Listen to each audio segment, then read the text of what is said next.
hoping everything is working. I don't know if it is yet, but hi. I don't really know what to say. I'm sorry. Okay. Yeah, I think I will give it a few minutes to like let people pool in, hopefully. Hi. Welcome to chat. Is my chat overlay working? I haven't done this before, so I'm hoping that it's working fine. I had requests in the past to have like a chat overlay going, but I don't know if it's working. Oh no. That's okay. I also can't see chat if my overlay isn't working right now. But yeah. Let's see here.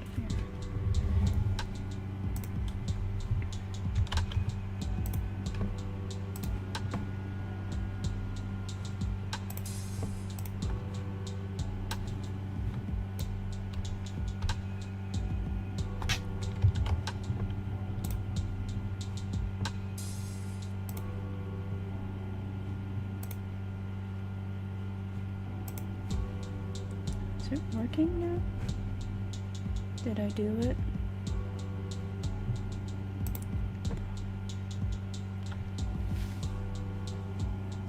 Okay. Currently don't. Oh, it's working. Yay. Yeah, I have to do it like kind of weird configuration in my setup here, but I'm glad it's working now. That's gonna allow me to see chat and everything. Can we also put this pop out somewhere? But yeah, I'm glad that's all up and running now. This over here. Yeah, I don't know how this is gonna work. Alrighty. I'm glad that everything all looks in order. I spend a lot of time on this.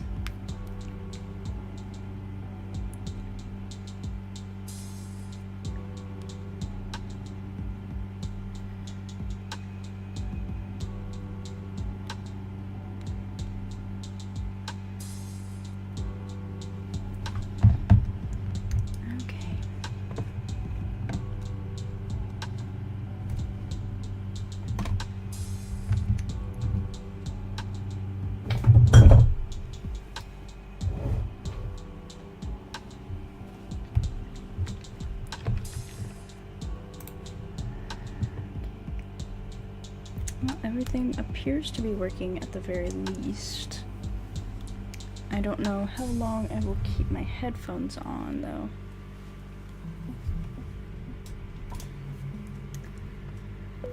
Okay.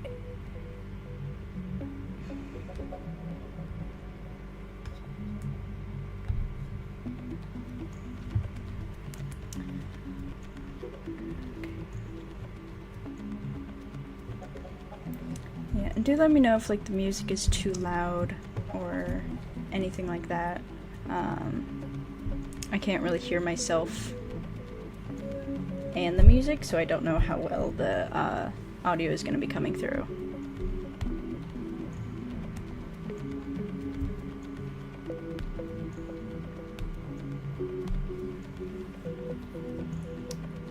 Y'all are going to be able to see my apps and stuff.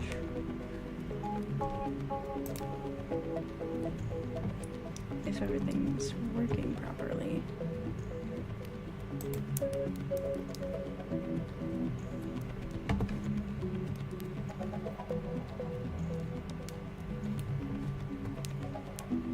Okay, that's good.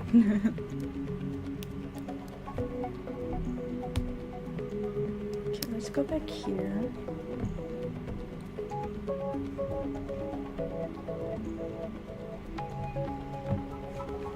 Okay. I might my screen, it is doing strange things. Oh my god.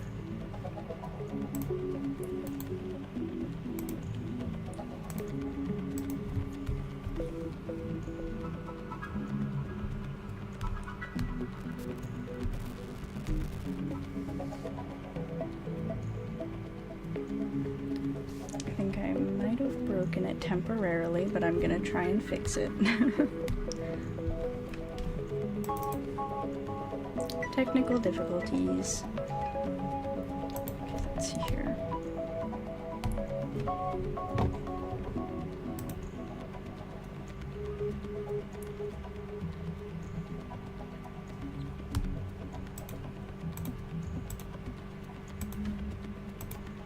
Okay, I got it working again.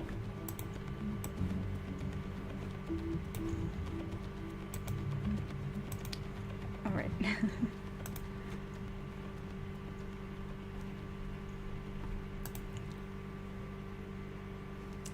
Yeah, this is my first time doing a Artsy Tashan stream. So at the moment I'm kind of just trying to make sure that everything's working, get everything figured out, and all of that.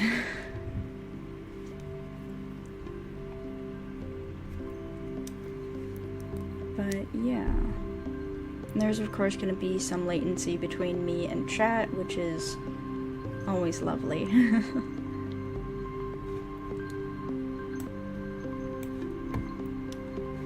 Okay. Yeah, we are kind of just gonna see how this all goes. We will see how many monsters I actually get done here. Yeah, that's not too bad.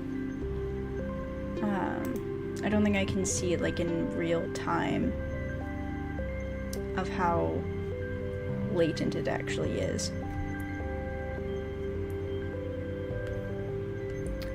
Yeah, we'll see how many people we get in here.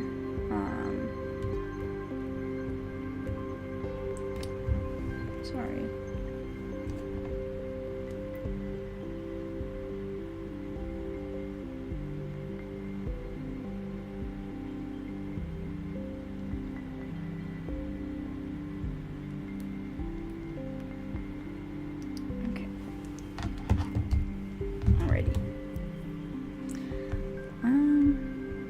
Well, let's go ahead and see what our first monster is gonna be. Probably should have closed everything before starting my live stream, but that's okay.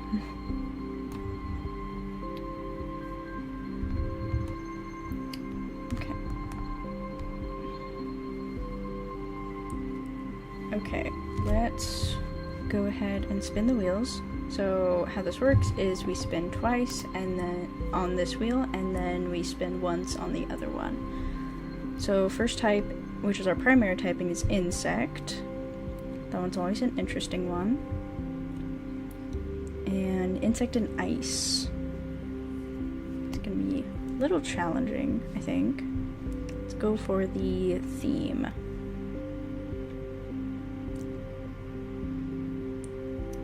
Okay, animal. That's fitting, I think. I don't know if insects are counted as animals or if they're just counted as insects. Straight up. But yeah.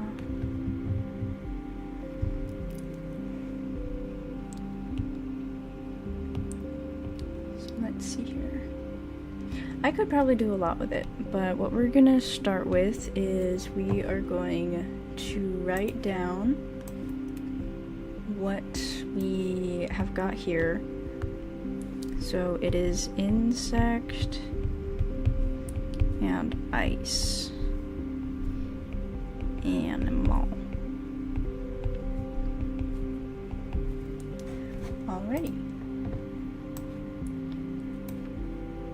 Okay, so now what would happen is chat, which is currently one person, gets to decide a sort of twist to put on the monster. Like if you don't like one of the pairings, or you don't like the theme, or you want to prompt the monster, twist can be given.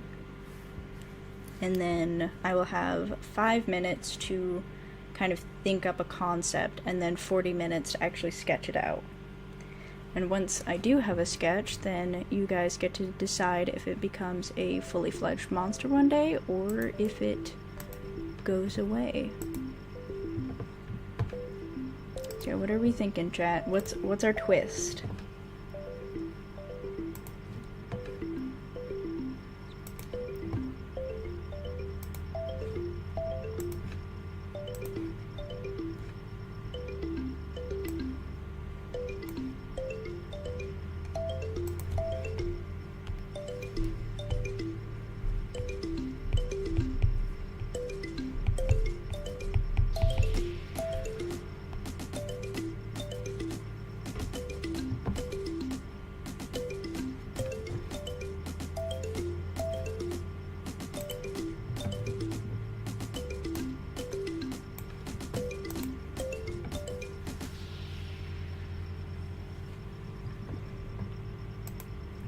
So, like, if you had an idea of what you think, like, this monster should do, or, like, for example, with, like, my episode 1, that monster, its prompt was Love Bug.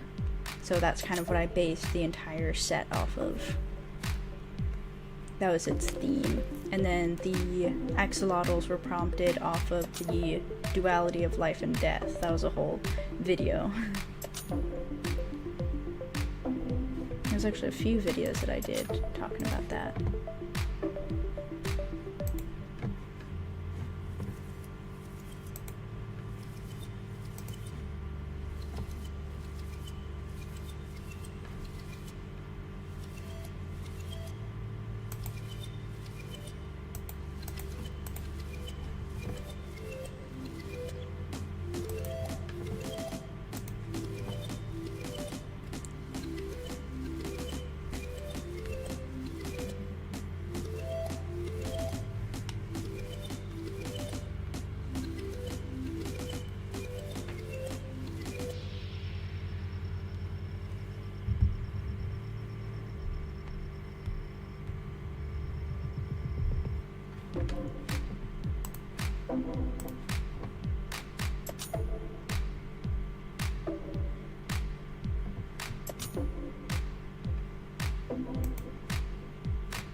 Temperature or transfer draining energy. That could definitely be interesting. I'm gonna call that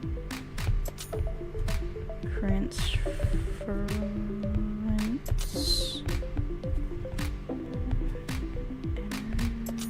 energy. Okay. So this is going off of the transference or draining. I feel like that could also be interpreted as like stealing warmth as well.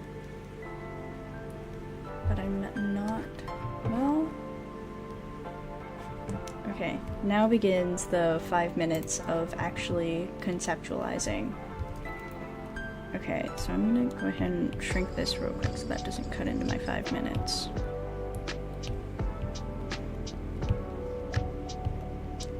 Okay. Oh. My timer.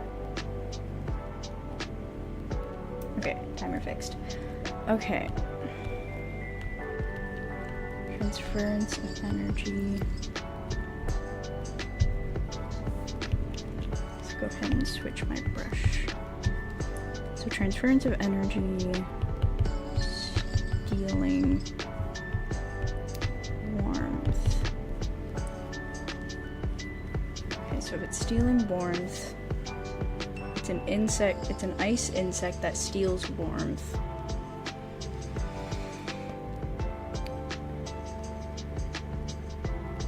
It could be that this monster displaces too much heat to the point where it itself cools down too far, and then it needs to steal heat from other creatures.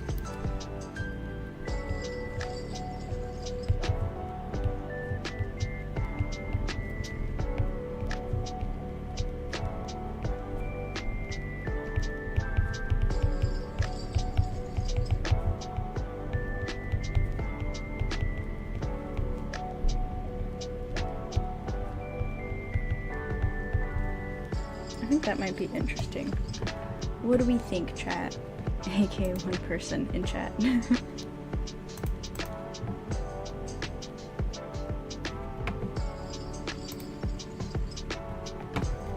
Do we think this is a good kind of concept? I don't know how I'm gonna draw it, but it's something. My mind immediately goes to beetle, but I don't know what kind.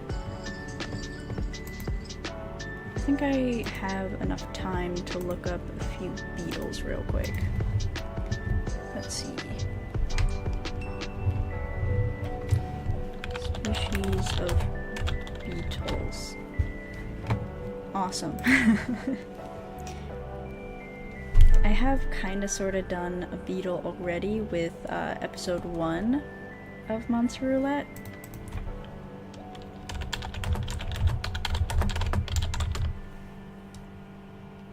Bombarder beetle. Bombardier. I don't know how to pronounce it. Bombardier? Bombardier beetle. Okay, that's cute.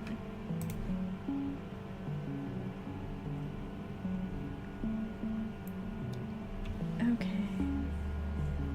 I'm seeing like just a few different... Oh, it fires boiling chemical bursts. That's definitely spooky.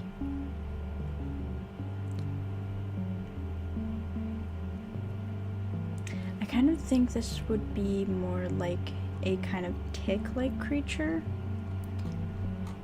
because ticks are like parasitic bugs.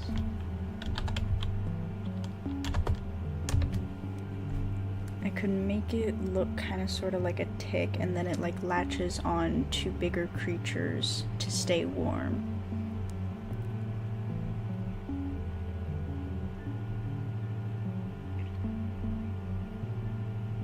Yeah, you're seeing this process, this thinking in real time. It's very slow.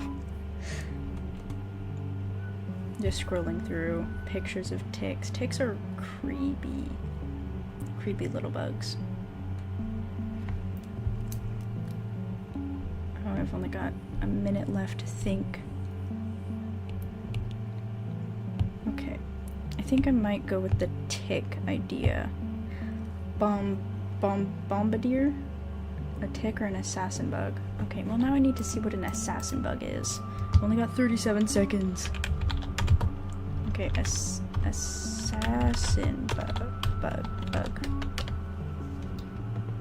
Oh. Oh, spooky. Oh, very spooky. I'm not gonna put any pictures on stream for anybody who's like spooked by bugs, but this is definitely a buggy bug right here. You can look it up on your own time, anybody who's watching this after the fact. This is very... oh gosh. That scared me. Okay. Now that... okay. Now do I go with the tick or the assassin bug? Yes, very buggy. I think the assassin bug could be interesting. Okay.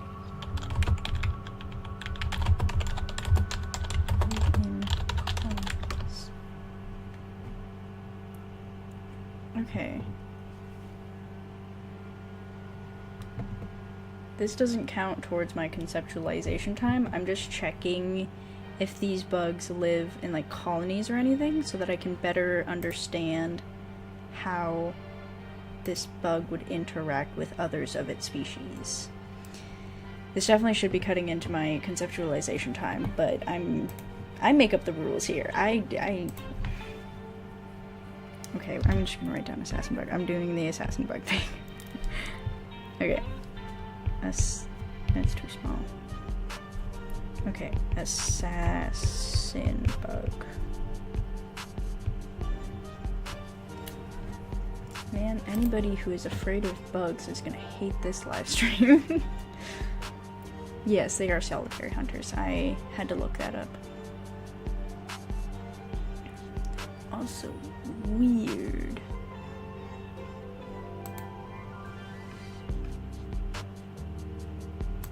Am I gonna fall down a rabbit hole about assassin bugs?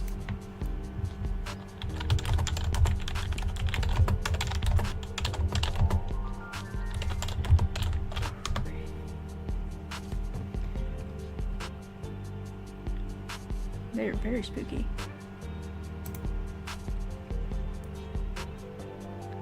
Okay.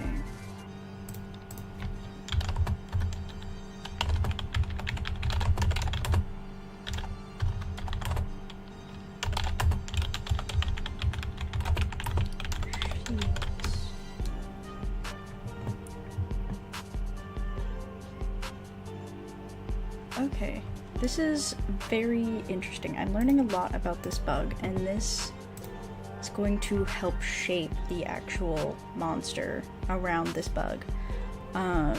So firstly, the bug has toxic venom that immobilizes and liquefies the internal part of its prey.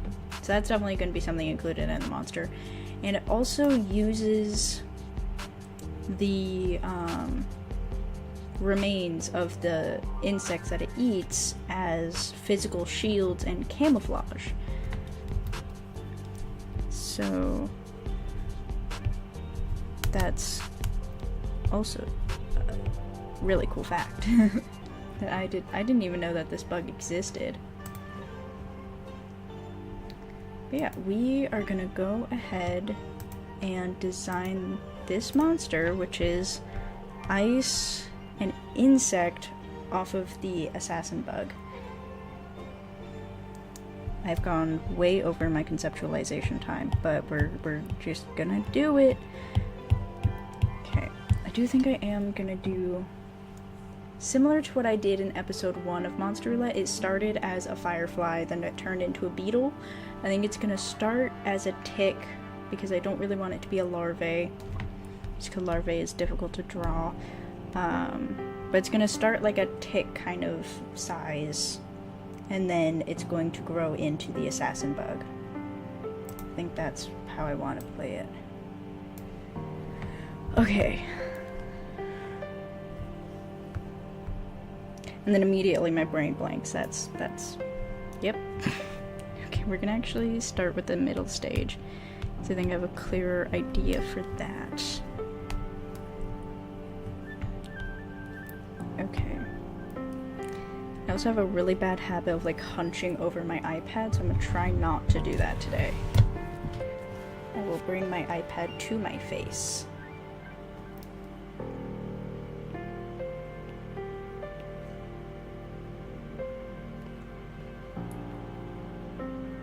Yes. Yes. that's the idea here. Actually need a tick for reference. Shrimping moment. How is this a shrimping oh, me like hunching over the iPad. I get it. I get why it's a shrimping moment. How do I draw a tick?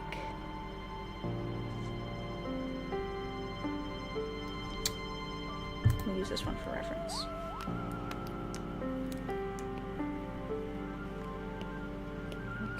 This doesn't need to be great. The goal of this challenge is to get a proof of concept on the board. Then you guys in chat get to decide if this becomes an actual monster one day. That's the trick of this thing. This is looking more like a spider, I feel.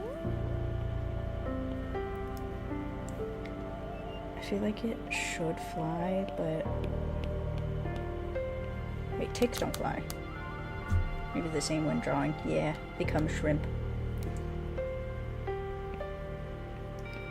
I think at the baby stage I want its shell to be kind of fused with its back. So it has a strong back, but it doesn't have wings yet. I think that's how I want to play the baby stage for this one. And it obviously needs antennae.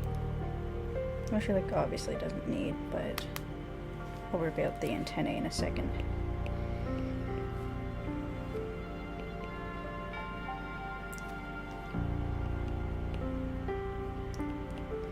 I am trying to evoke energies of yeah, this is gonna become this monstrosity with long legs carrying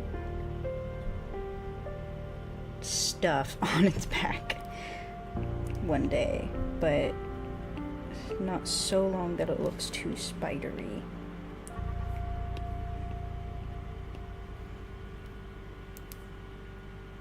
It's a fine line to walk, let me tell you.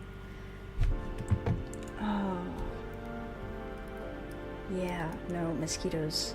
Oh my god, I feel like an assassin bug merged with a mosquito would be the worst thing in the world. And this is off of the 2.3 seconds I spent actually reading about assassin bugs. It was longer than that, but you know. Okay, I'm not liking this face.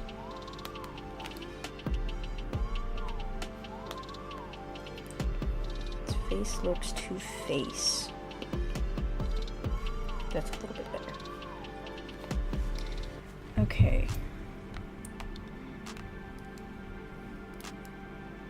I want to give it tiny arms, but I feel like it would look weird. At this stage, I think it can kind of just be what it is now. I really am obsessed with the idea of giving it antennas. Or some kind of horns. Kind of what I did with the episode 1. I don't know if I ever named those. We are definitely not worrying about names today. That is not the goal here.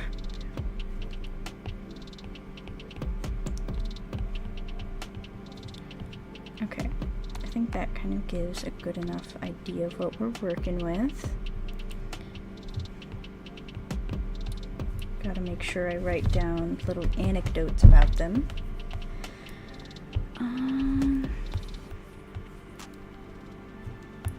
Right, it needs to also be icy. So...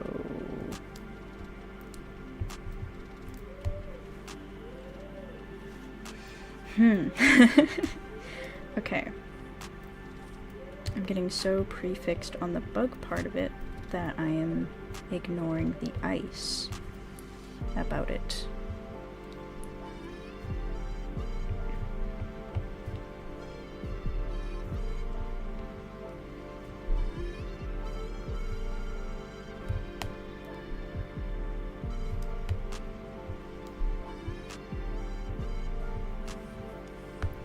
Okay.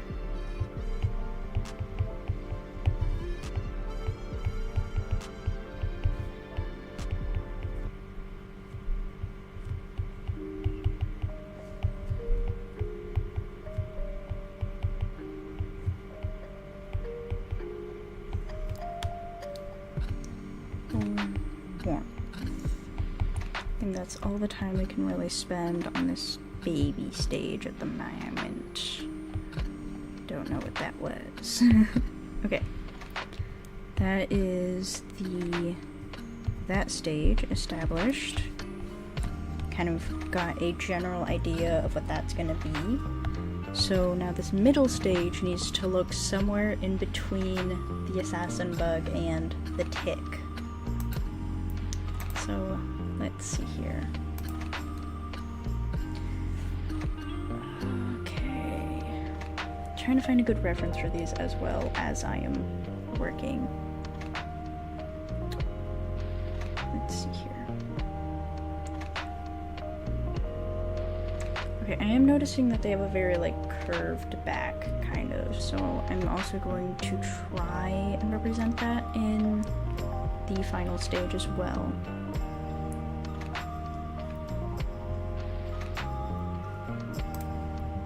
But this is a good reference for it. So I am going to go into the ascended. That is not words. Okay. Ascended. Let's see here. Doesn't need to be perfect.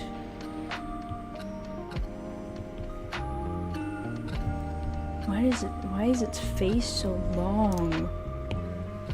Like, I don't normally judge a bug by its expression, but it has a long face. This is giving me motivation right now to do some drawing of my own just while listening to your process. Get out the sketchbook, the tablet, whatever you use to draw. Get some drawing done. That's always good. I don't like looking at this little guy's proboscis. Is that what it's called? Proboscis? I don't know what it's called. But either way, I think we need to turn directions because I'm not liking this. Okay. Okay. So its face kind of does this.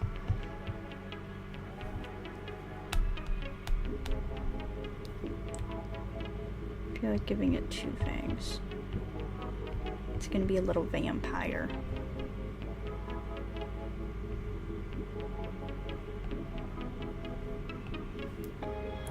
Proboscis is red, I think. Not a massive bug expert, though. Yeah. I can't even see if we have anybody in the chat anybody else in the chat right now. If I could ask if anybody's a bug expert. But I don't think we do at the moment. Okay. Oh, this is looking... It's looking. Oh, goodness. Let's see here. Trying to establish shapes. It's a very strange bug.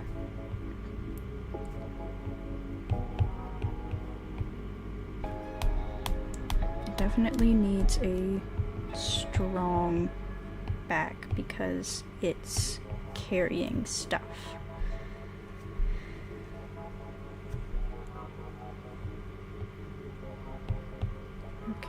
Another leg over here.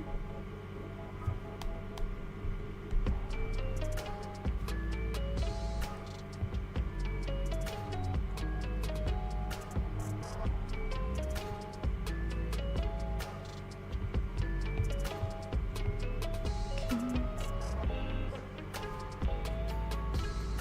This is straight up just looking like a bug.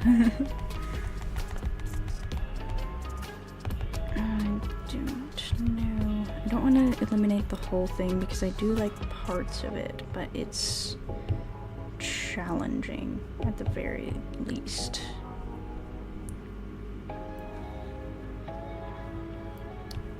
Okay, let me see here.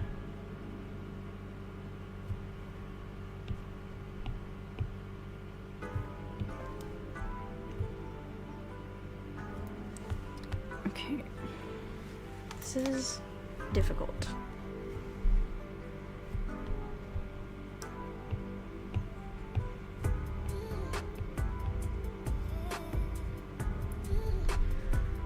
Oh my goodness. Okay. Gonna start over. Oh gosh. And this bug is not often shot at great angles.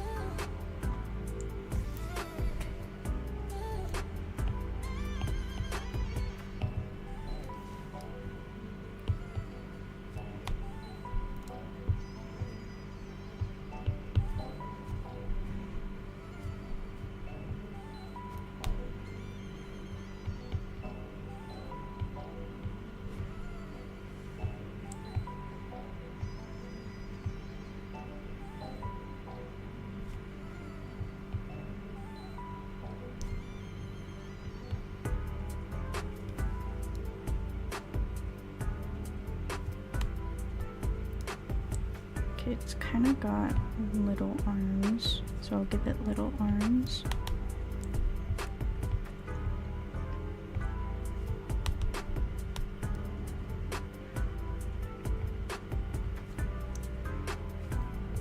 Forget what the word is for people who study bugs, but I feel like they'd be mad at me right now.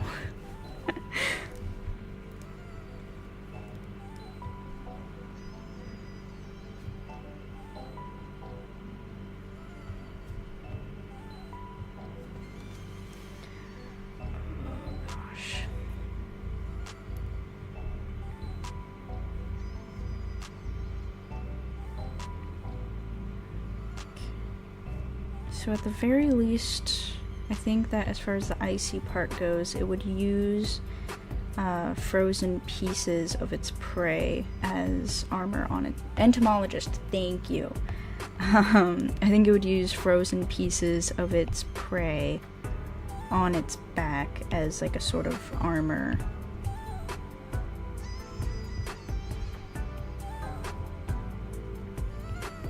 Forgot what the word was. But yeah, gosh, I don't like this body shape that we're working with. Gosh. There we go.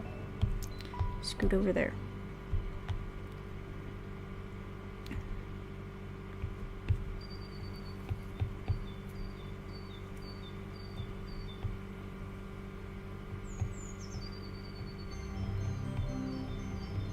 Entomologist shaking right now as I haphazardly try and sketch a bug.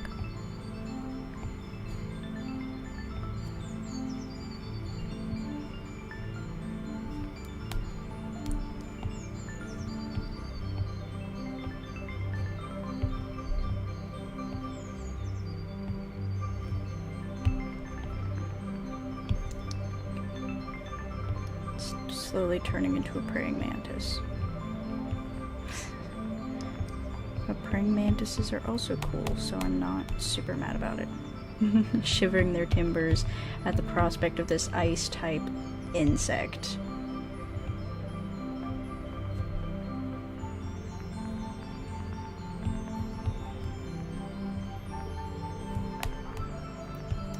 As I haphazardly create something.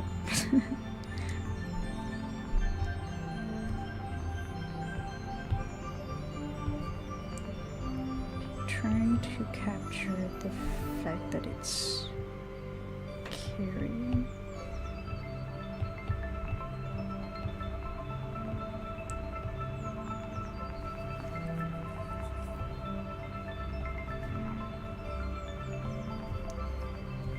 Okay. Oh shoot. Okay, I think we're getting closer to the vision right now. Are we seeing the vision yet, chat? It's okay if that's a no.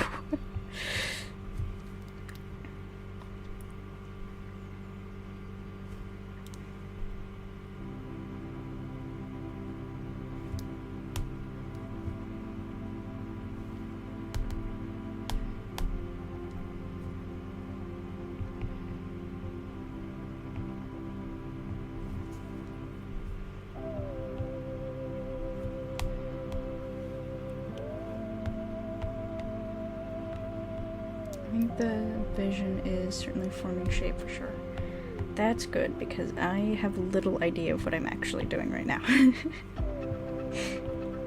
I'm just doing my best. It does look very buggy at the very least. It looks very much like a bug that could possibly sort of exist.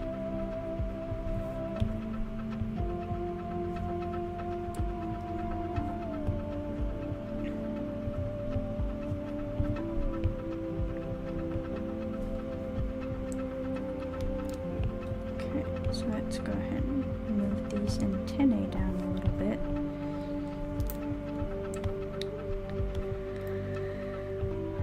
Okay.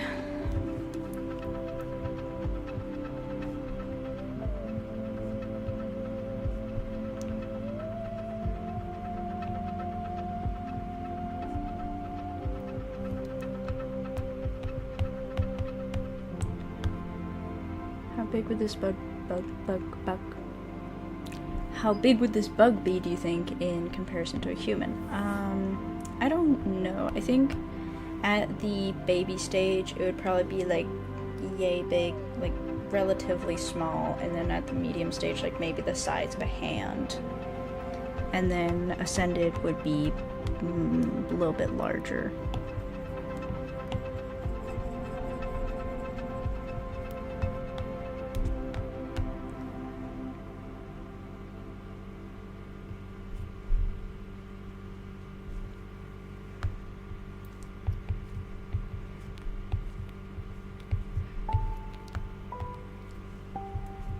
Okay, I think I'm happy with that for the realized stage right now. Okay, uses rose and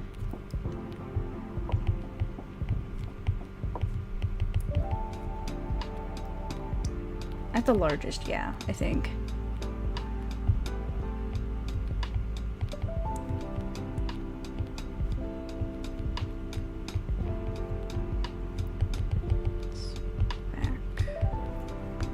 Okay, I think that's, yeah. It's certainly a thing that I'm drawing right now. That's all I'll say on that. Okay, let's go ahead and resize this a little bit to make a little bit more room for our final stage.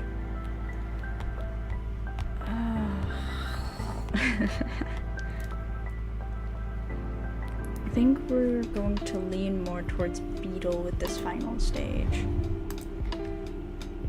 Okay, let's look up beetles.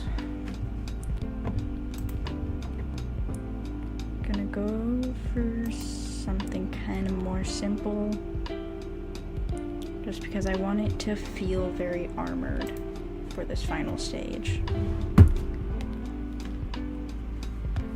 I'm gonna base it kind of sort of off of a rhino beetle.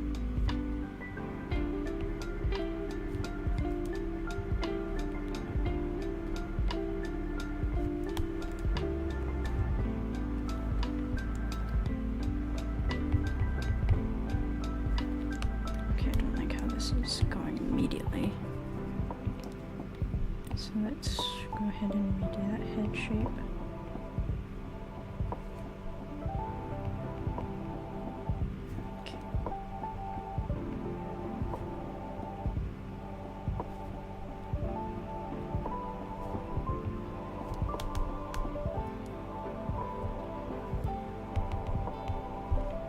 We're not going to worry about antennae right now as I continue trying to draw the antennae.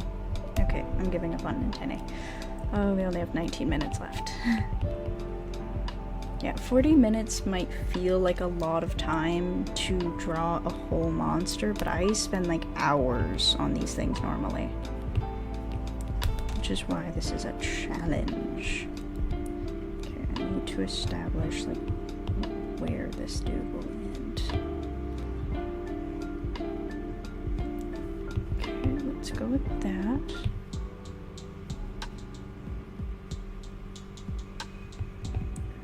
Okay. So beetles usually have their, at least the one I'm staring at right now, has like its legs all coming out of one area. Why does it look like this beetle is in pain right now?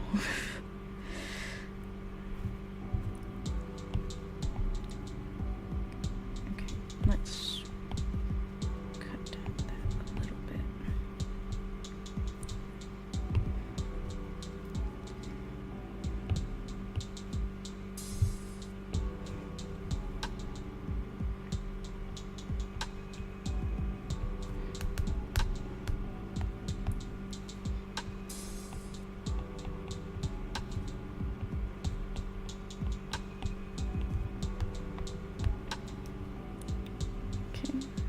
Yeah, I think that works. It looks like it, doesn't it? Like this beetle has seen some things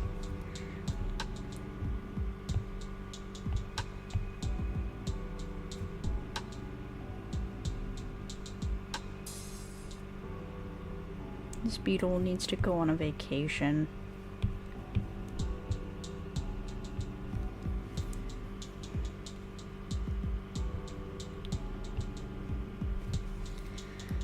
Okay. At the very least, I think I am happy with it at least. I'm not sure how well the progression reads though. At least not yet.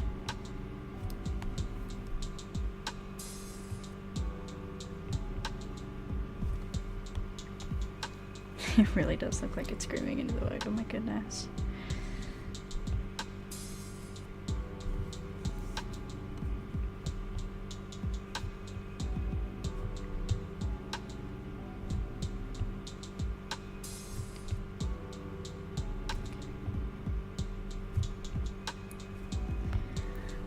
Okay. I think that's fine for the sended.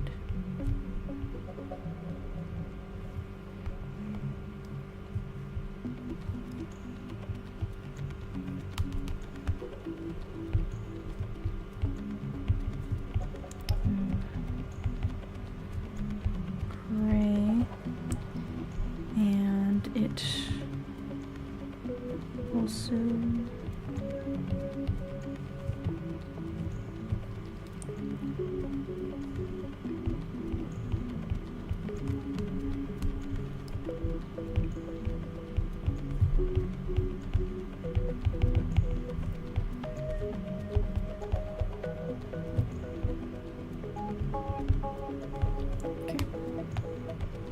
I think that would be an apt description of it.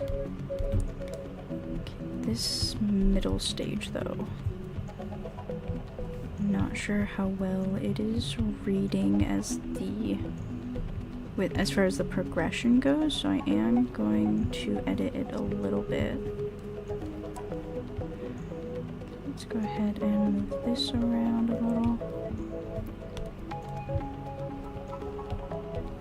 so that we can bend this guy down a bit.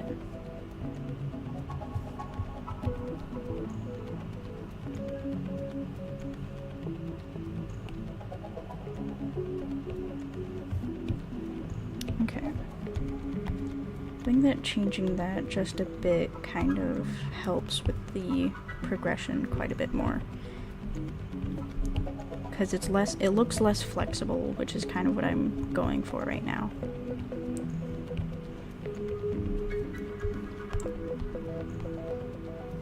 Okay, yeah. Okay, now that is sketches secured for the most part. Now we must establish our colors. I think that I want to go with some deeper tones of blue. Kind of similar to that, but we'll probably go darker. Okay, let's go ahead and color this guy all blue, babidi babidad. This guy, we will kind of shift the tone a bit to a medium dark blue. Well, less of a medium dark blue and more of like a skyish blue. They are looking kind of solid. I'm not entirely sure about them, but I'm glad you are. Okay. And then let's go with a deeper kind of indigo shade for this final stage. And I do kind of want to evoke the sense of an aurora borealis on its back, like that kind of color shifting effect.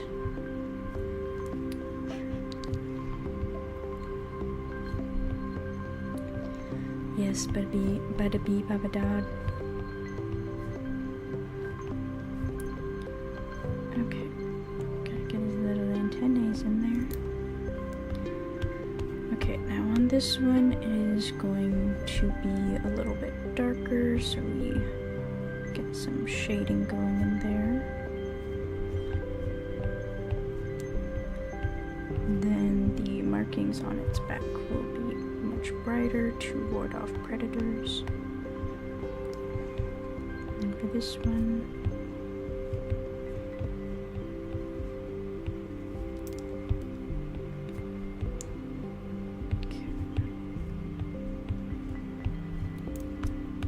in final versions of this, they would probably look a lot more shiny on the surface than I'm able to portray at the moment, especially with only 12 minutes left. Just trying to get some solid colors in here right now. But that would be really cool. Like, a lot of beetles have a chromatic effect on their shell exteriors. Yeah. They're very shiny.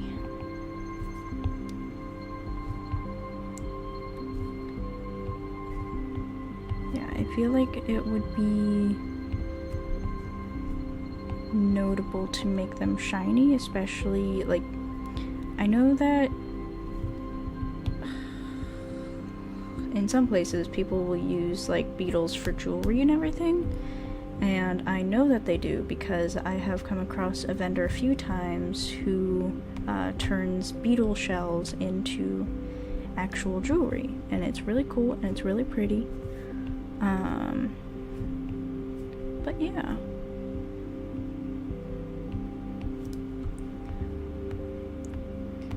That's fine for now.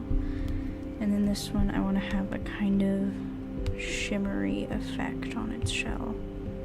But I don't know how it's gonna read in this sketch version. We're still gonna try. Let's go for this blue now.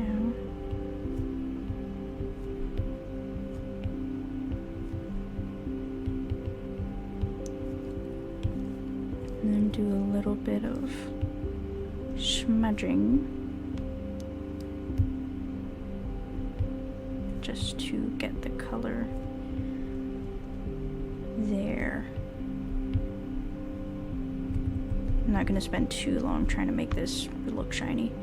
I'm at least going to try not to spend so much time on it, trying to make it shiny, because I still need to color the rest of the beetle.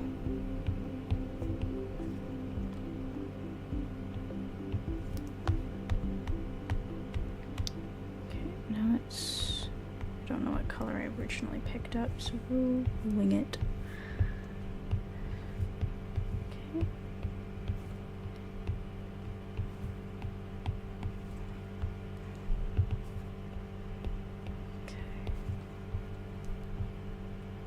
I don't know what color I'll end up going with for the eyes and things. I might just go with this blue shade. It's actually a really nice contrast for like the dark blue body. The even darker blue that's coming in for the legs and everything.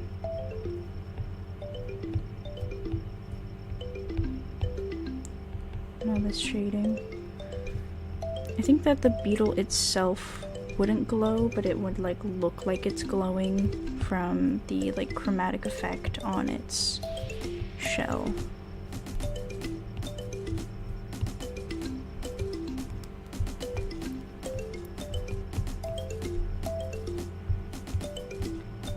Okay, I think we've well established colors. We do still have 8 minutes left, so I'm actually gonna add a little more detail to this little guy.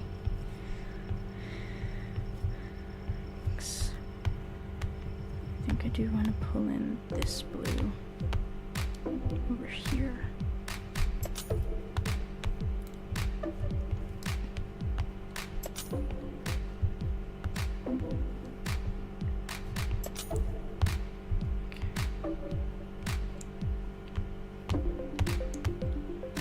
Awesome color composition for the fully ascended version. I really like it, yeah.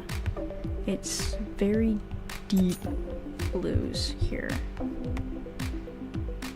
I think at this stage it would like basically be a like, I'm hesitant to use the word frostwalker, but like it leaves frost underfoot kind of situation, or under sticks.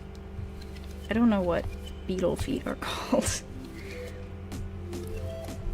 but like it would have that.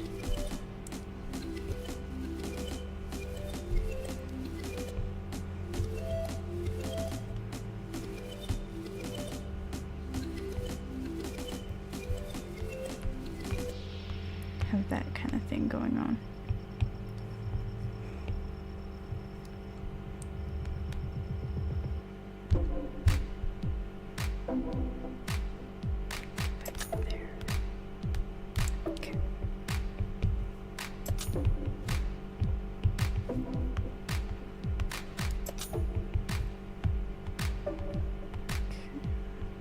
It does kind of just look like a giant bug though. I don't know if it's very Monster Roulette yet.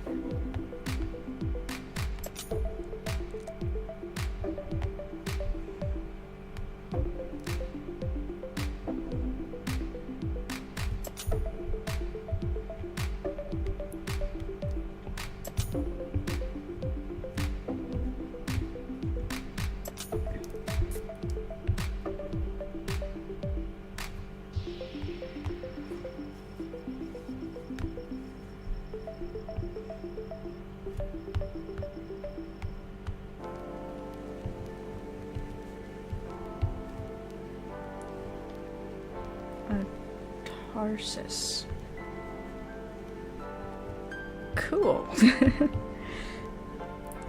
little beetle's Tarsus, I guess.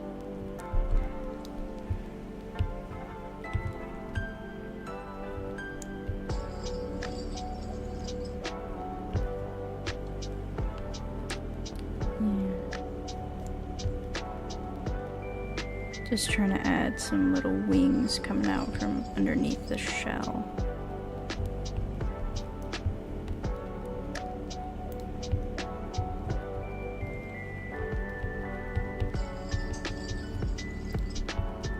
Okay. Kind of got like that little situation going on down there.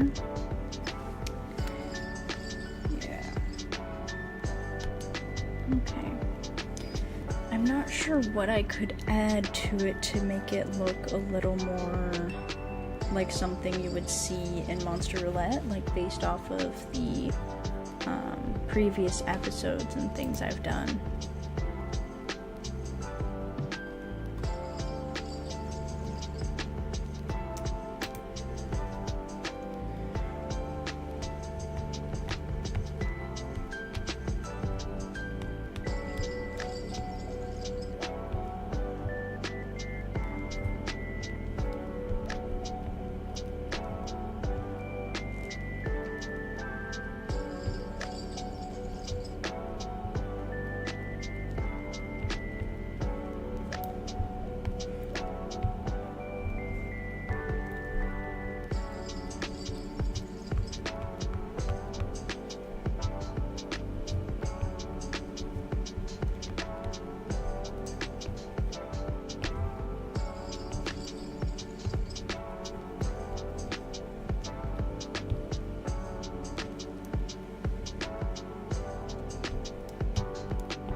Trying to add a little bit more detail to the back of it.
Still got 2 minutes.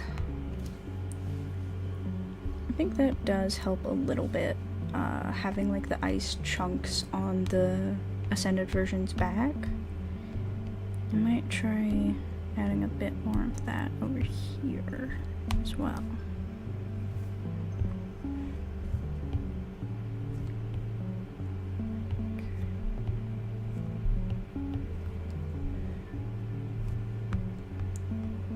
Okay, let's see here. Some bit more chunk. Basically.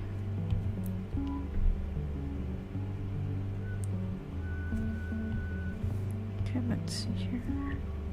You know, I think I want to go a little bit lighter so that it's more towards this color. Just a little bit brighter over here.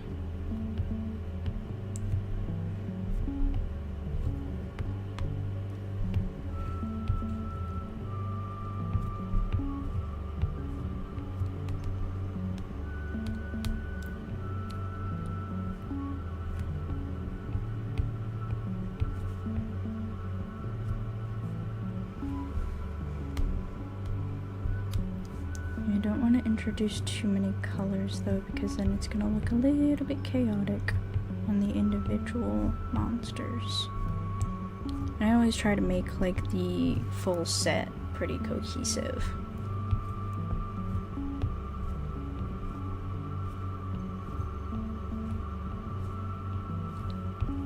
Okay, let's see here. Just add a little bit more shading on these ice chunks.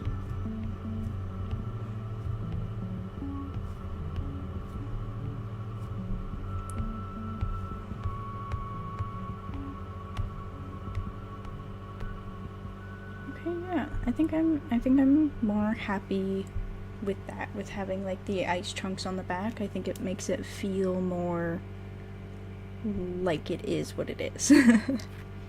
Like it's actually kind of giving off the cold.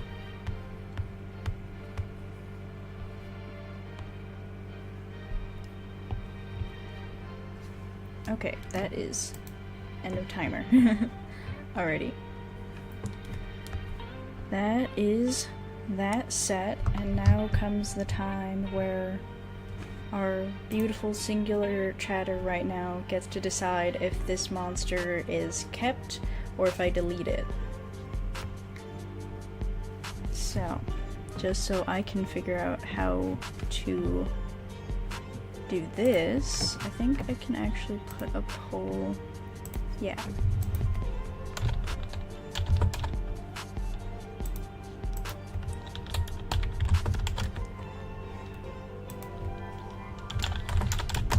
Does this?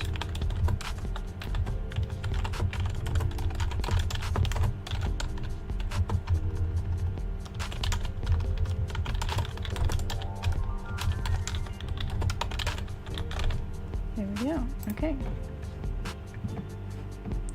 I have started a poll.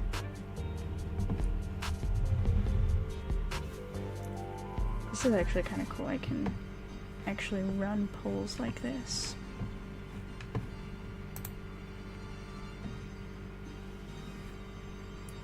I think we're only gonna get one vote though, because we only have one person here, so I will go ahead and end it there.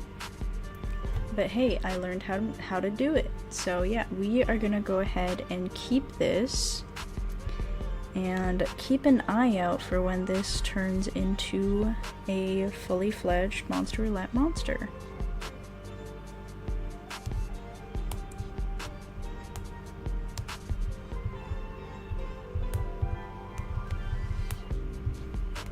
There we go. Okay. We now begin our next monster. There it is. Let's scooch this over. Okay. I'm gonna name this ahead of time.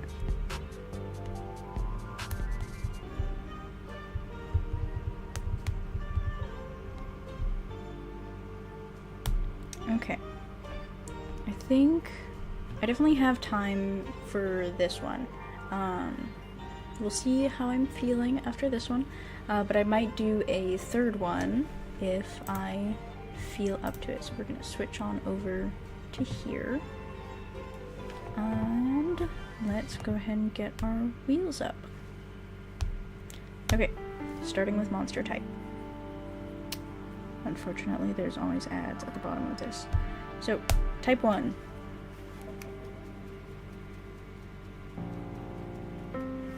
Okay, nature. Nature is fun. Type 2, which is our secondary typing, is dark. Okay. Okay. Okay, so we have a nature and a dark type. Keep that in mind. Now we go for the theme. Yep. And our theme for this one is shy. Okay. So let me pop back on over here. So we have nature and dark, shy, theme. Okay, chat, what is the twist? What kind of twist do you want to put on this?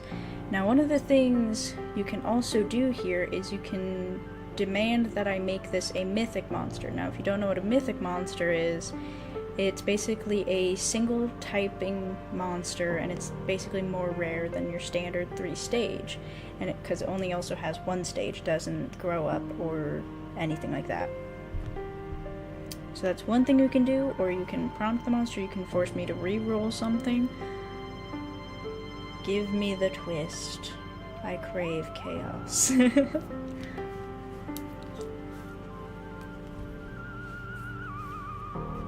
For this one, it's also interesting because you can also prompt basically any plant you want, kind of similar to what we did with the bug one.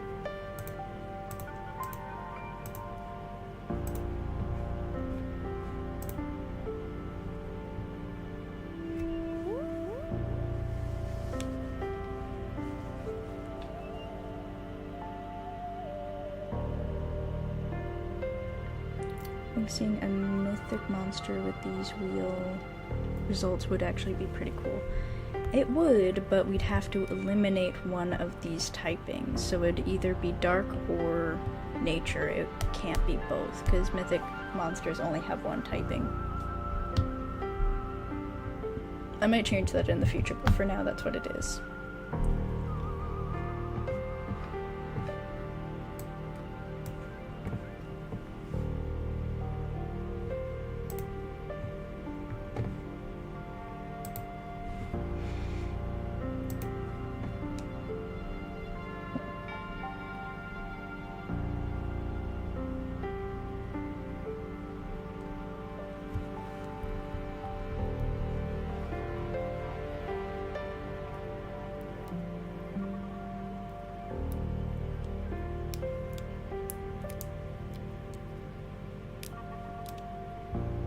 You can also choose not to twist the monster, that's fine as well.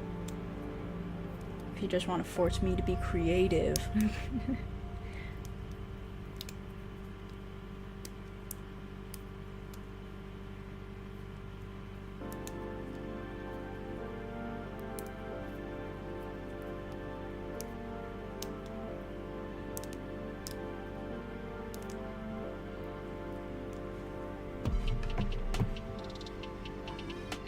Maybe doing type of carnivorous plant could be neat, yeah.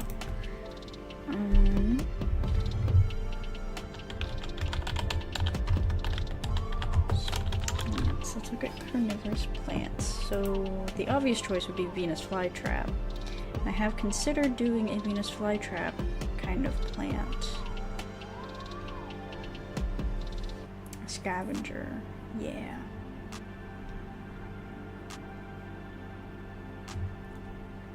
So, of the ones that I know, there's like Venus flytrap, there's pitcher plants,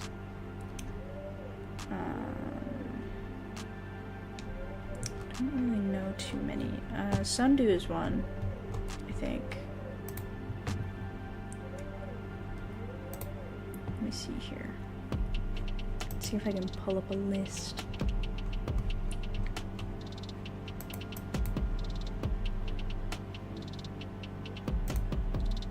carnivorous plant that can eat a human? Oh, no, never mind. Okay, let's carnivorous plants list. Okay, there's Venus flytraps, pitcher plants, sundew, and butterworts. What is a butterwort? Oh, okay. It's like a flower kind of thing.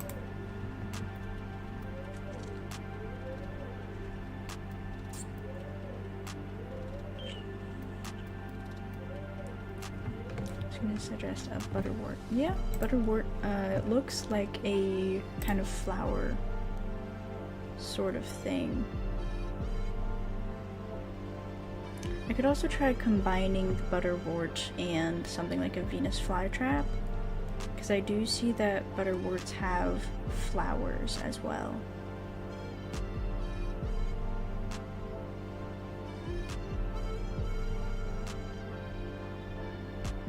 Okay, let's go ahead and start the conceptualization timer. Okay, so you're going with butterwort as the main thing. Hello! A Venus wort. Oh, that's vile. We're doing it. Venus flytrap. Okay, I am gonna pause this timer real quick, because this is the monster we made in the first part of this challenge. Just to show you guys, show the new person. You missed this. But yeah, we are doing the time challenge. Thank you so much for joining. But yeah, so basically how this works is I have 5 minutes to conceptualize a monster, but anybody in chat gets to submit ideas for a twist on how to twist the monster in some way. So for this one of our chatters decided to prompt the transference of energy. So this monster is a parasitic beetle kind of thing that will cling to larger monsters and leech off their warmth until they either like store enough to survive for a little while, or they can, like, I don't know, do something else. And this final one is like the biggest version that can cling to really large monsters. But yeah. So yeah, that was the first one we did. Okay, I'm trying to fix my thing over here real quick. This like stream display broke. Okay, I fixed it. Yeah. Now we are moving on to monster number 2, and I already spun the wheels. We got nature and dark with a shy theme, and I was prompted with going with a carnivorous plant, so I had to look at some carnivorous plants. Butterwort and Venus flytrap is what we're gonna try and merge here, because in my brief image search, I did see that butterworts have like full flowers that pop up in a really wide stem, or really long stem rather. So I'm thinking of maybe having the flower of the butterwort be a Venus flytrap or something that looks kind of similar. So yeah, that's the whole explanation of what we're doing right now. There's so many tabs open right now, but we're gonna handle that later. Okay, so let's start the timer again. Make sure it is framed properly. Okay, so looking at butterwort merged with the Venus flytrap, nature and dark type, and it's carnivorous.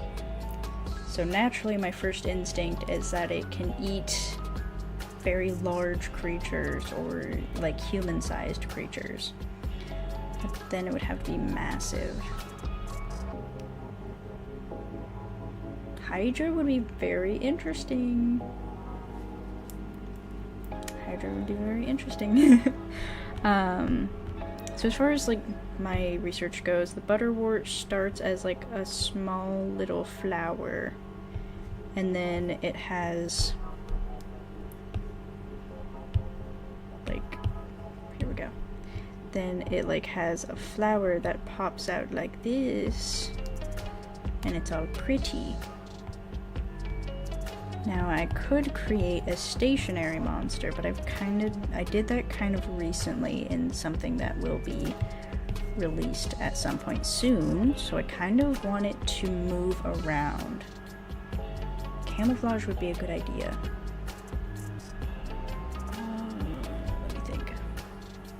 Okay, hold on. So it starts as this little thing.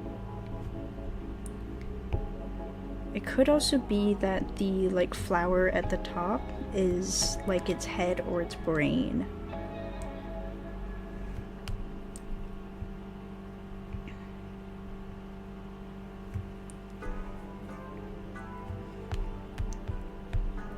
My only question is, how disturbing do I want to go with this one? Because carnivorous plants can be kind of spooky.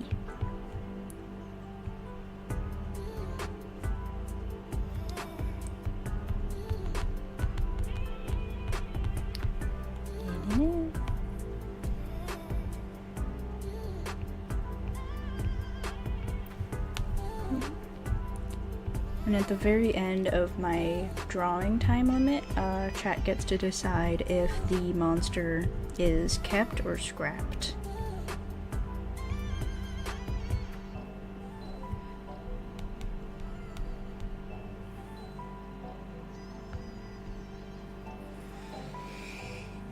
Trying to think of how this could look. I should really pull up a reference image, especially for butterwort. It's kind of got like spoon-shaped petals.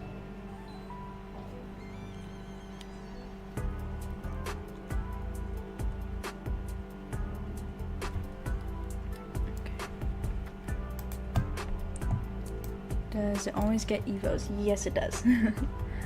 So in Monster Roulette, basically a basic monster always gets 3 evolutions from baby to ascended, and then only mythic monsters, those only have 1 typing. I might change that later, but those only have 1 stage. They don't evolve at all.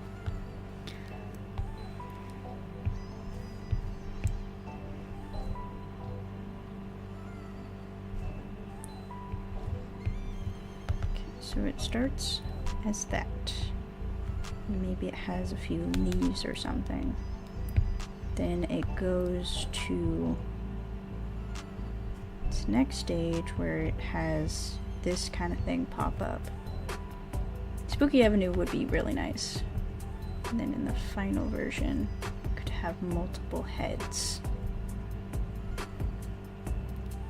Would still have this as its base, but I'm wondering how to make it mobile. How would it be mobile in a way that makes sense? I think that the baby stage could be cool if it moved around like a crab, kind of. That'd be really weird. Kind of spooky. Petal wings could be cool.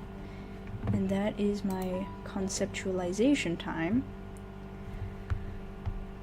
So we're going to go ahead and eliminate those.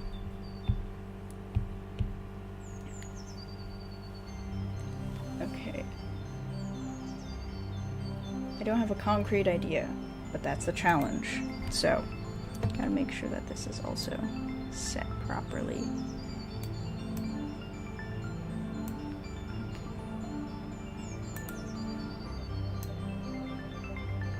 The timer just keeps moving. Petal wings would be neat, like maybe flying or gliding through forests. That would be cool. Okay, let's begin with the baby stage. And I think it definitely... Okay, let's Go away from the crab flower. Okay, so I think I want the baby stage to start as like the actual conscience of the creature is at the center of the flower, and then like the petals are its head, and then it has little like flappy wings, but the wings aren't like working yet, and only at the middle stage can it fly around. Can crawl up trees. Okay, we're gonna combine it, so it's gonna have these floppy wings that aren't functional yet.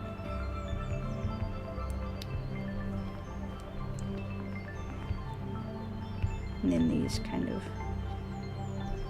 crab legs. We're gonna combine the ideas. We are going to create the trifecta of a carnivorous flower. I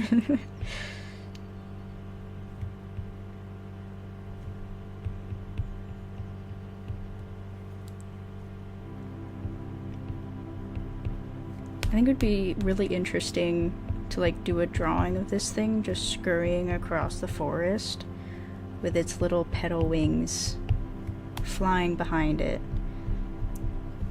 Like imagine walking through the forest and you just watch this little thing scurry across your path. I would cry.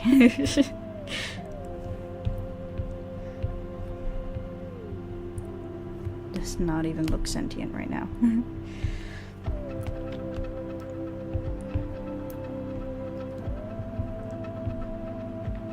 Kind of like a scarf. It does kind of look like a scarf right now. I am gonna give it like a bud at the end of the stem, like a closed flower kind of thing.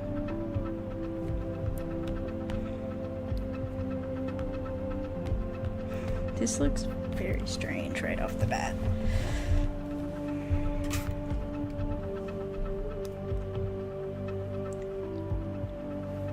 I think that would be a very sticky scarf. Yes, very, very sticky. Okay, let's actually give this like a little bit of a body. We're gonna make this the essence of the concept of flying spiders. That's my goal here.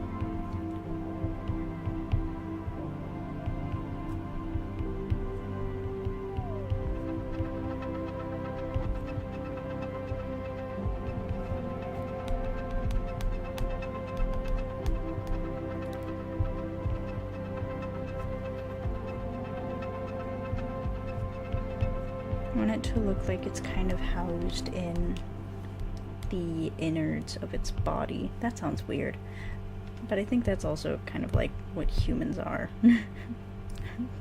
Just brains in meat houses.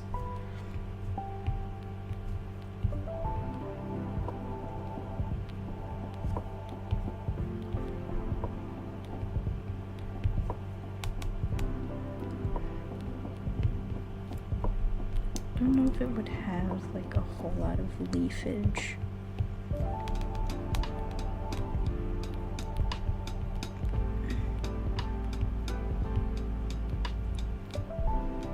Bags of fleshy machines, that's definitely a word for it. Okay, let's see here. Let's move these down a little bit.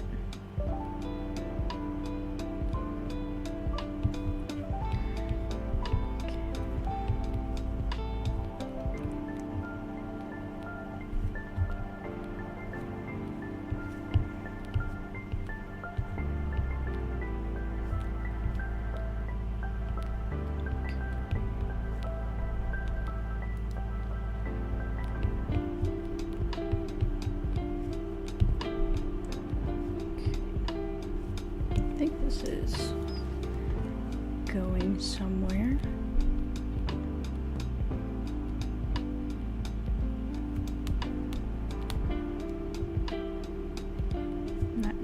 I can't tell where, but it's somewhere.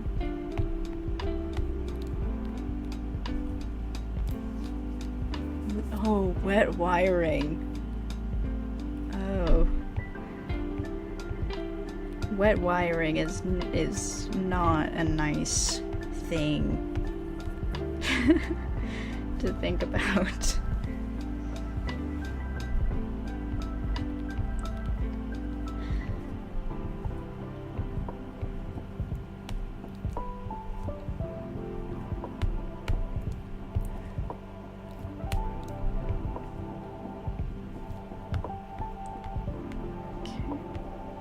This is looking very veiny.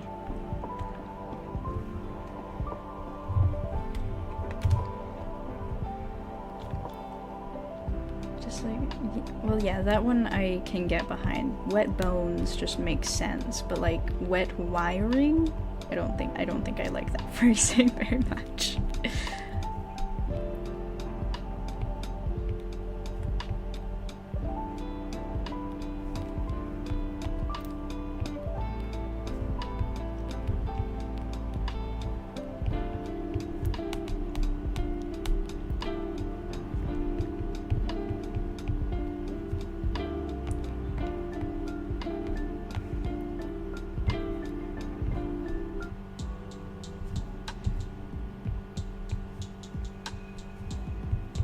I think I'm going to leave it like without eyes like I was originally trying to draw. I think I kind of like it better without.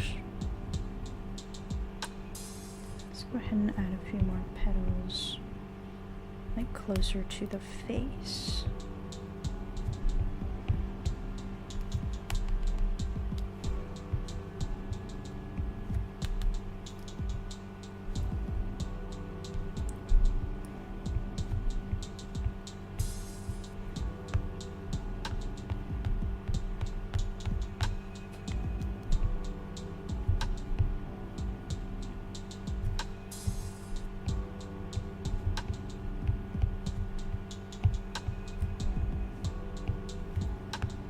Yeah, I think it's kind of going somewhere.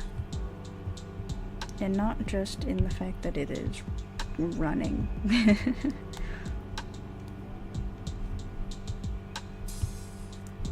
let's see here. Okay, yeah. Okay. It's doing things.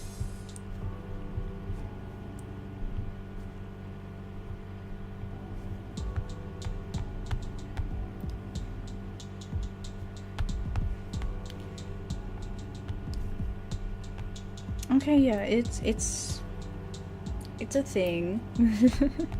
We're gonna move on. The vision is visioning, yes.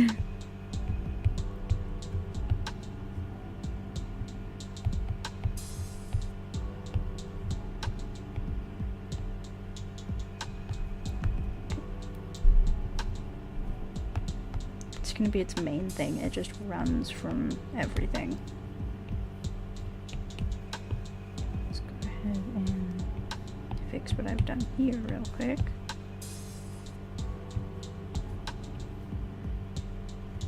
Just make it a little bit smaller, just scoot it over. Okay. It looks really amazing. Flip 2. Flip. Oh my god, it's dancing. Okay, I'm getting distracted. I need to work on the second stage. Okay, second stage. Okay. So I think second stage is... dance. Okay, second stage. If I keep saying that, the brain will start working. Okay.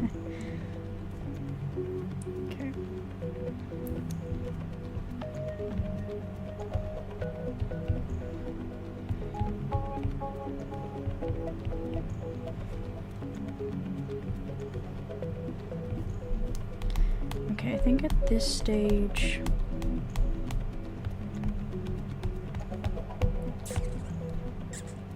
okay, let's give it its little petal wings. I think the wings might be less for flying, given how bulky these leaves are that I'm looking at. But at the very least, it could slap people with them. Or other monsters, you know, whichever gets closest.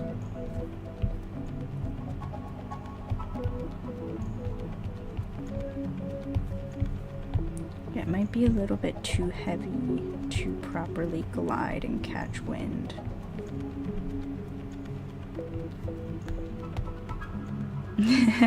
Seeing a monster plant do a little jig was not on my list of things I'd expect to see today. That is wonderful.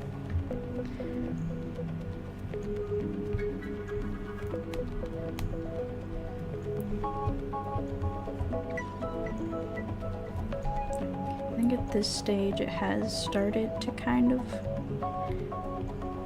get some blooming going on here.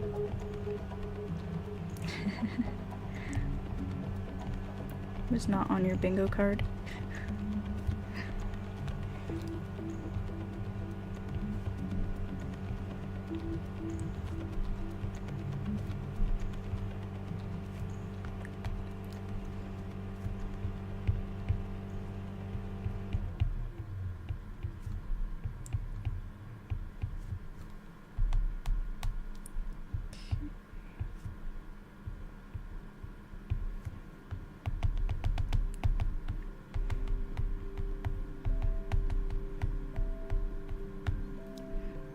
I wonder if I could make this like a little, just a little guy kind of thing.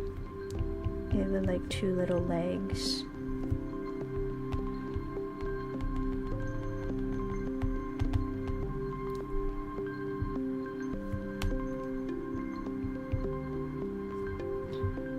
So far, it kind of looks like a hat.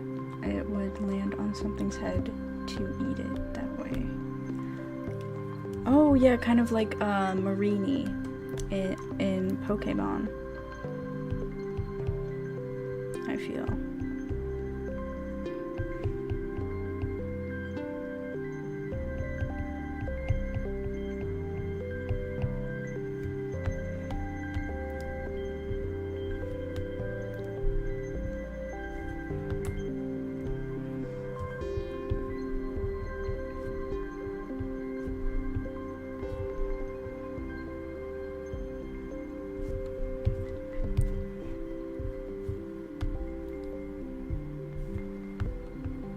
Okay, it's a little cute, kind of.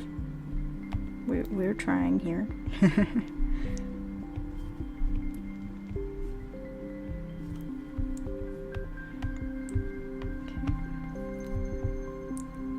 feel like it would like climb up trees and then fall kind of like a maple leaf, like how they kind of spin.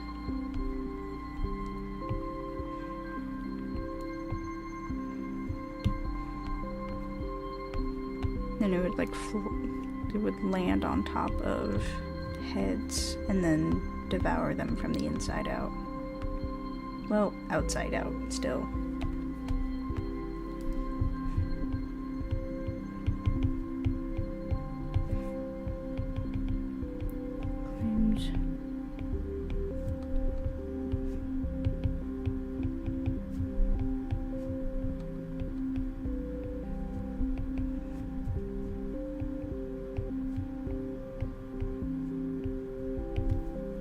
Consume.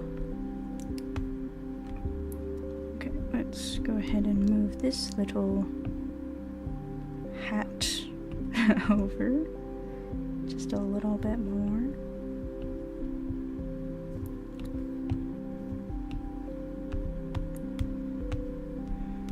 Okay, let's go ahead and make this canvas a little bit bigger.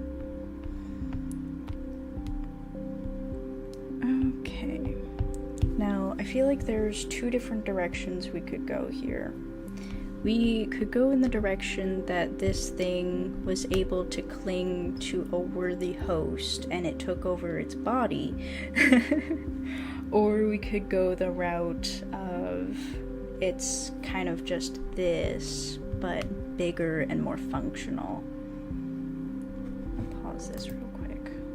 So what are we thinking, chat? I could actually run another poll for this. I like polls.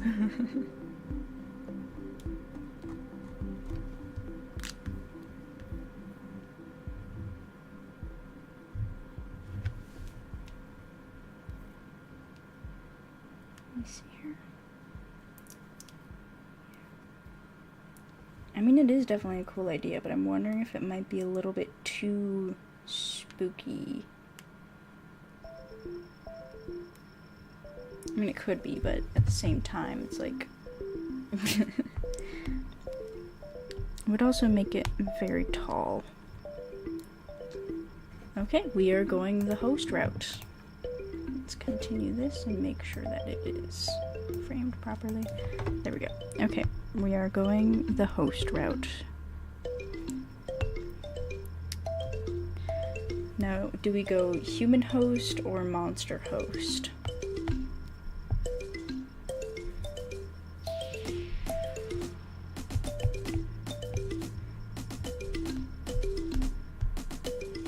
Make it the host over as like a defensive to hide in plain sight. Yeah.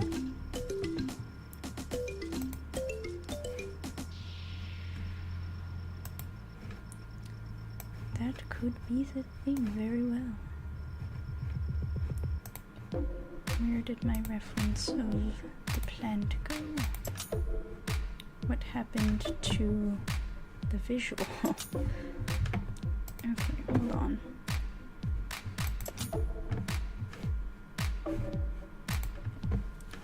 I think my thing decided to be a little silly. There it goes.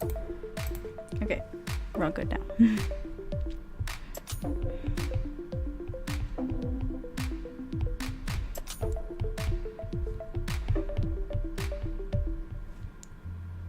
Okay. There is actually a different monster that I drew that looks kind of sort of similar in like shape to this one. It could be that it lands on that other species in order to pretend to be it. Like a forest form and a city form. Oh yeah, like regional variants kind of situation.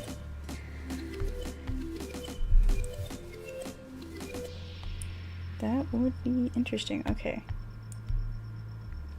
I feel like the city form might look a little different in its like base form, because something that is like evolutionarily speaking, you can see the same species in two different areas and they'd look totally different. Yeah, I think I'm gonna start with maybe the like taking over the other species that I drew. But I'm gonna like try and go off of memory of what it looks like. Even though I could just pull up the picture, I feel like doing it this way.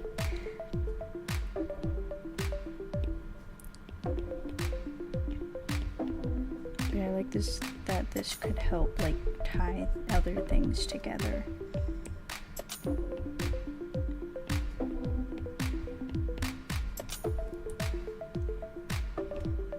Like this other one that I'm like sketching around the shape of, it's not dangerous at all. It's kind of just there and surviving.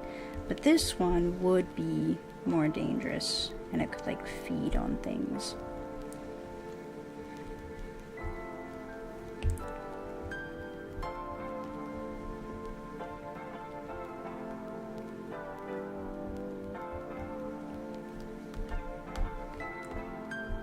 Kind of like if you mistook the wrong mushroom. It's like some mushrooms look very similar to other mushrooms, but they are far more dangerous and poisonous.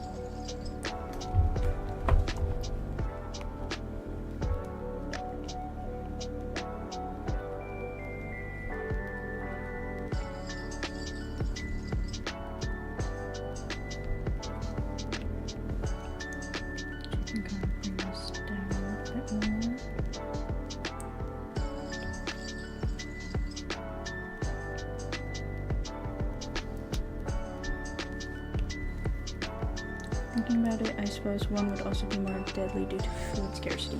Yeah. Definitely.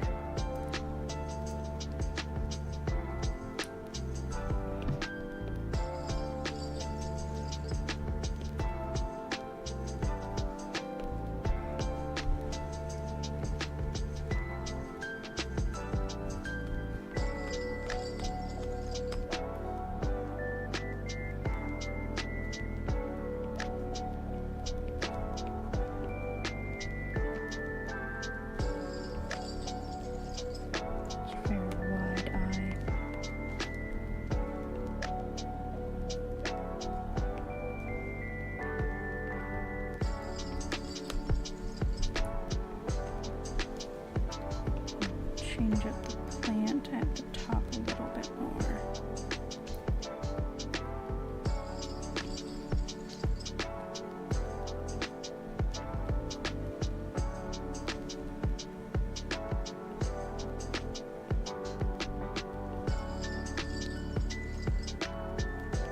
These flowers are looking rough, but they're present.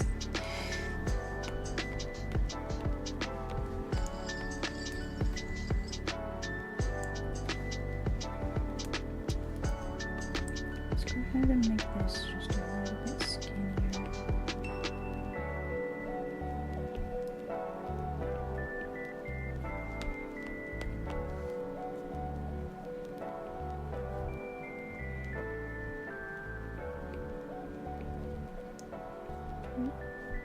Got a few little leaves here and there down the vines. I feel like the head is way too big. So we're just gonna shrink that a little bit.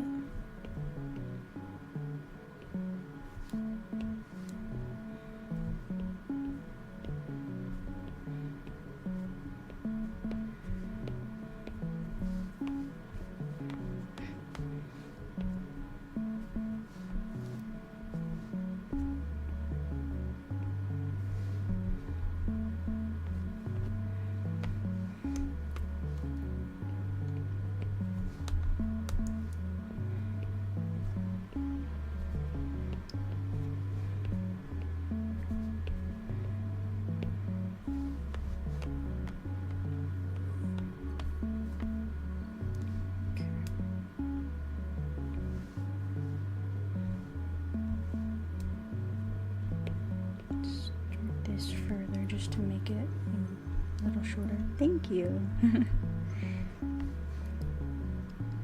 Yeah, I've been doing this for a very, very long time. Honing my craft, so to speak.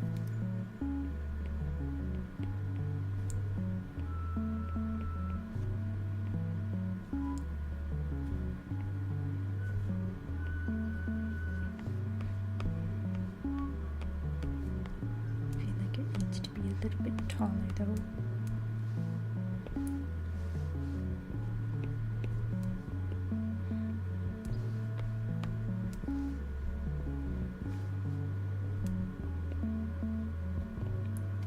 So keep this level with that.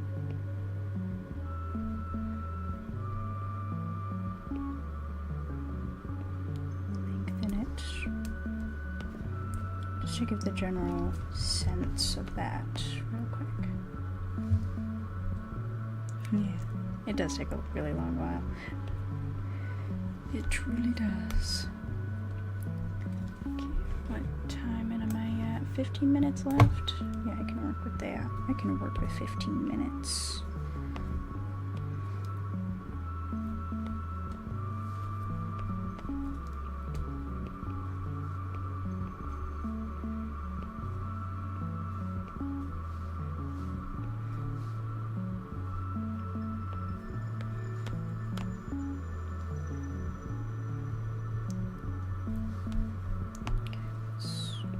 Make room for the eye.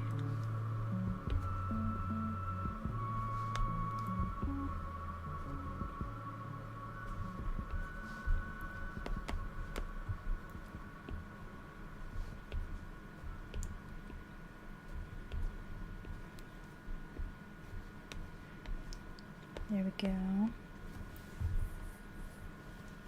Okay, I actually quite like that so far.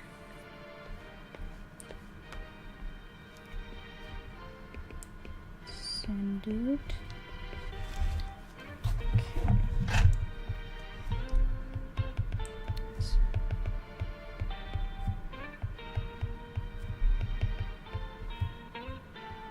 Oh my god, it does. I remember watching Digimon as a kid. That brings me so many memories.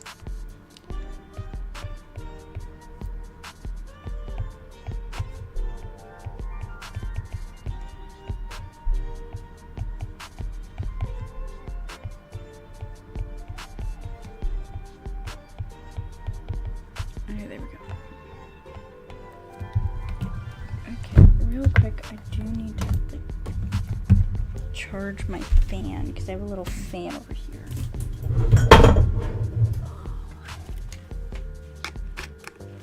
I'm sure the time will be fine. It's just real quick. There we go. Get that running. I'm hoping the fan also isn't like audible through my microphone because I have a very powerful microphone.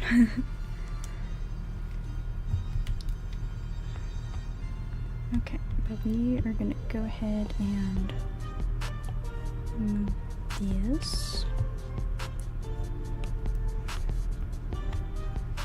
Okay, I think I do kind of want to stick with pink for like the petal colors because I am looking back at the butterworts and there's like a few different colors that come in, but like green or a pinky shade seems to be the most common. It has like purple flowers. That's what I'm seeing just based on what I've googled. So we're gonna go with pink here for the petals. And it's on the same layer. Do I have water? Yeah, I don't think. Oh, I do have water. I forgot I brought water. Gotta hydrate. I mean, I wouldn't say that. Google lies pretty frequently. Especially with the rise of Gemini and all that.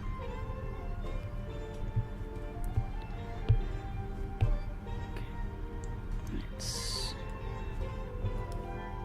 go for like a green kind of color at the center of each petal. Agreed. I use Google a lot, and there's this new like Gemini writing feature available on Google Docs. The first thing I did when I pulled up Google Docs was like, how do I get rid of this? I don't want to see this. I don't want this in my face. It's awful. I'm gonna try and go for like a purple, pink, and green color palette for this one.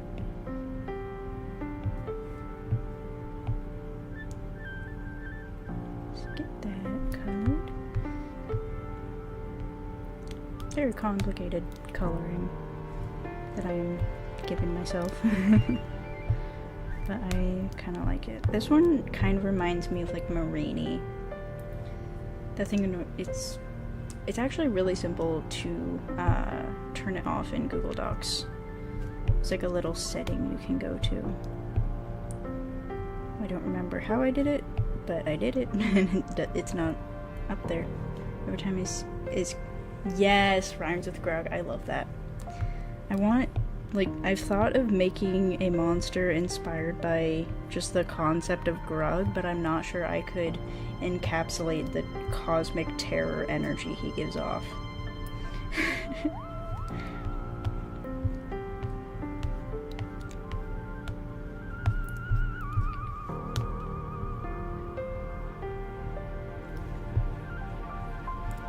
Let's get that going again. I'm going to do a lighter purple with this one. Like a brighter kind too bright. Let's go here.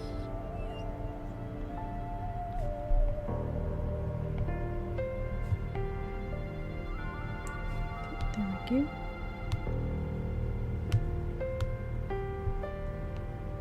The same shade of green. The same hue, I guess.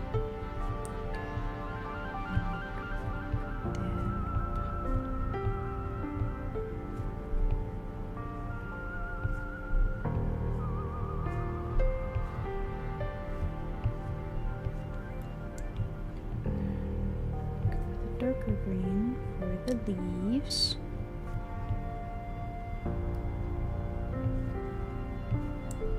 And this little stems.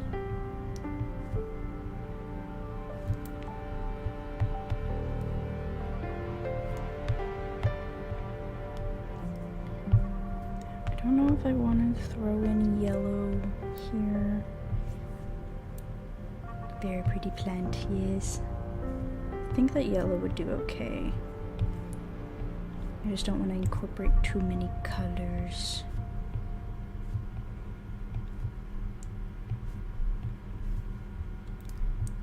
Could make the eye yellow as well, just to tie it in a little bit better. Then you come up here, make the eye yellow. Keep the purple kind of center going over here. This also reminds me of something in Rogue Legacy 2. I don't remember what it was. So I've played the game like quite a bit, but not like I've never actually finished it. This reminds me of something out of Rogue Legacy 2.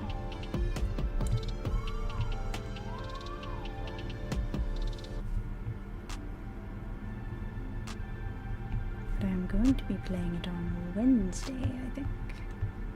I think that's the day I scheduled anyways. Never heard of that game. Yeah, that makes sense. I used to play Rogue Legacy 1 when I was much younger, and when they came out with Rogue Legacy 2, I was like, hey, I'll play that. Yeah, it is kind of a more niche game, I think.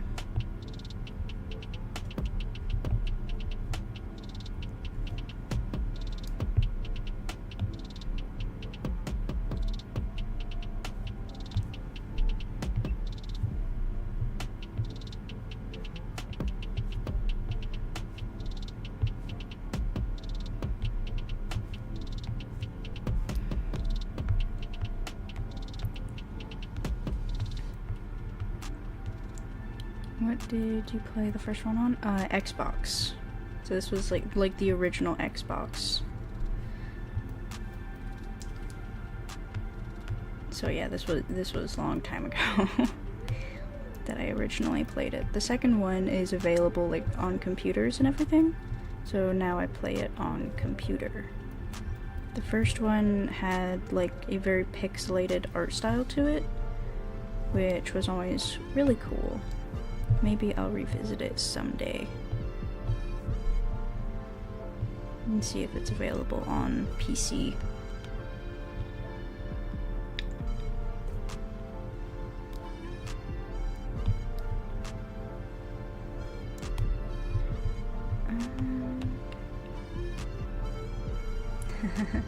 Not so long ago, eh? It feels like it was a really, really long time ago. For me, at least. But I am... yeah. That was childhood for me.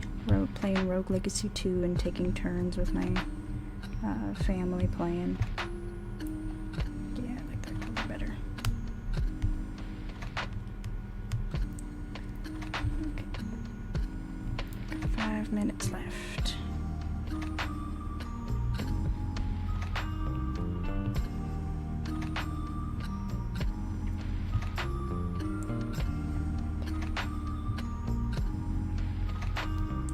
Never played myself stuff about it.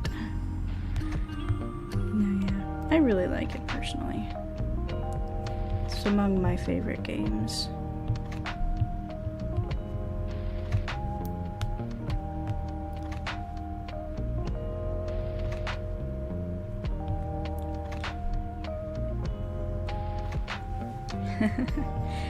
No, yeah. I never owned a PlayStation, but Xbox was always my console that I had.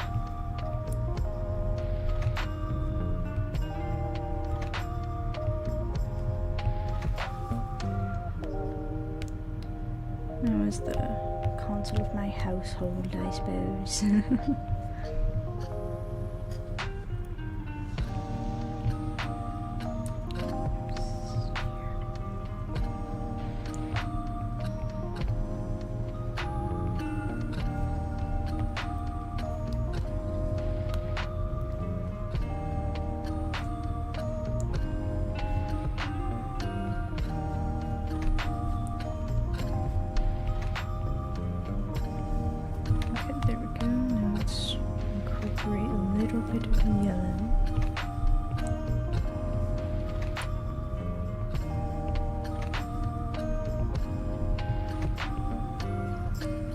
The 360 had the best controller. Agreed.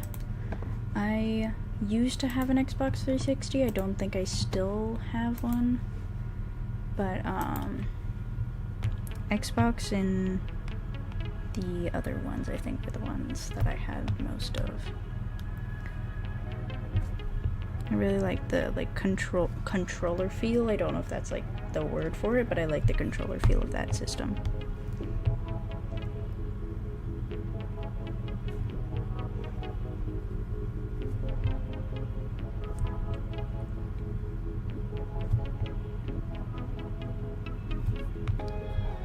Yeah, I think well, no, I like the darker petals better. And I had tiny hands. I still have very small hands, but I had really tiny hands. So it was like any controller that I could easily grasp, I was happy with.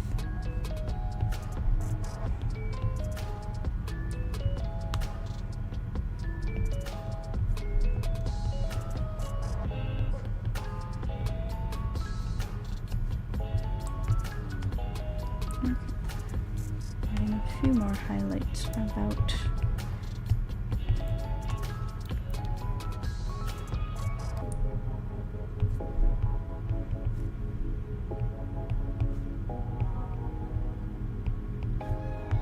just a few juicy highlights, nothing more.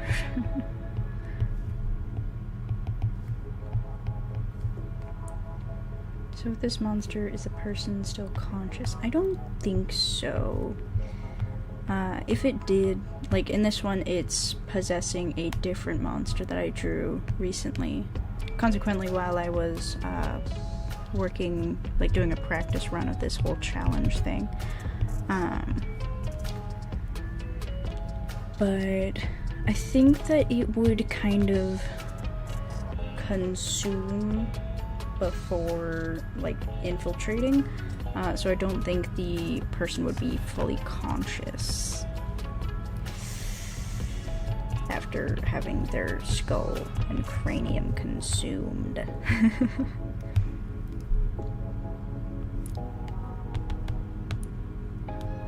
mean, I don't claim to be a doctor, but I don't think humans can survive without craniums.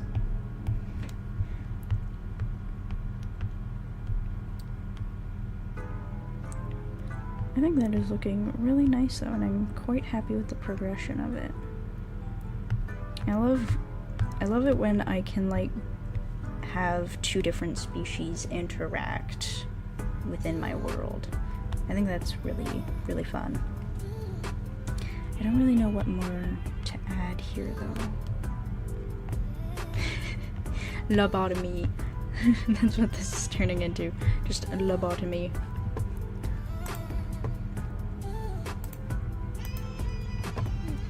Looking back at the actual flower that this is based on.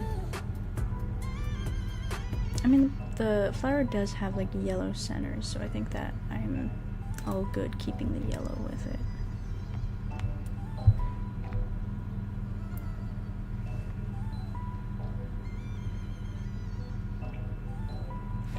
Oh gosh, that scared me. Okay. That is time on this monster. That is all the time I have to sketch it out and give a proof of concept, so now it is up to the chat with a poll. Does this monster get to stay and turn into a monster roulette monster whenever I get around to it? Or toss it. There we go. And that poll is now up and running. Yeah. If you say not to keep the monster, then I will throw it away.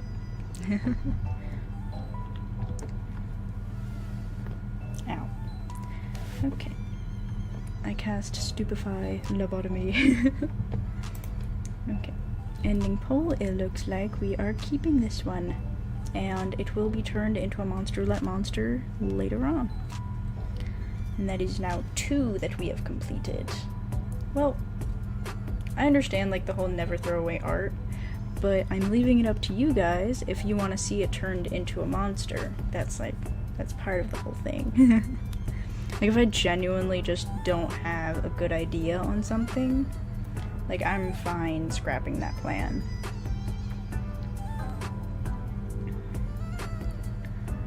Okay, let's go ahead and scooch this over here. Alrighty. I think I have the mental capacity for like 1 or 2 more. Probably just 1 more though.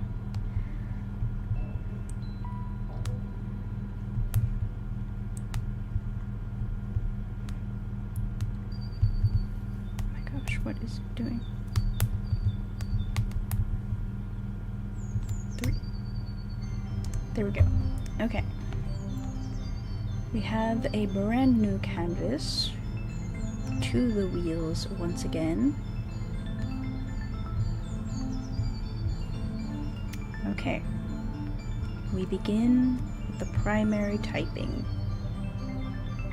What is our primary? Ooh, fire. Okay. We can work with fire. What is our secondary? Fire and earth. Okay.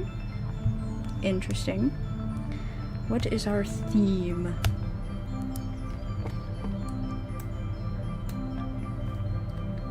Theme is wise. Okay. So we are looking at a fire and earth type with wise as the theme. Okay. Now it is time that you offer a twist. If you would like to twist this monster, cast your ideas and we will see what happens.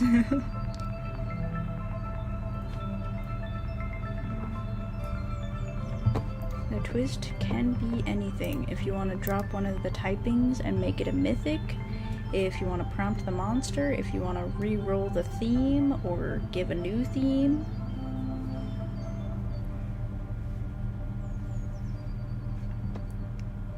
Like an amber mosquito. I'm not sure how an amber mosquito...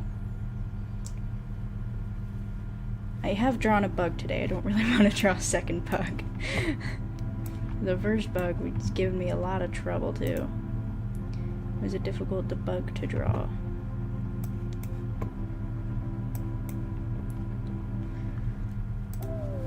I mean, my brain first goes to like a volcano or magma, but I leave the twist up to chat.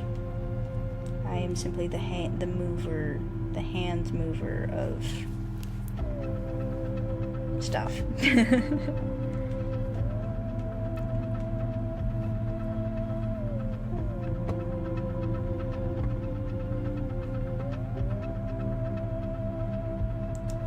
Magma shark. Y'all just want me to draw animals.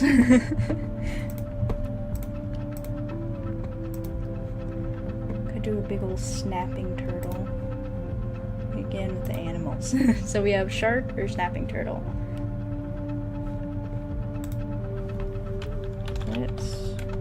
What kind of shark would it be?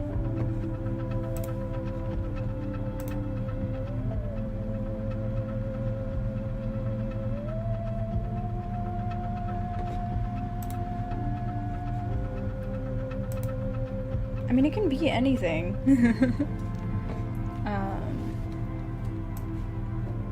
Yeah, so far though we have votes for shark or snapping turtle.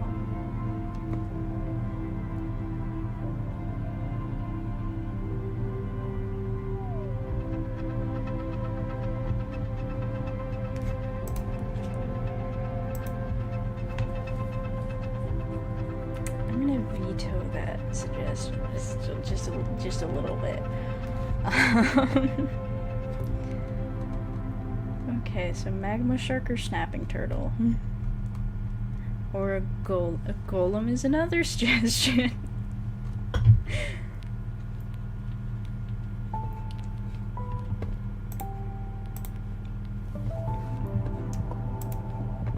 I have drawn a fire golem already, though. I think that was episode like 2.5 that I drew the magma golem. That's definitely interesting. Like a cloud that rains volcanic stone. That would also be painful.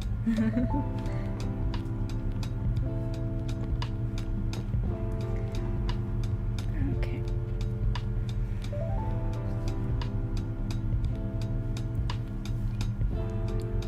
Okay, I think we might be settling on the volcanic stone idea then. A cloud that rains volcanic stone.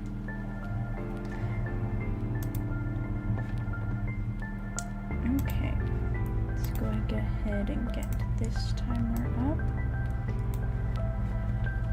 Okay.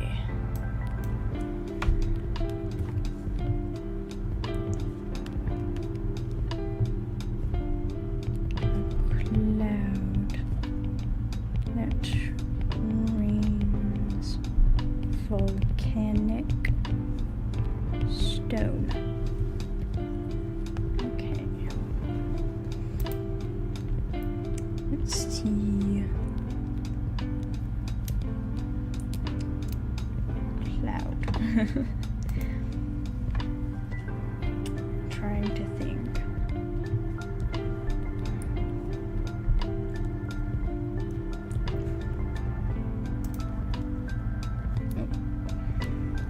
I definitely don't want to get too close to like Pokemon's ideas and everything, but I'm kind of thinking of like a wheezing type of thing that like gives off smoke that rains down in that kind of way.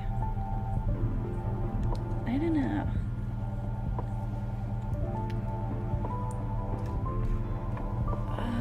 Okay. Putting on our thinking caps.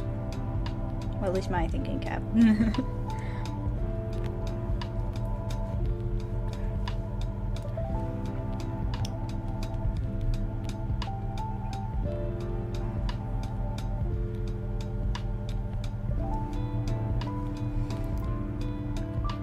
A cloud that rains stone kind of feels like it would also be a sky type, though.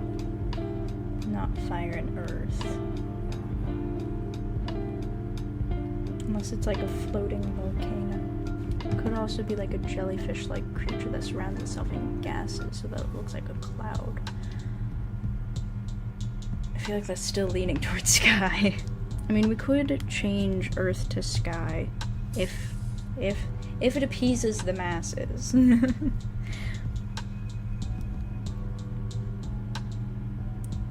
Yeah, like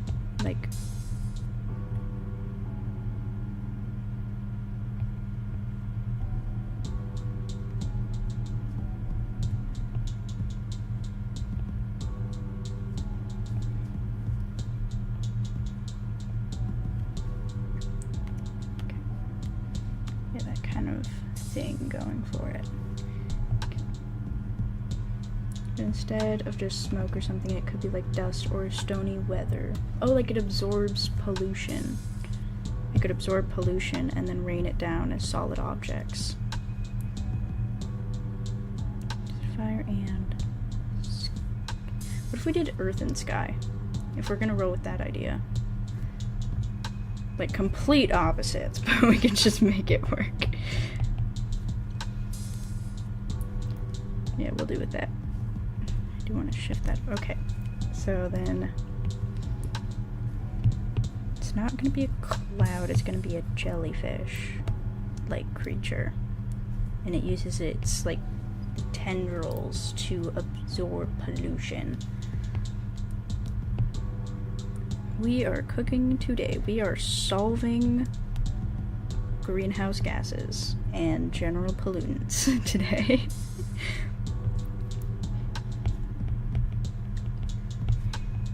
Fish-like creature.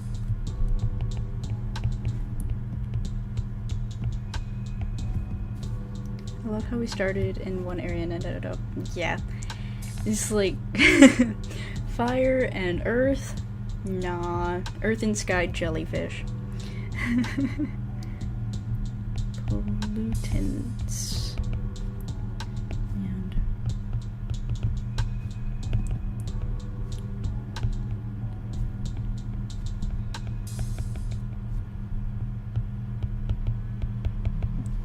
okay.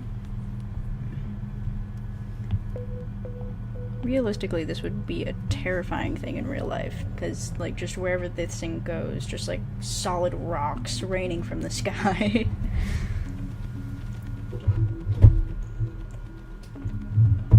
Okay. Gotta fix my little fan. Okay. So, let us think jellyfish. I mean, Google jellyfish. Okay, that's the timer. Just want to Google jellyfish real quick. Don't gotta yell at me. Okay.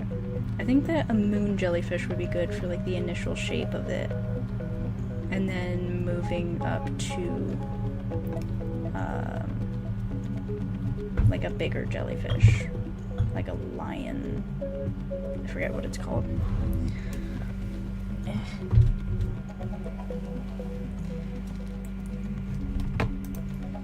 Like, it passes over factories and just absorbs everything and spit it right out. Yeah. Okay. I think this one might be a little more simple. Need to start the timer. Because jellyfish are not super complex to draw. Well, they're pretty complex, but not like the most complex thing that I've drawn. I do want to give it little eyeballs, just for fun.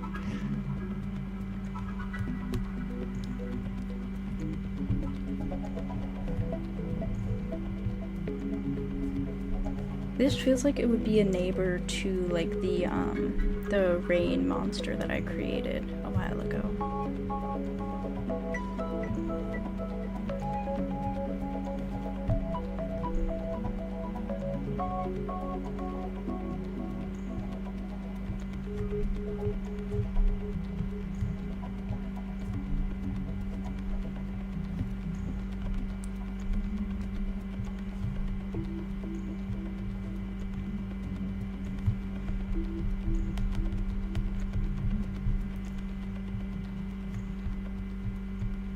It's just a small little guy.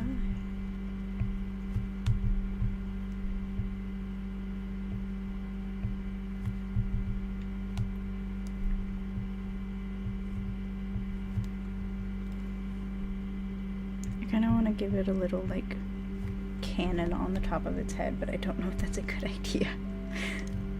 It's just a little man.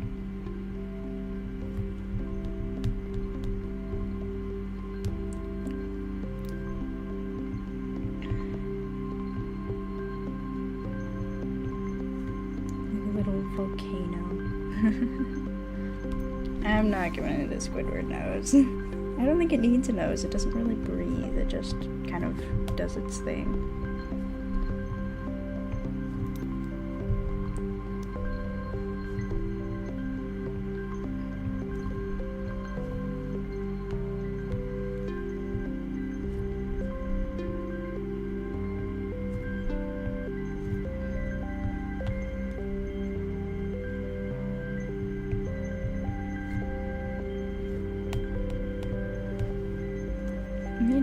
Just kind of little simple little guy.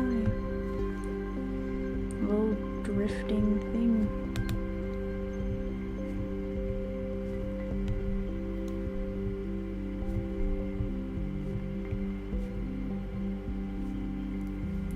Could definitely see it capturing people. Could see people capturing this, using it as a way to get materials, like making factories around it. Yeah, that could definitely be a thing. Because like, if it basically solves pollution, why wouldn't you want to have one?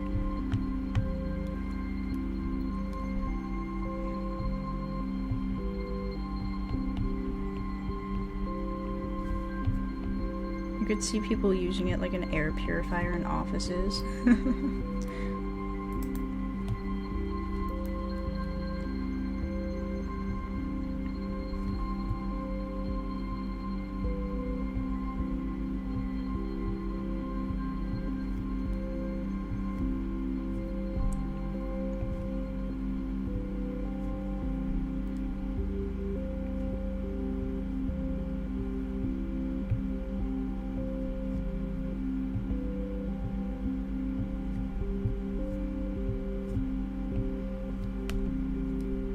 Just kind of drifts about and just collects all pollutants and things in the air. And then if you like, you could train it to actually go over a trash can when it needs to dump solid objects.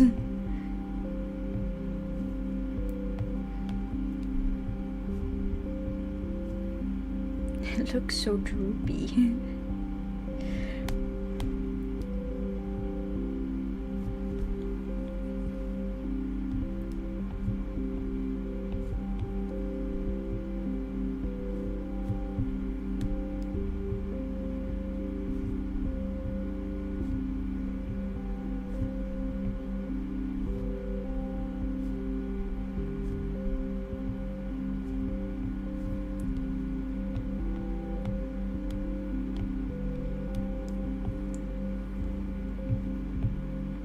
I feel like this one's gonna be the simplest of the night. Type diversity in this particular one is crazy because depending on where it's located, it could produce different objects based on the pollution it's gathering. No, yeah. That would definitely be a thing. Like, I could see it, like, if it's going over, like, heavily polluted areas, instead of releasing, like, solid, like, hunks of carbon or metal or anything, it just rains poison from the sky, depending on what it is processing.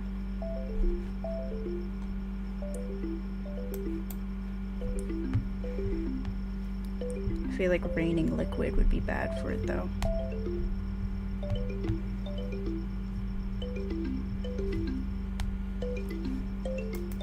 Drop a brick of uranium.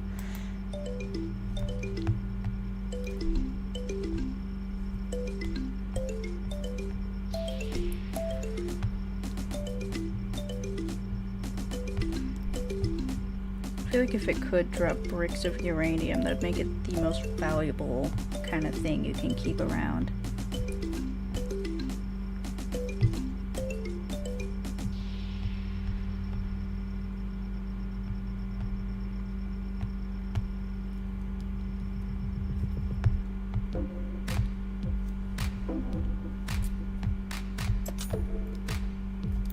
Let me look up another jellyfish that I could go based off of.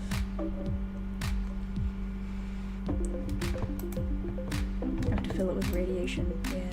Let it just hang out over like power plants or something. Radioactive power plants and stuff.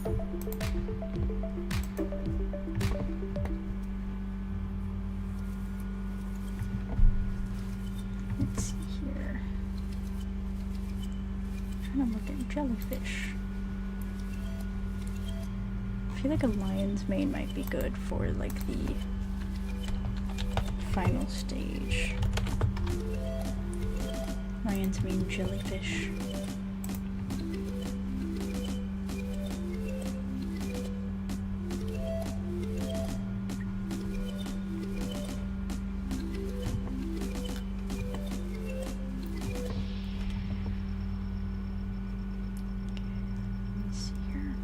Yeah, I think Lion's Mane is what I'm gonna try and go for the final stage.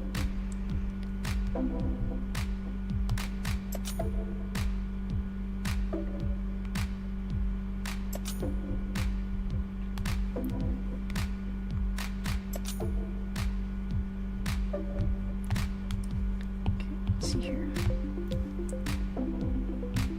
Lion's Mane are like really big. I don't think I have enough canvas space for this. I can just make it a little bit smaller.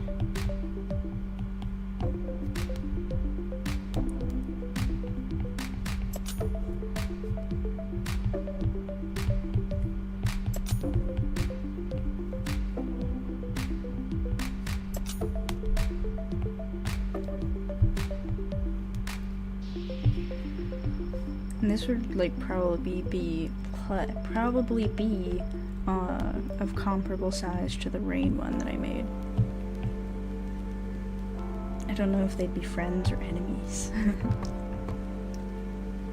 Oh, talking about the immortal jellyfish? Remember? Let me look up what this is. Yeah, the immortal jellyfish. I've seen a bit about these. They're... yeah.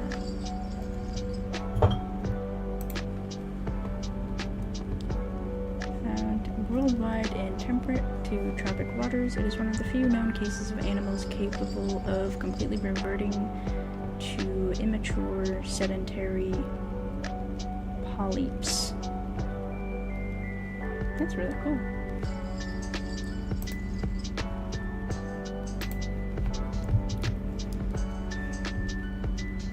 The ocean is a crazy place. Indeed it is. Ocean is crazy and scary place.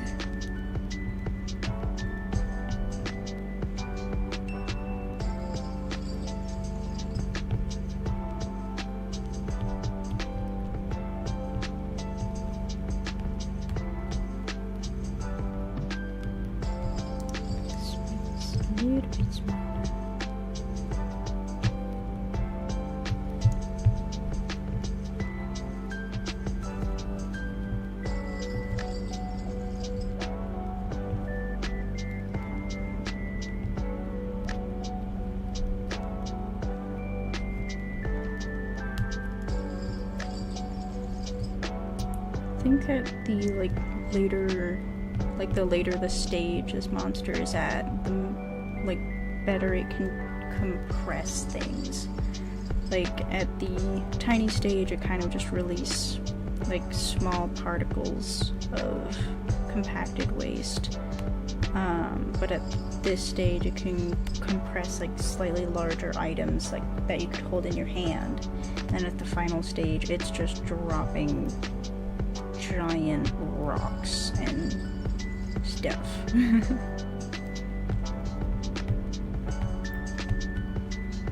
I still need to make this canvas bigger. Or I need to make this guy smaller.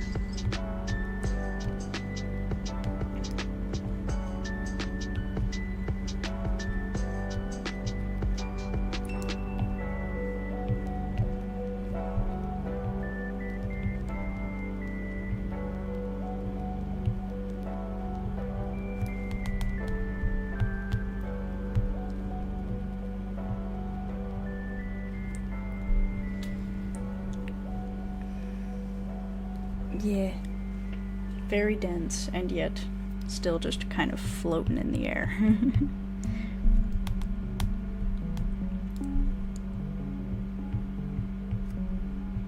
Making physicians quiver. Let's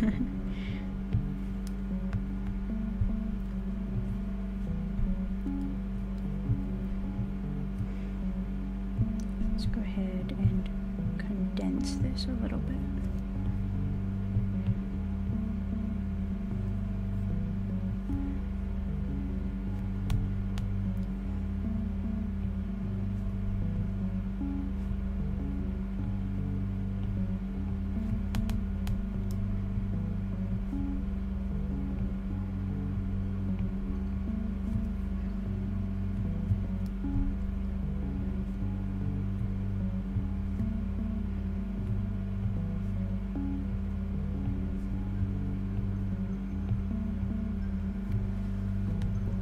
thank you.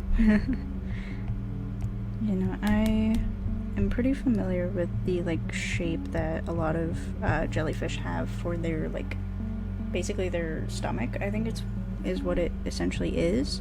I've drawn a few jellyfish. I like jellyfish a lot. They're really cool.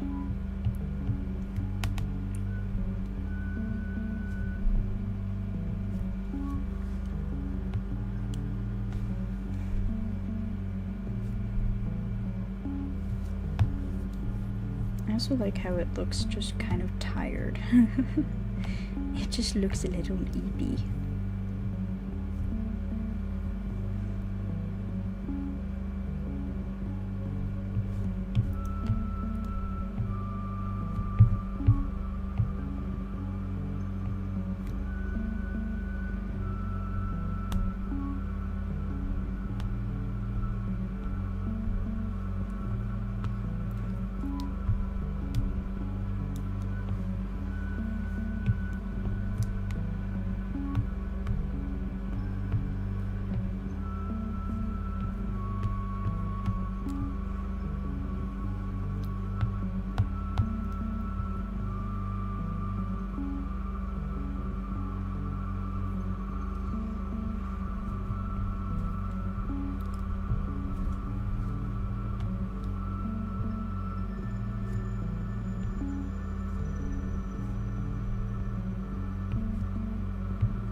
Make this guy just a little bit smaller so he fits on my canvas more.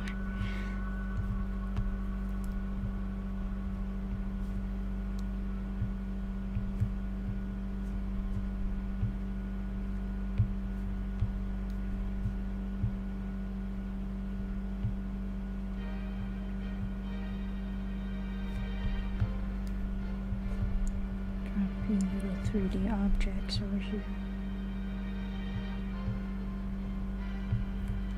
Getting high tech.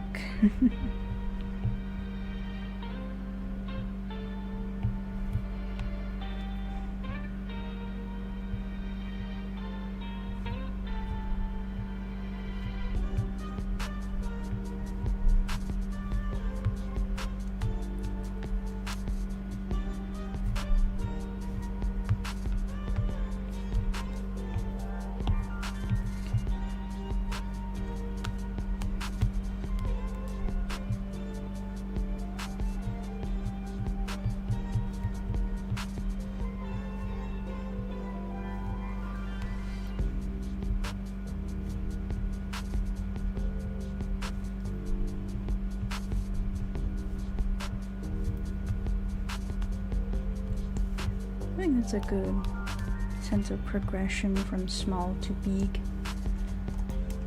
Yeah. I mean, it's gotta take a lot of energy to keep just drifting about with such high density.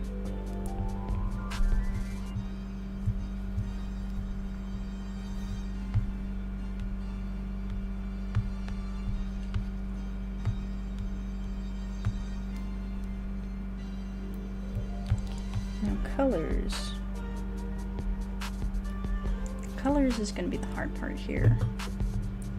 Tempted to keep it in like the brown or like orange-ish shades.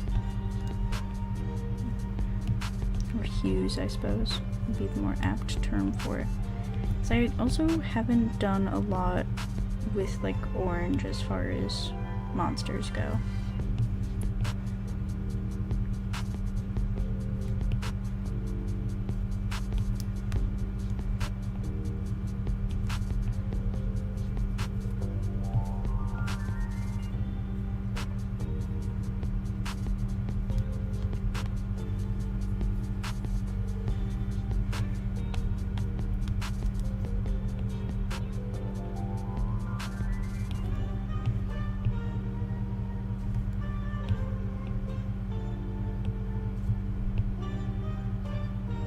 Gotta have a nice smoggy color for the pollutants.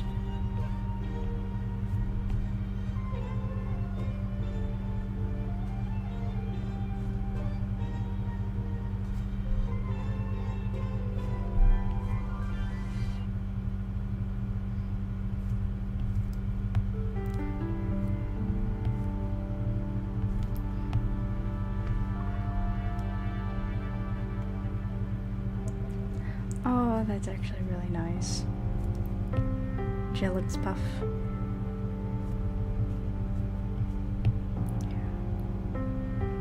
I'll definitely take that into consideration as far as naming goes. I don't know what any of these guys' names are gonna be at the very end when I actually name them.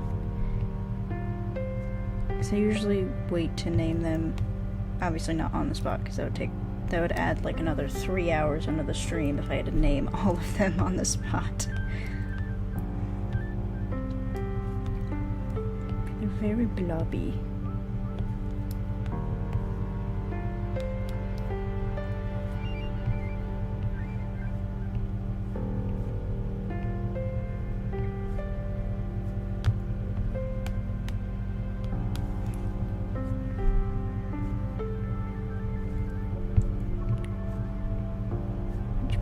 For this guy's highlights. What's 3 hours? It's only 9:30 here. It is. Thank you. Welcome to the stream. I don't know how long you've been here, but these are like jellyfish guys that they absorb pollution and then they basically like spit it out as solid objects. They're like pollutant trash compactors.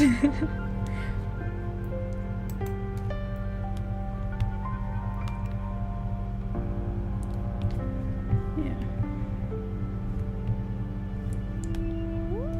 Thank you.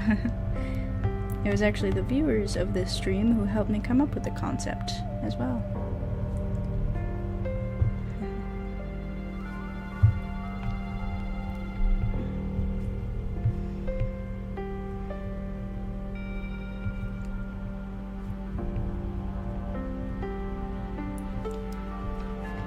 This one I am flying through. I still have 19 minutes and I'm still on, like, I'm just on like the coloring phase. I am flying through here. Oh, okay. That makes more sense. Thank you for the context.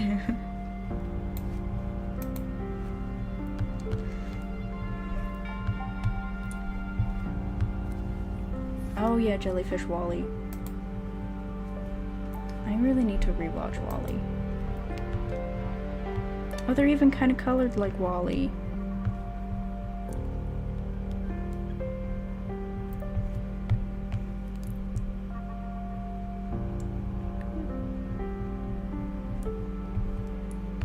Let's actually make... I'm gonna add some yellow to this dude.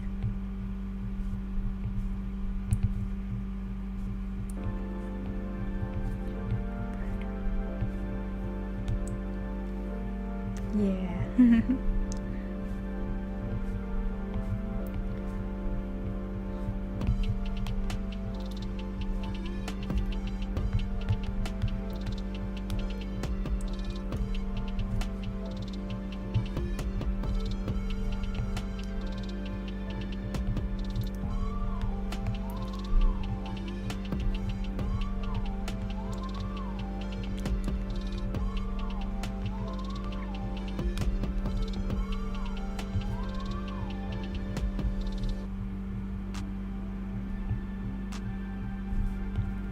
Very sloppy with the coloring on this one.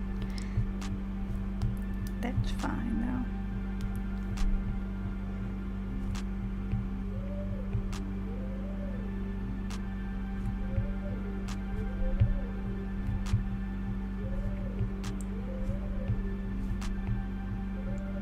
So here, there we go. That's a little bit better.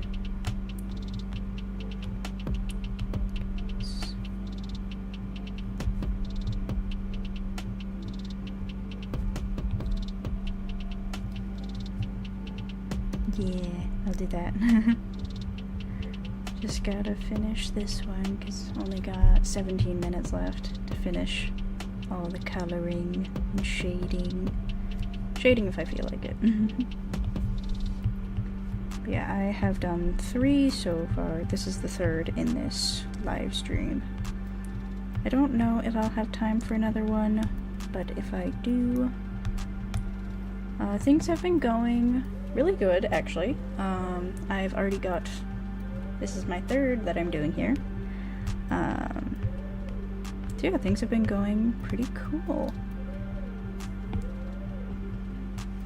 Thank you.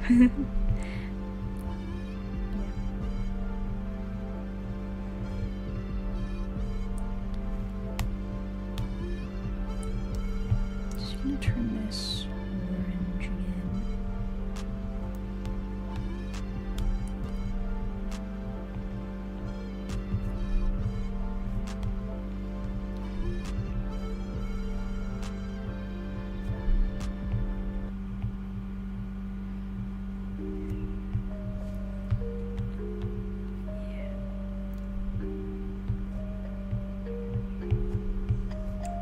There we go. Happy with that. Okay.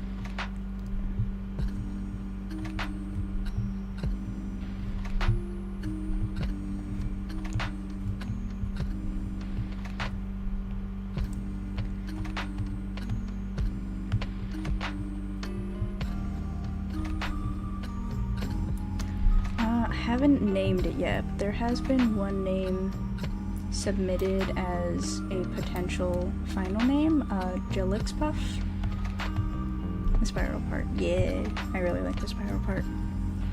Yeah, I don't know what the name will be in the finality of it though.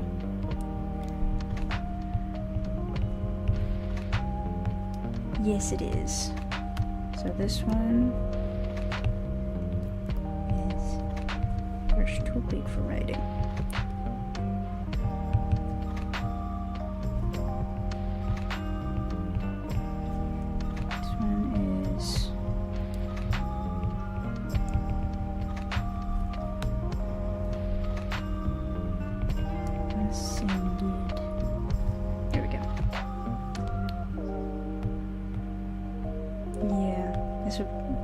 Jellyfish in general, I think, make really awesome tattoos.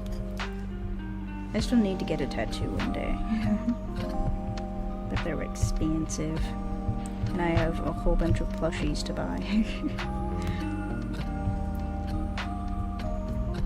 I have my list though, so that'll be good.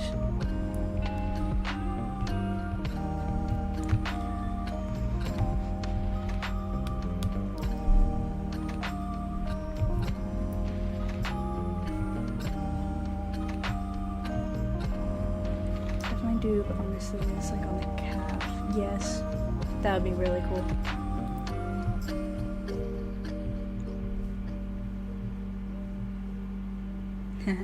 Yeah, tattoos and plushies. I have a cult of Kirby's. Oh my goodness. I love the alliteration of cult of Kirby's. She does. I acquired most of them for her. That's wonderful.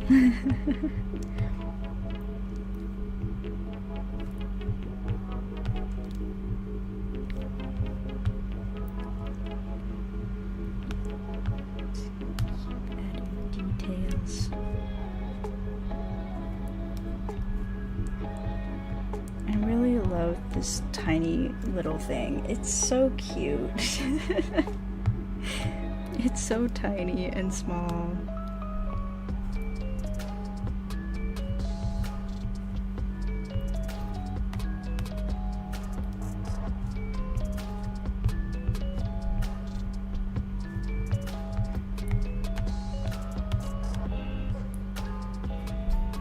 He needs some milk. I love the different colors you added to the spiral of the final one, and the baby is, he's just a little guy. What size of milkshake you want? Small. We need to bring Vine back. I miss Vine.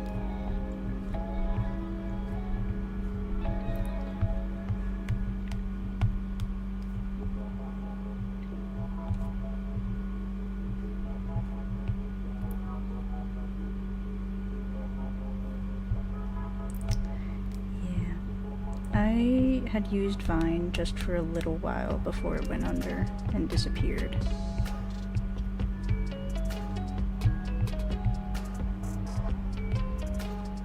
Yeah. Now we're just stuck with TikTok and YouTube Shorts.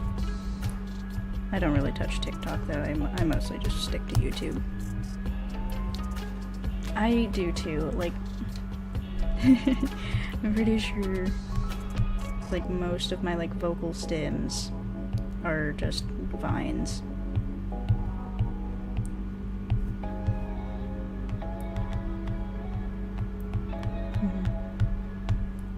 I do like YouTube Shorts better than I like TikTok, just because, meh, I follow most of my favorite YouTubers on YouTube.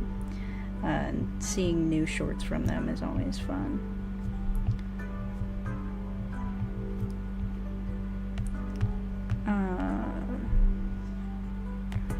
I have so many.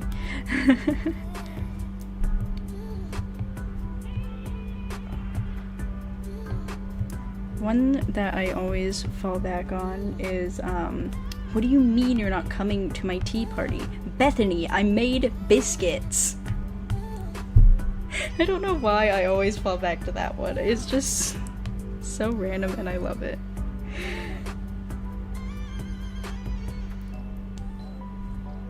And then watching it over the years just slowly devolve into, like, making the sound crunchy and everything.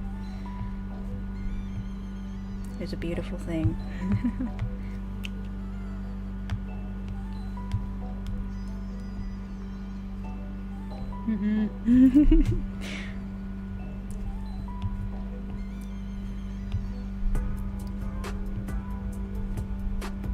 I'm making biscuits.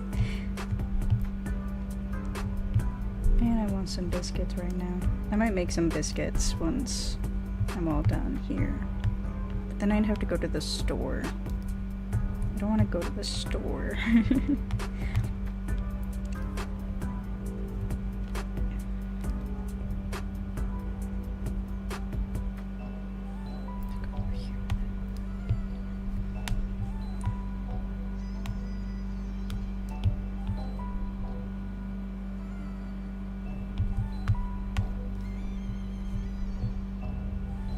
I feel like this one's just going by so chill, like I'm almost done and there's still 9 minutes on the timer.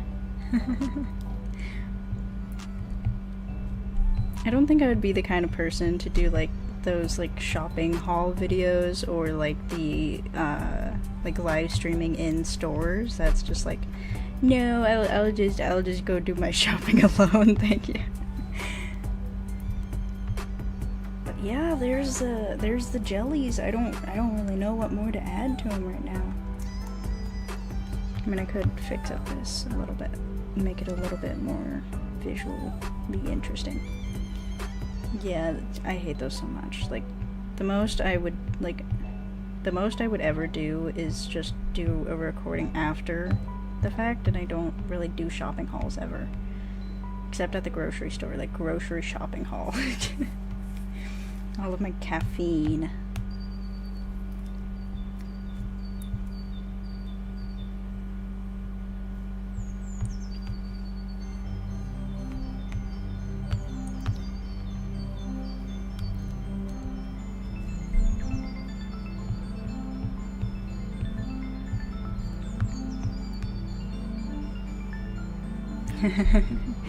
Yeah. Just a dog on the influencers who do all those Sephora shopping hauls, and the sheer number of Neato hauls that I've seen all over my For You page is ridiculous.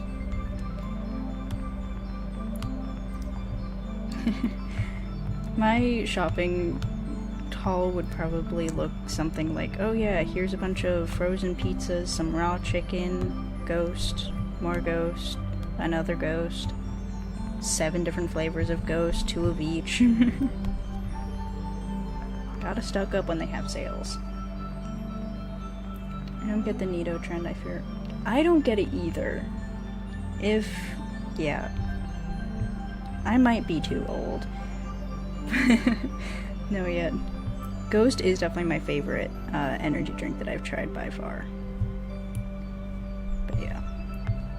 Yeah, and I work in retail, so I get hit with the Nido trend real hard.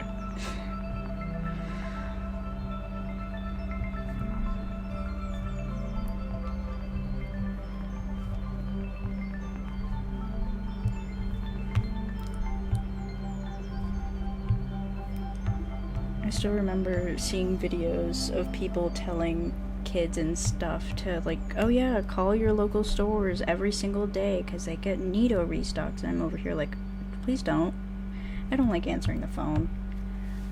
Nido, it's like Needo, I think, anyways. But it's like squishy things in general have been trending a lot, especially with kids, and it's absolutely ridiculous. It's like the common phrase, run, don't walk, but people are doing it about Nidos, and like, there was a dumpling thing that went around for a while, but now it's just with the Nido Nice Cubes, which started as a sensory toy, and now it's just a whole thing that's been blown out of proportion. I'm really happy with these, though. I don't know what more I can do here. They're already just so fabulous. Yeah. I only have one, like, squishy thing. Oh, Labubu's is so strange. I don't know what kids mean half the time either, don't worry. It's like, oh my goodness. I love these jellies too. I don't think I even need to ask if to scrap this one or to keep it. We're keeping it. I am overruling the chat right now.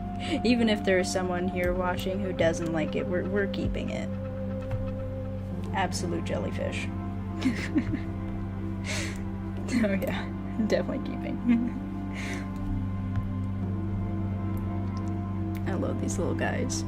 I love the color palette too. I don't normally like an orange color palette, but I really like it. It's very cute. We need to protect these absolute jellyfish. Someone get Game Freak. Do not get Game Freak on this. Oh lordy. Gosh. Game Freak and Pokemon, I fear the day they take interest in what I'm doing. Can I preview? There's normally, like, I can do a preview of these. Yeah, that's what I'm worried about. I'd rather just make my own things. Yeah. I don't think I can preview these. I don't know why it's doing that, but, yeah. Anyways, here's the first one that I don't want to give up my intellectual properties. Yeah, I love these little guys. Yeah. Here is the first creation of the night, or evening, I suppose. This one was insect primary typing, ice secondary, and was based on an animal. Someone recommended that I base it off of the assassin bug, and I fell down a small rabbit hole with that. So it starts out like a kind of like a little tick, and then it's an assassin bug, and then it's a giant beetle. And it is like, its whole thing is that it's constantly putting out cold and displacing heat that its own body is starting to freeze from the inside out, so it needs to cling to larger creatures that, and like steal their warmth basically, so that it can survive. Yeah, it's really jewel tones. I always love jewel tones. I'm not as big on pastels, but jewel tones, always. Next one though, this was the second of the night. This one was nature and dark type, and this one was, we got the prompt of butterwort. Yes. I still remember watching Digimon as a kid. Good times. But this one is a carnivorous plant-based monster. that will like climb up in trees and then drop itself on unsuspecting monsters and other victims, and then it will consume them. Yes, I love this little guy. It looks like a little guy in a hat. And then this version is actually serving as a parasite that consumed the host of a different plant-based monster. I haven't even shown that monster yet, but I think I'll put this one and the other one I did in the same video, because this one is related to that one. But yeah, so this one kind of just landed on the head of that other monster and then became it. And it works as a great camouflage sort of situation, because the other monster is not poisonous, but this one is, and it eats carrion basically. And then of course jellies. I love the jellies. Sun hat parasite flower. Yes. It does look like a sun hat. Oh my god. It's like a little sun hat. I love that. Anyways, I do think I definitely have time for one more, especially since we've got 4 people in chat right now. So I will feed the masses and we will go back to our wheels. I have spun this initial one 200 times. That's a lot. Okay. Sorry about the ads. Speedrun! Okay. Well, there's our timer. Okay. If we're gonna speedrun it, I can... Here. Okay. Speedrun 30 minutes. No, don't start the timer. 30 minutes and only 3 minutes to conceptualize a monster. That's what we'll do. We're gonna speedrun. We'll see if I survive. Okay, first typing. Oop, my chat got maximized. Okay, another nature one. Another nature primary. Got it. Going for some repetition. Okay, secondary. Okay. Okay. She is speed. Okay. So nature and sky are typings. Let's go for theme. We're going for relaxed. Okay. So let's go ahead and prepare a new canvas. So we have got... I feel like we're just remixing the typings right now. Okay, what is happening? Nature and sky. Relaxed for the theme. Kind of just laid back, I suppose. There we go. Okay, now this is the point at which y'all in chat right now, I'm feeling like a mossy hot air balloon. That's definitely an idea, but you can twist this monster in some way. So if you want to prompt the monster entirely, if you want to overhaul one of the typings and force me to make it a mythic monster,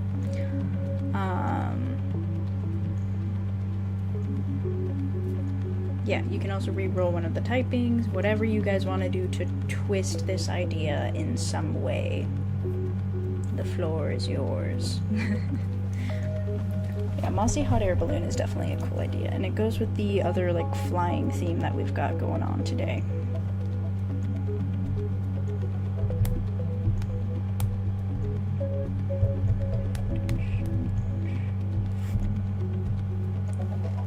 Yes. I'm thinking of the cloud counselor from... Oh, yes. Sky mythic. Yes. So yeah, so how mythics work is, at least currently, they only have one typing, and then it's just that. So they have one typing, and it's one form, so they don't evolve at all.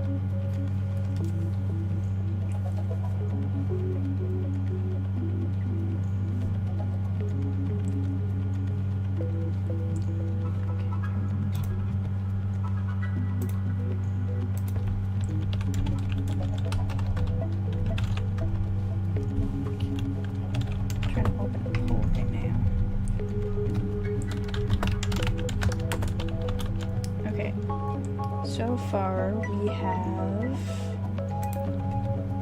mossy hot air balloon.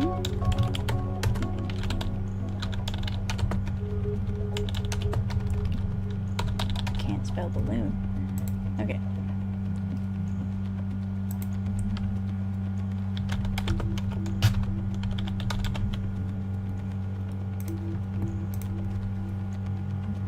Okay, so Mossy Hot Air Balloon and Sky Mythic is what we have at the moment.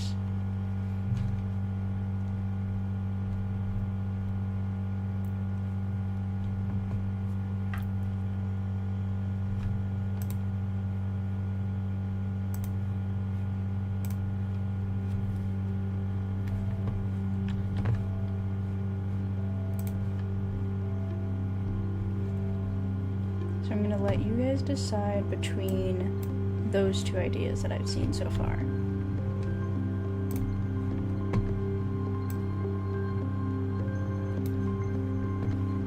The poll is open. I love that I can do polls. I like polls.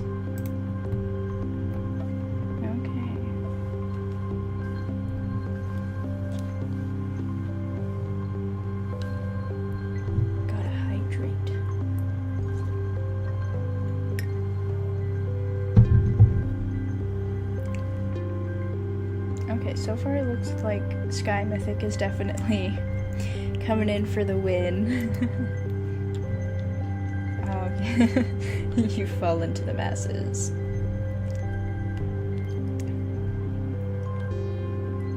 Okay, I'm ending the poll then. Looks like we are gonna do a relaxed Sky Mythic. Relaxed Sky Mythic. Okay.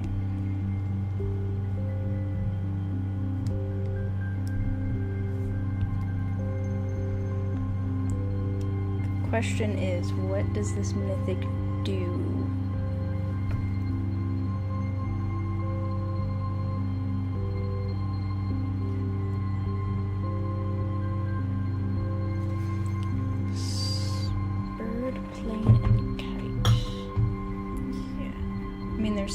Sky kind of pertains to things that fly, weather, wind, that kind of thing. Like we have the windy monsters that I made in. I think that Changes the Sky would be more of like a cosmic mythic monster, because I do have cosmic on my wheel. There's an ad. I'm not sponsored. I'm trying to see what episode of Monster Roulette it was that I created, like, the wind monsters.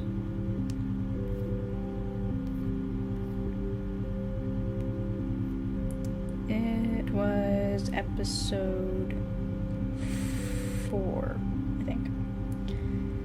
Relaxed, I think of otter-type feel. What about chill tornadoes? It could be like a harbinger of wind. Otter tornadoes. It's like Sharknado, but Otternado.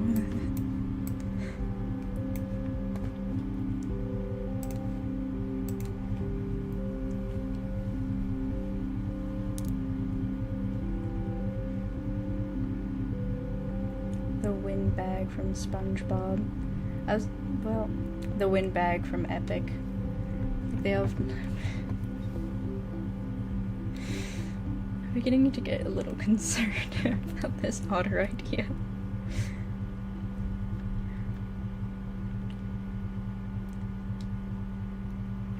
Little drinks with umbrellas and surfboards.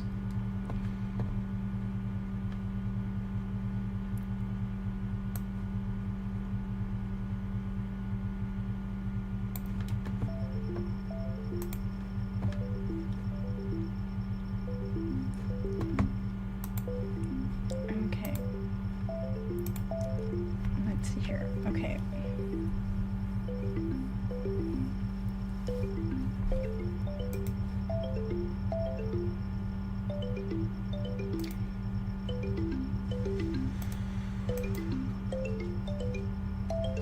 I'm thinking that we could do like a kind of hot air balloon idea, but instead of just kind of drifting lazily in the wind, it is calm, but the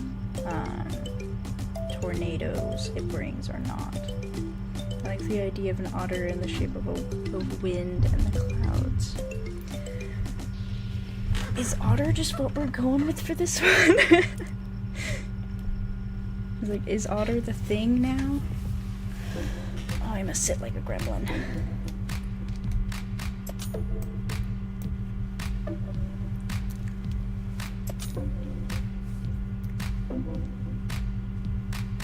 Okay, we're going with otter. Otter. Or like a sky turtle, more of a hot air balloon instead of a shell.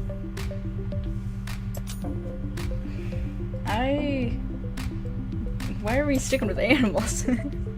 There's been so many animals in this live stream so far. We mentioned shark, we mentioned snapping turtle rather. We've now mentioned otters. Jellyfish. That's what one of the things literally is.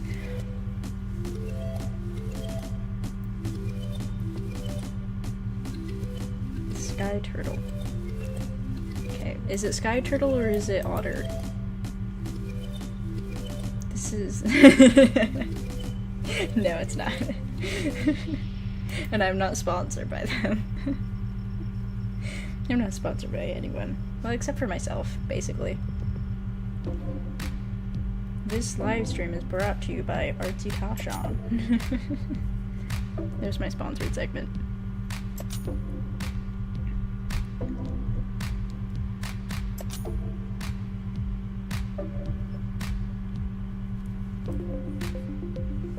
Yeah. I could imagine like a sea turtle.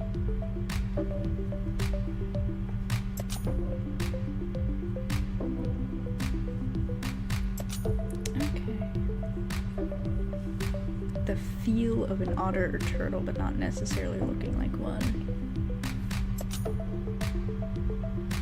Yeah. I mean, I mentioned hot air balloon that brings tornadoes, but I feel like I was kind of vetoed by the otter situation.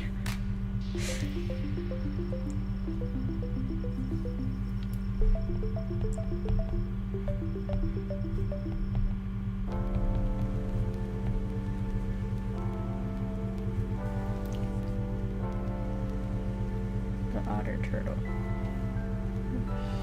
I'm confused.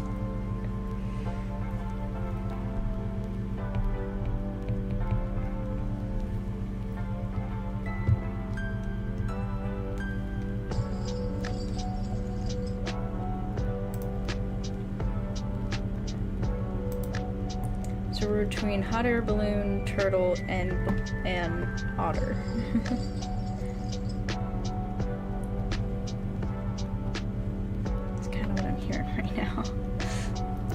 Idea is pretty sick though. Just go with your gut.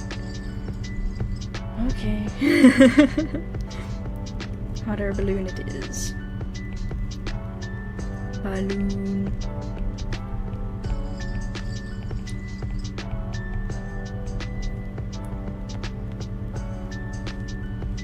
Otter floating with a turtle balloon.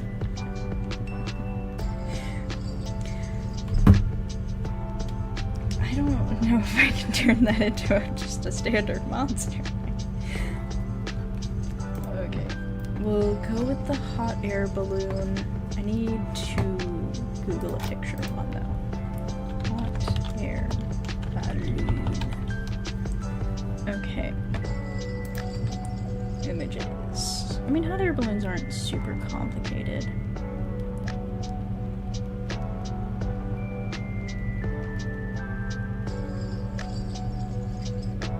They've only got like complicated patterns sometimes. Okay. What website do you use for the wheels? I use an app. It's literally just called Spin the Wheel. Let me see if I can find it like in the App Store. And this is of course on Apple for it. I'm not sponsored by anyone popping up on the screen right now.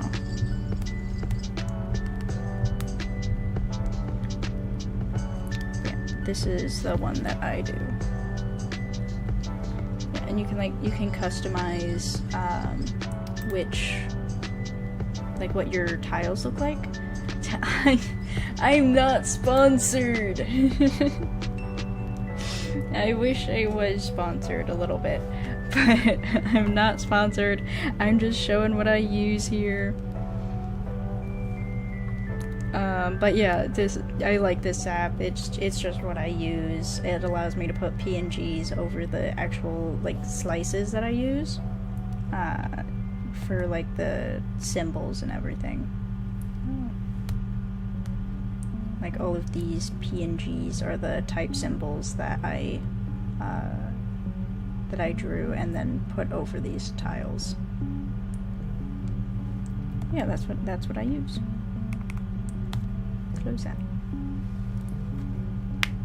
Yeah. Try new stuff. Okay. So we're going with the hot air balloon idea. And I'm not going to attempt to draw an otter floating with a turtle balloon in 30 minutes.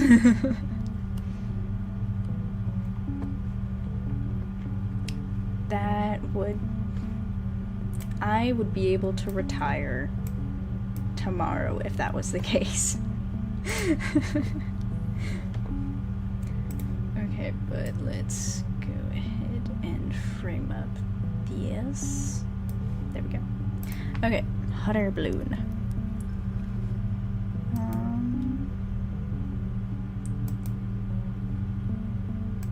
That'd be insane.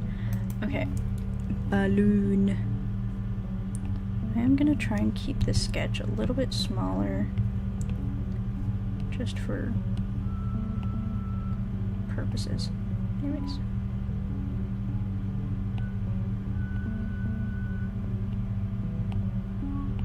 I'm gonna try and do a little bit of forced perspective as well.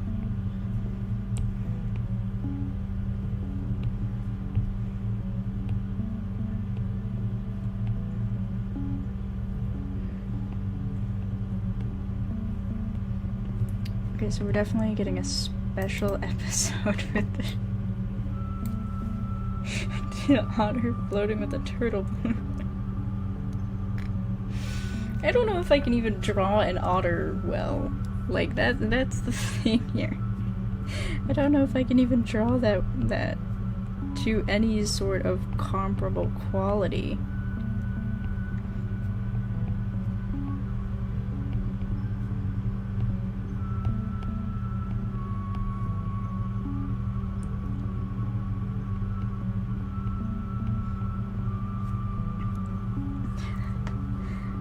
Otter-like monster, yes. An otter with a turtle balloon.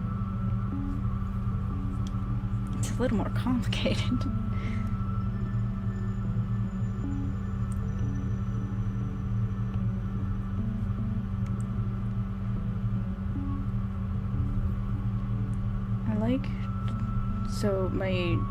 Just to share my running thoughts so far. April Fool's episode, it's an otter and a turtle is trapped. don't think I've ever done anything for April Fools, really, as far as, like, all that stuff goes.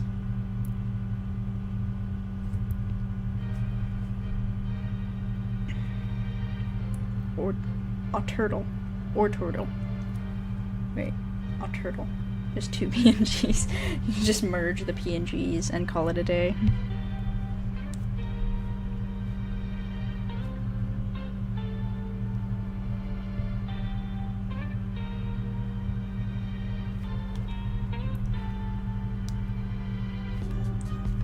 Those balloons do like the ropes and stuff.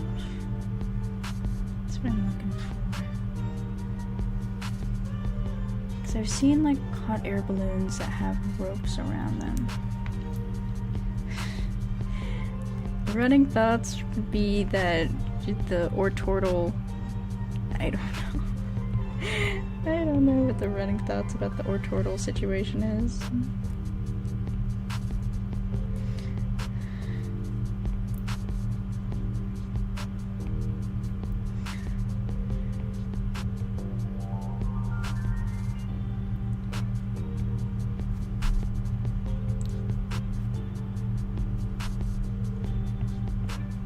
I do have running thoughts on what I'm drawing right now if you want to hear about that.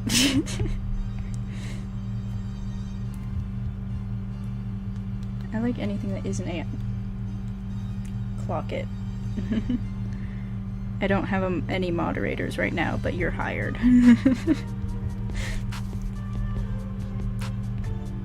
Like, as long as if you're against AI, you can be here. If you're pro AI, there's the door. God, I fear the day some AI keyboard warriors get into my comment section. I could see that happening.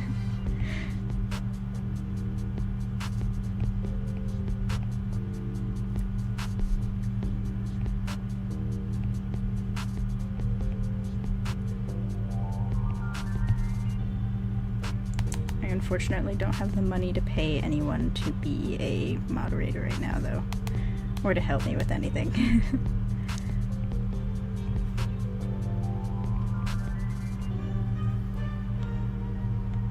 The droid army.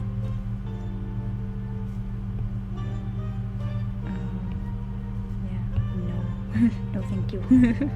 Keep them away from me. I feel like the droid advocates would probably be a better title for them. We work for free, what you mean pay? Yeah.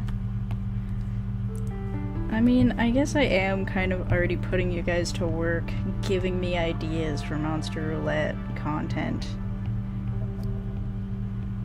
Yeah, you thought this was just a fun little community engagement? No. That'd be wild.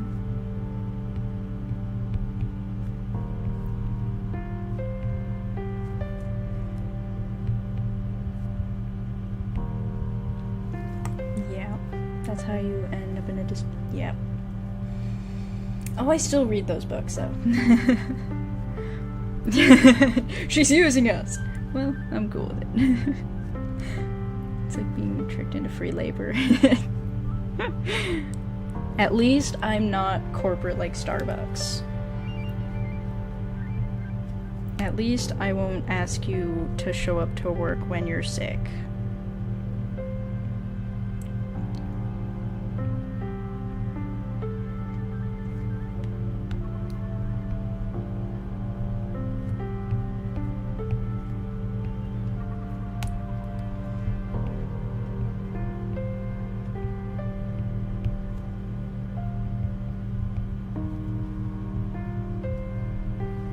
Yet.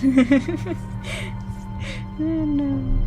I mean, I'd hope I never, like, I don't want to be that one kind of person. I did the same thing. God, I hope that, yeah. This is why I don't ever want to work for, like, corporate. Like, my retail, it's just a small little shop, and it's family owned and everything. So it's real chill place, and I like it that way. Man, I love clouds.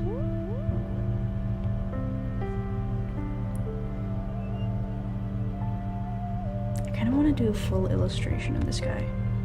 It's actually looking pretty cool right now.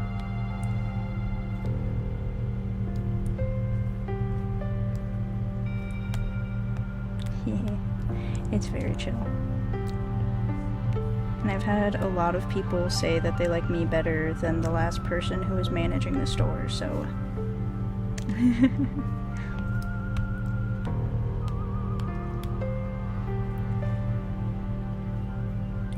He does look very whimsy.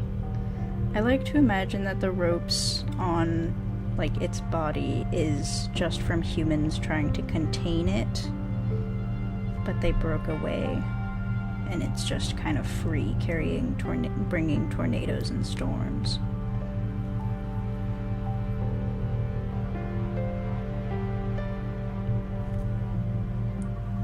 Lunado. I just realized. It's a lunado. I haven't had the displeasure of working for a corporate entity yet. Yeah. Well, just you wait.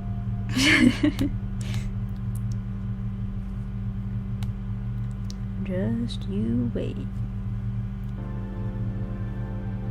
I mean, I honestly haven't worked for a corporate entity yet either. I've been at my place of work for a while, and I don't intend to leave yet. If you never have to, yeah, it really is. Like, I don't have first-hand experience, but I've seen what it's like.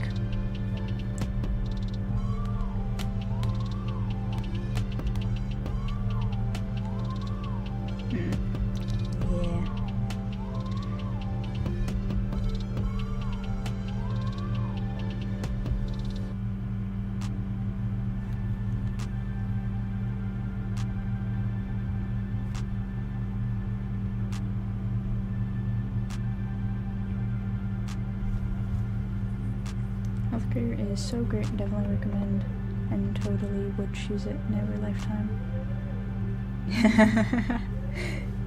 Yeah. Let's talk about otters again. Yeah, let's talk about otters. Otters are sweet little animals, and it's not what I'm drawing right now, but they're sweet.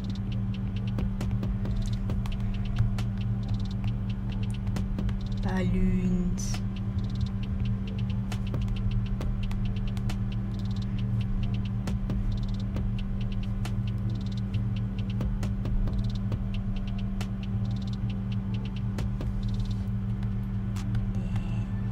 The balloon is coming on quite nicely.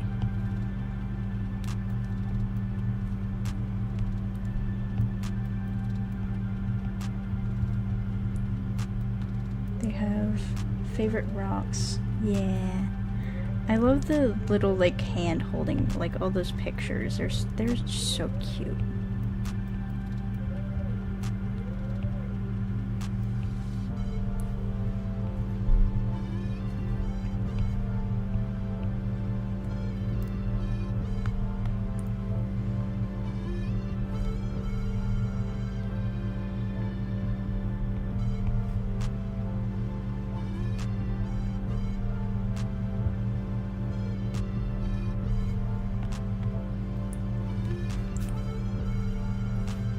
Looking at other hot air balloons. Like, I know they don't have anything like stuck to the tops of them, except sometimes netting.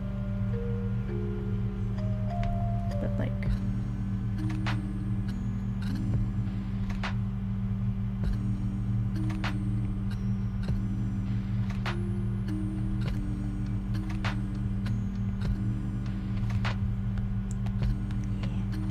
I really like it. This is actually turning out really nice. It reminds me kind of Driftblim, but like, honestly kind of cooler. Gotta put a cow in the wind or a wild Zuko. I mean, mean, I can at least do a bird. I'm good at drawing birds at a distance.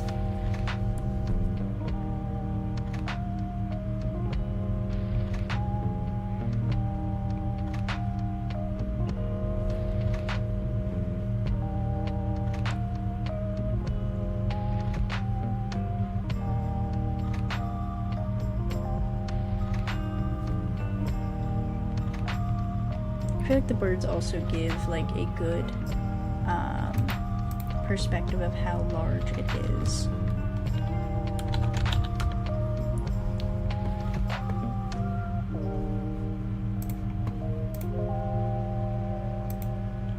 It's more whiskey drift blue. I can only assume you mean whimsy, but there's a chance you did mean whiskey, so I'm like, I don't want to assume or anything.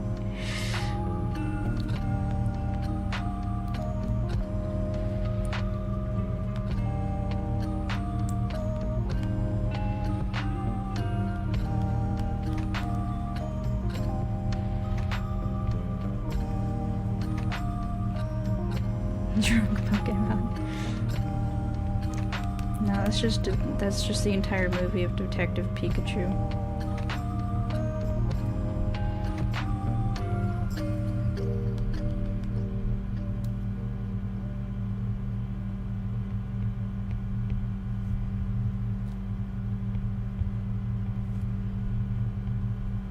Drunk Drifloon sound, yeah. Ain't nobody would be able to stop it.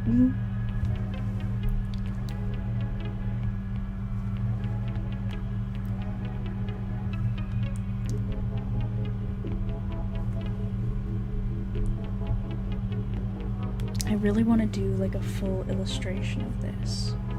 Pokemon should not be given.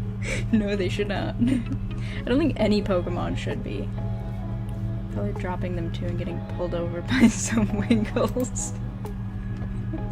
Throwing a Pelipper in there. Just like the Pelipper police.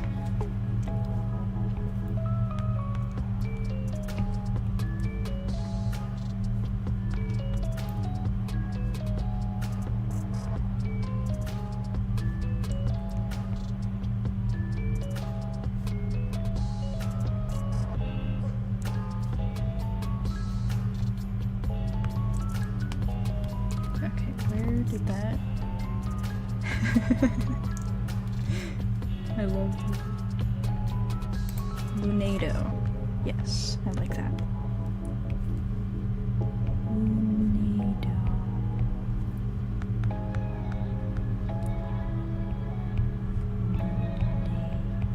There we go. Its official name is Lunado because I love that.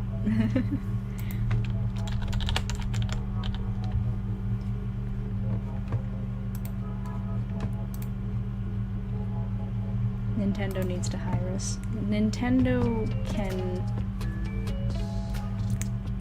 can have Pelipper police, but like I am making excellent time, I just realized.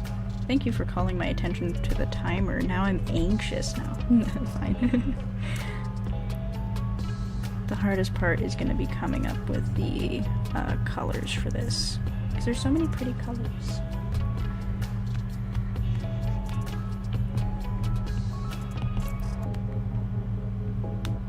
Nintendo can have Pelipper police, but they can't have Happy Birth. Yeah.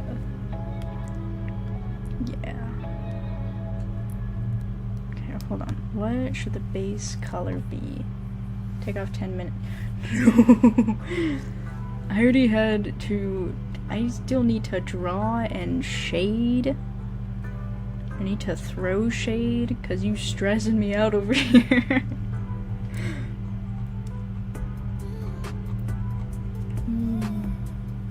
July 20th, 26th. The year of the Lunado. That is glorious. Throw that shade, girl. What colors do I give it, though? I could make it red, like the classic kind of hot air balloon colors. Don't rush art, that's how bad things like happen. Like season 2 of A Promised Neverland. Yeah. Now, y'all might agree with me, or disagree with me rather, but like I think that JoJo's Bizarre Adventure also kind of falls into that category. Y'all can be mad at me, but as soon as they killed my favorite character, I was done.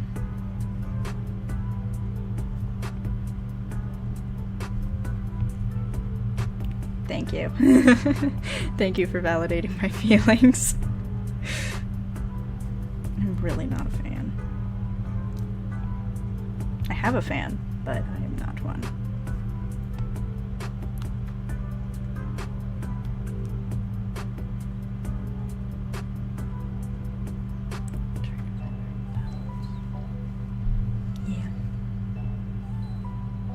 Yeah, I had like a friend who was really into it.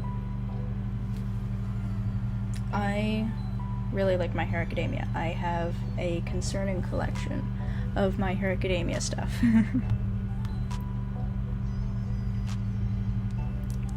Like, I feel like at this point you're like officially hired as moderator. It's like, well, what do you think of My Hero so far?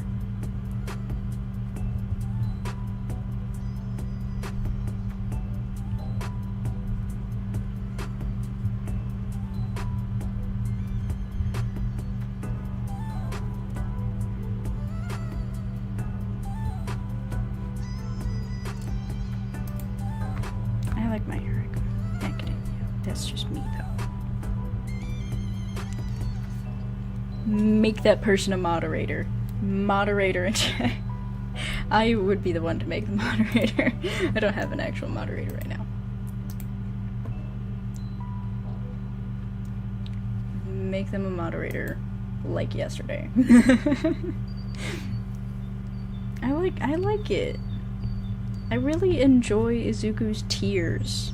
It's like my favorite part of the whole thing.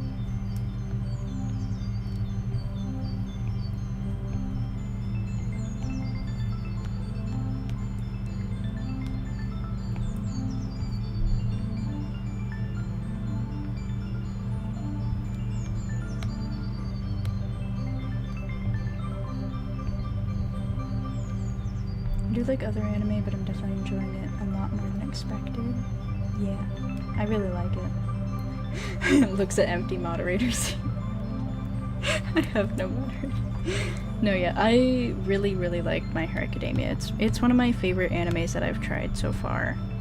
I also started to watch Demon Hunter, but I don't think I ever finished it. I think that's what it's called anyway. But yeah, I accept my role whenever it's available. I'd probably, realistically, I should vet whoever I'm gonna name a moderator. But in this case, just like if you enjoy My Hero Academia, immediate moderator. I feel like that would spiral out of control real fast.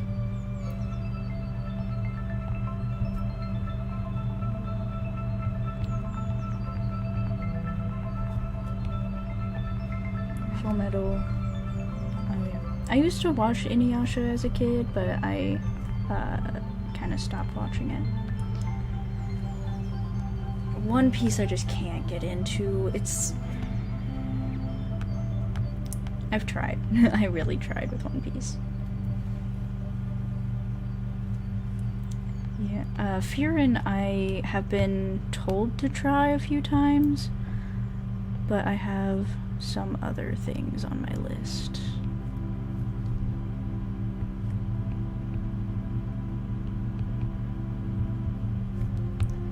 That I still need to watch first.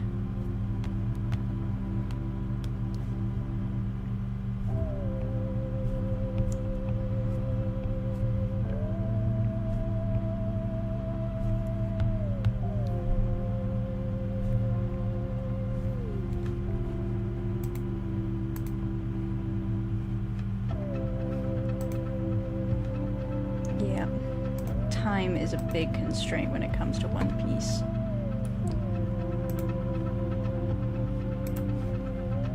There's so many episodes. Oh, I'll pause that.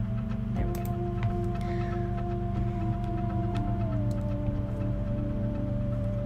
think I will do, like, this is off the topic of anime, but I think I will do like a full illustration of this monster when I do the video about it.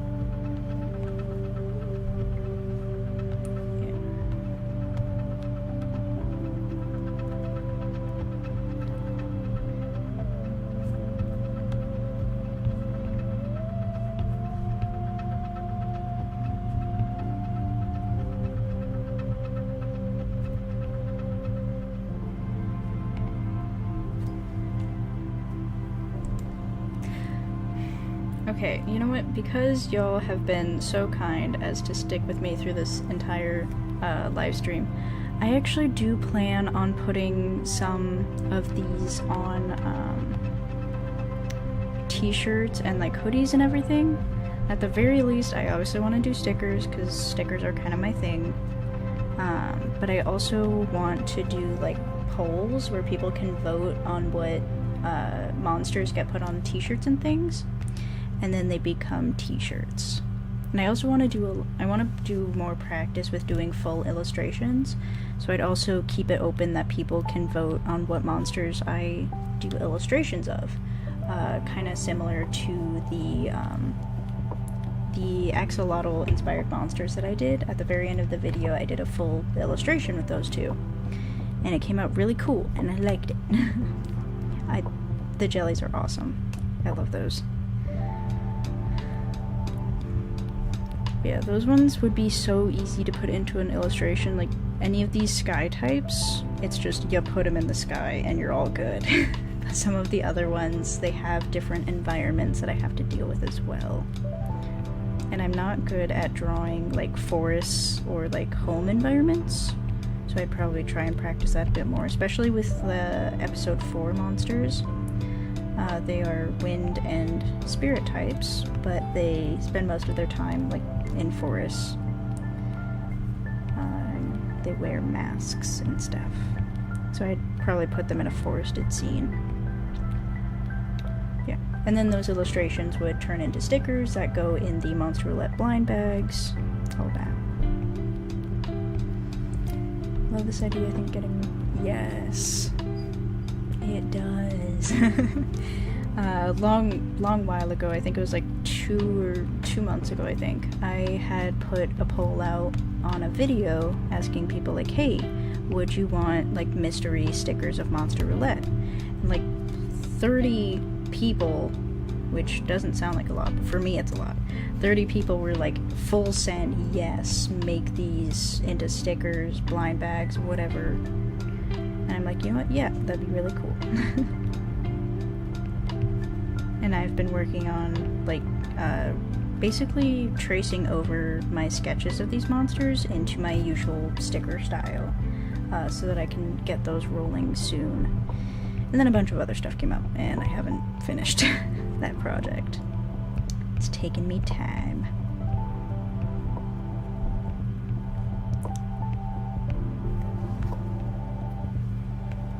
Oh, I've got 4 minutes left.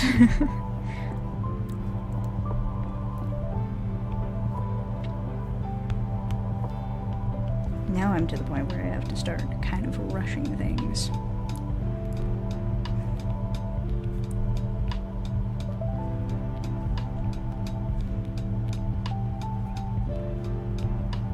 I love how this entire live stream has just derailed. It's honestly super fun. Still the work you have been getting done. Yeah, lot of work getting done. Especially with getting the live streams up and running, that was kind of a huge thing for me, figuring out a schedule and everything that would work for me, because I work a full-time job, and then this is kind of just what I do on the side. Luckily I do have a lot of time to work on this stuff while at work, but it's still like, still a lot.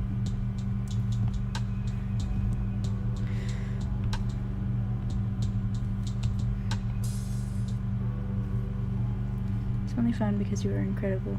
Oh, thank you.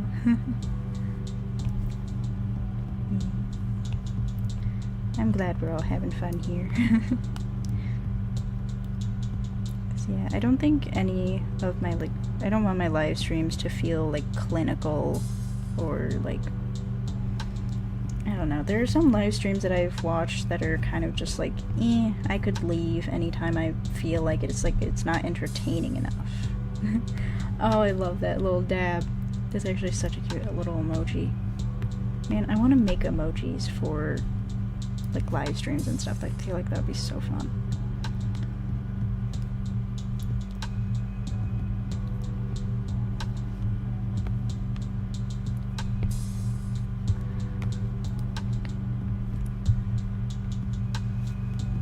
Okay. I think these little parts I want to make red.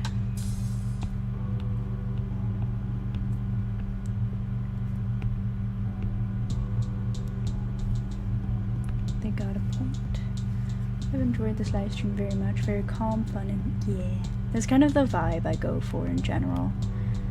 Like even when I had to like pick music and everything, I just tried to pick music that fits the tone. Because like I don't want it to feel stressful. Like it's a timed challenge, but I still want it to feel kind of chill. And then we completely derailed with the otters and turtles. I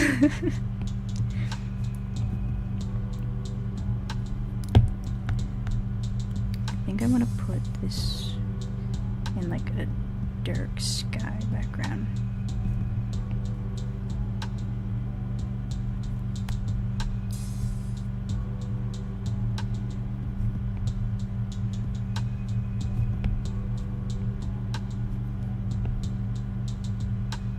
But yeah, these will definitely be coming in future episodes of Monster Roulette.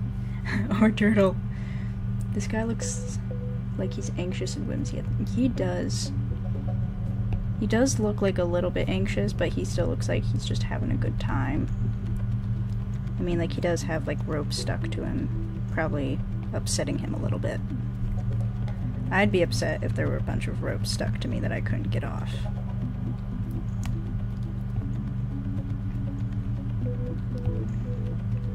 But that's also because I'm kind of claustrophobic. Maybe that's this guy's deal. Maybe he's just claustrophobic.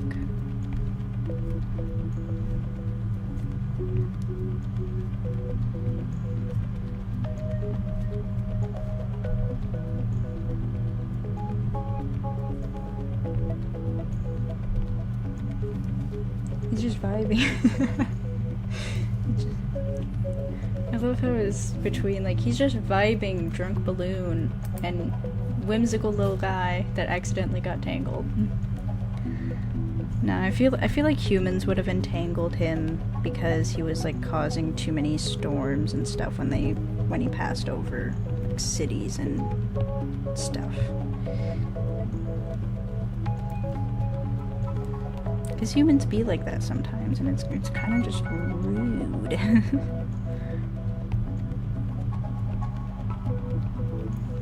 Yeah. That is Lunado. I actually love this. I didn't think I was gonna love this as much as I do. Humans do human, yeah, all the time. Okay. I feel like a mythic would be a good place to end this stream, but I don't feel like ending it yet. I feel like I've got enough creative juice in me for one more. Lunado turned out wonderfully. I want this on a shirt. Like, I'm wearing my Dice Dragon shirt right now, but I want Lunado.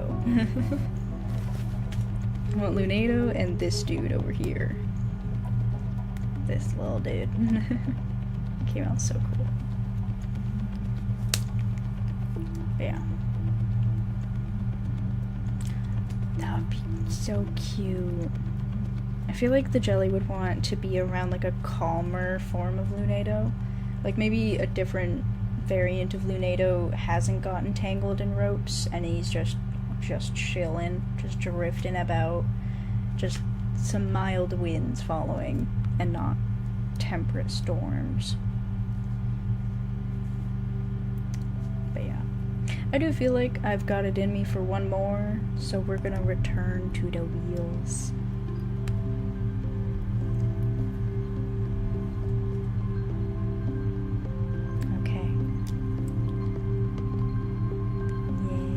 that's kind of my goal with it. Like, if you look at episode 1 versus episode 8 now, it's like you can see there's a very big difference, both in editing styles and how my style has evolved. It's really nice to have that, like, physical thing in front of you. But anyways, one more. At least one more. Yeah. Currently for me it's 7:44. And now we spin. Type 1.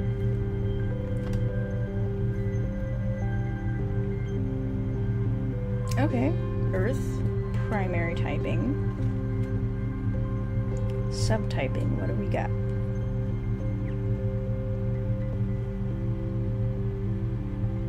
Okay, it's another insect. Okay. Earth primary insect subtyping.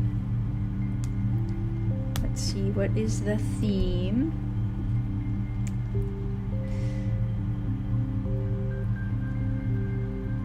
Curious. Now, if it pleases the crowd, I can always respin the wheels. I feel like the immediate no response is not very promising.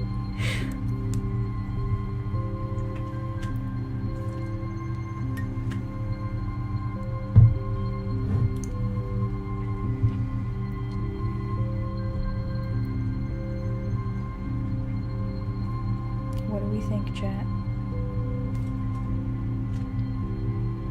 Okay, we will respin them, especially because we have done one that is insect and like fully insect, and one that is also earth. I literally drew 3 bugs. How many more bugs do you want from me? Alrighty.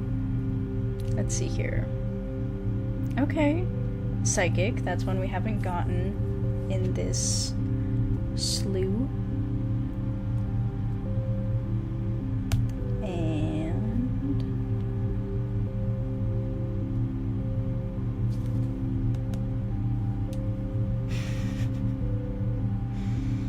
okay. Psychic and earth. No, I'm not sponsored.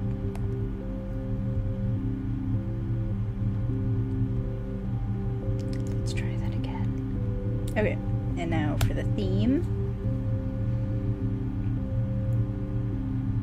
we have proud. Okay. Now, what we are looking at now, floating monolith held together by a small glob of psychic goo. That is definitely an interesting idea. Psychic and earth. What was the theme? Proud. Proud. I feel like one of the themes I could add, and this is kind of off topic, would be like klepto or like kleptomaniac. Like it likes to steal things. That kind of thing. But I feel like trickster also kind of falls under that. Mind reading worm. I do think I like the floating monolith idea kind of better. I need to look up what a monolith is, though. What is a monolith?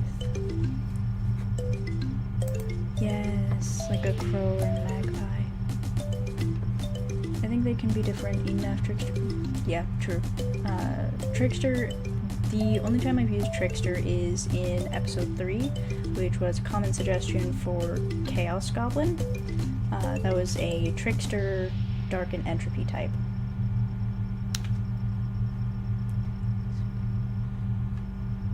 Oh yeah. That could be interesting. What is monolith? Monolith is a geological feature or monument consisting of a single massive piece of stone. Oh, okay.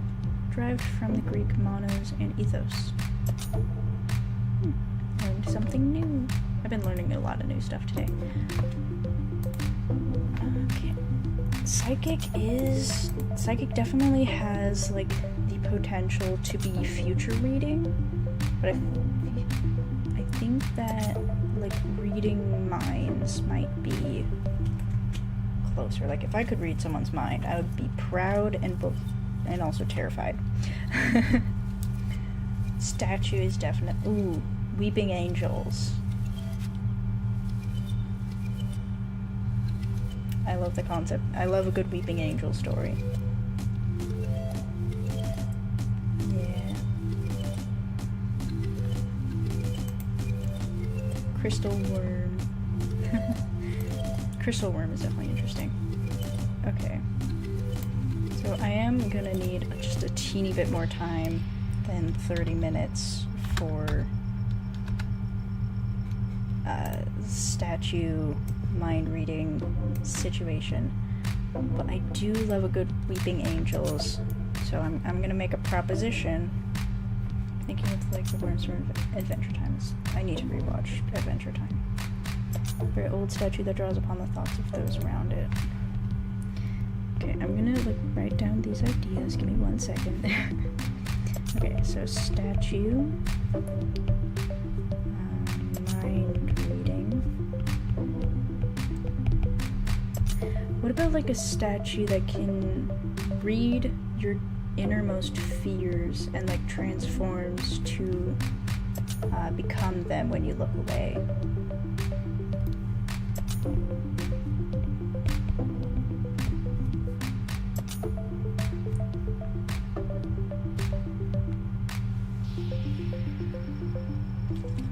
I feel like that's a cool idea. I just like me some weeping angels, man.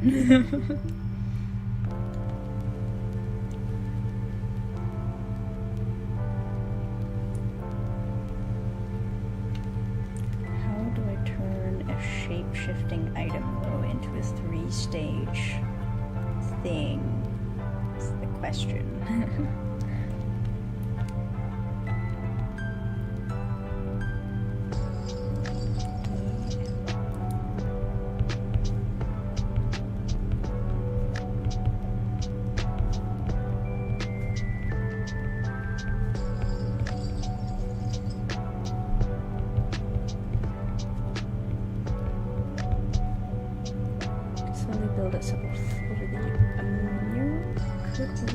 Start with like a slab and carve into it. Oh yeah, like it starts as like maybe a small hunk of stone, and then the second stage is a slab that can carve pictures into itself, and then the third stage is the full statue.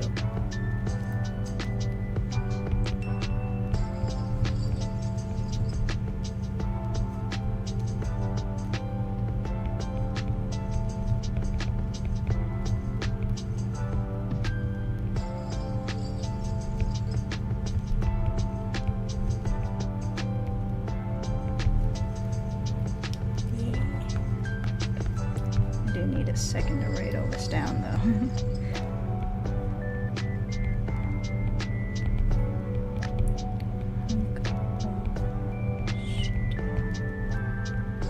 Slab and statue. Okay. I do think that for this idea though, I would not be depicting it already formed into something's innermost fear, but its true form. Which I think is more terrifying. I feel like the true form of something that has a form based on what is perceiving it is a strange concept. But yeah, we're going to do it. I might actually need more time. Well, no, I'll stick with the time constraint. Okay. So let me go ahead and reduce opacity. Maybe do mythical again.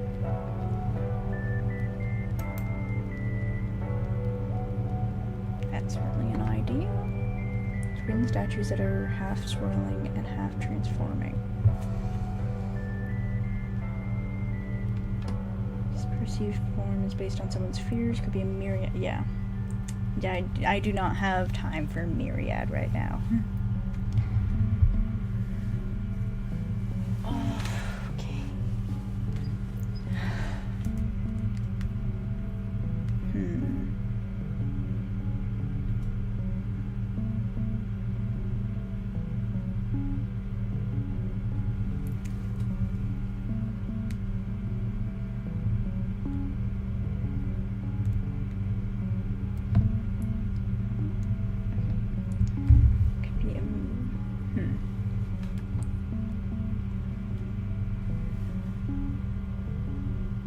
I do think it could work to do the stone to slab to statue kind of thing. I think that could still work.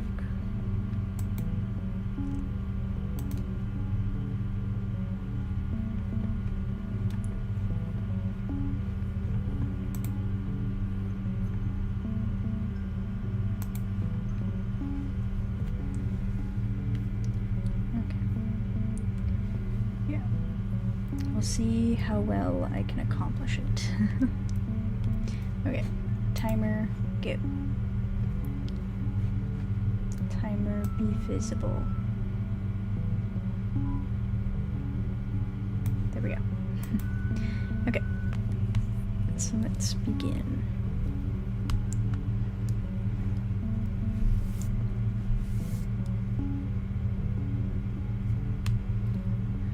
I think it's like basically its forehead, it would have like the kind of stone situation, and that would be the source of its power.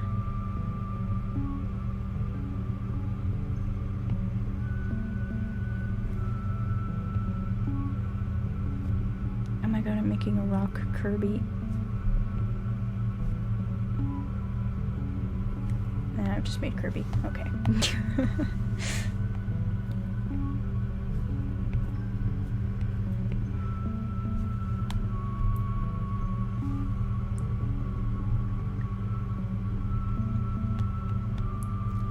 I think a broken mirror could also work for the baby stage. Crikey. I don't know if that was trying to be Australian or not. I defaulted to Kirby if they were born as a pebble. No, yeah, that's what it briefly looked like. Okay.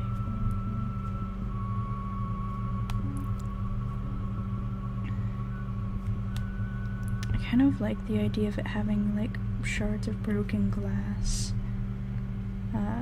embedded into the stone, if I can depict that.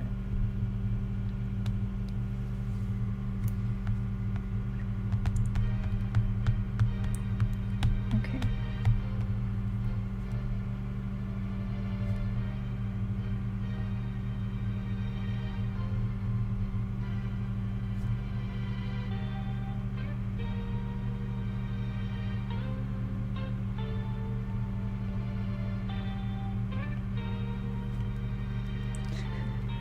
Swallowed a dwebble. Kirby if you swallowed a Raleigh collie.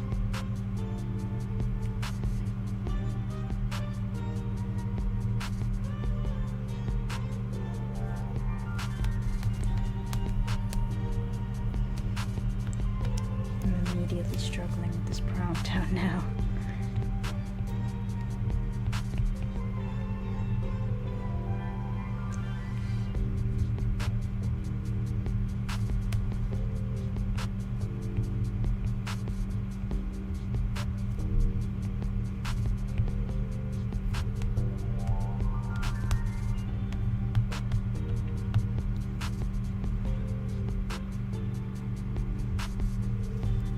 Yeah, it feels like it might just be ideas, unless I turn it into a mythic monster.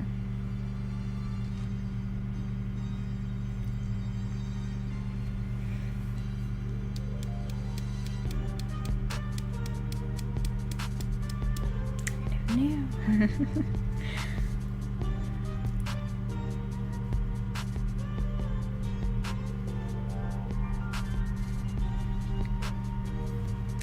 might have bitten off more than I can rock.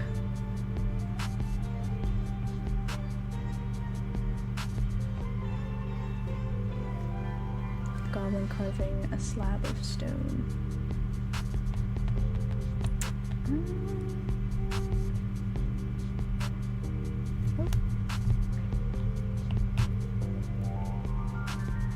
I could turn it into like a stone goblin.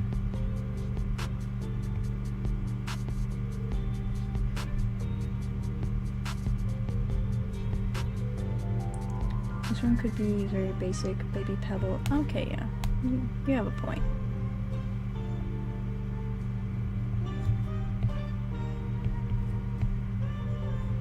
Just a rock embedded in stone, that's all it is.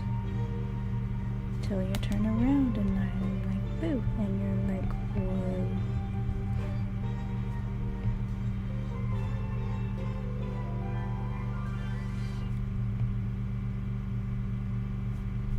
Gosh, that looks creepy.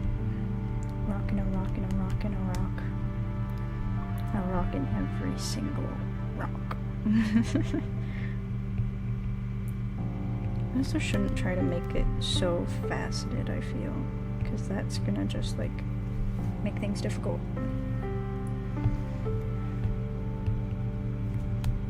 Rock inception.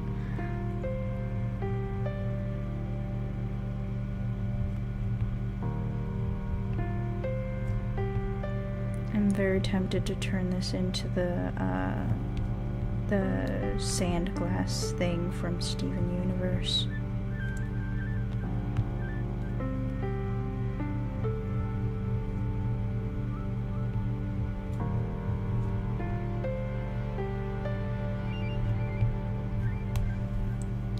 Wait, what if I actually make it into a little rock goblin? And then like it's a cute little thing, and then you look away and then it's like boo.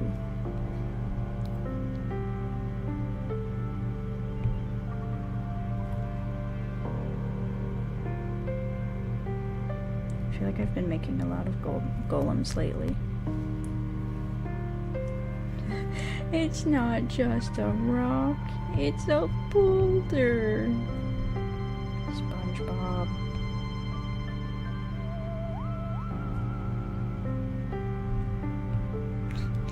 It's just a tiny little rock goblin. That's what it's turning into.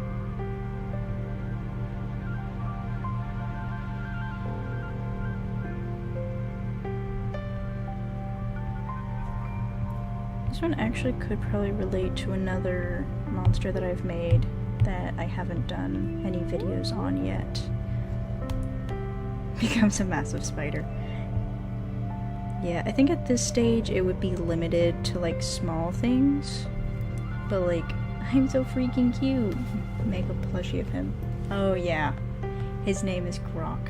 His name is Grog. Grog rhymes with Greg. I feel like that's what it would turn into if it ever saw Guy. Grocky. Okay, actually I love that.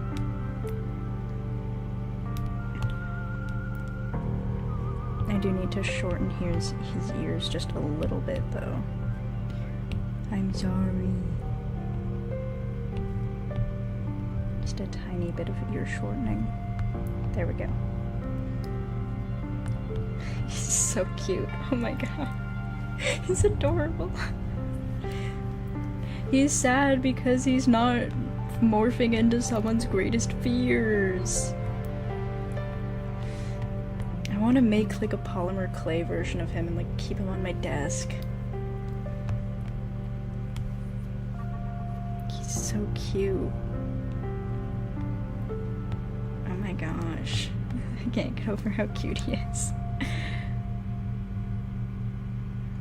Okay, now next version though.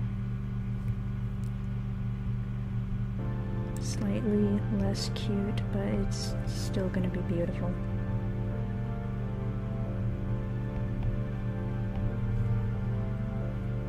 Be afraid of me. Yeah, just like a teeny tiny voice. Be afraid. And then you're like, ah, look at this little dude. And you turn back and it's just a massive monster.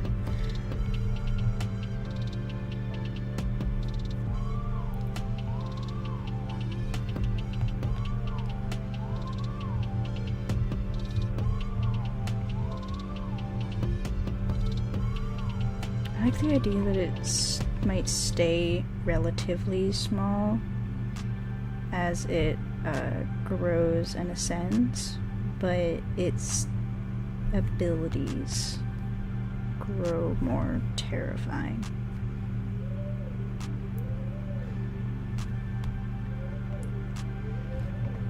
It's even cuter if it's bad at it and at first and trying everything. Yes. I feel like you'd have the voice of the Muppet from that one video.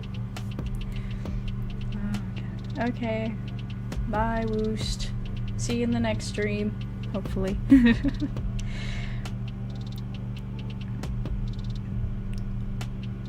Oh, he's so cute. I love him. It's muffin time! Actually, it's 12:30.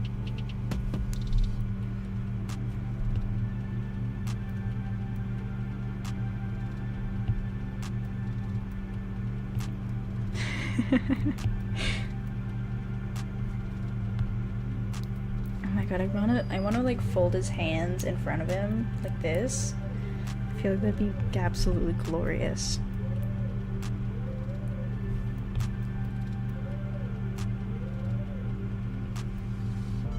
Like he's doing the little T-Rex hands thing.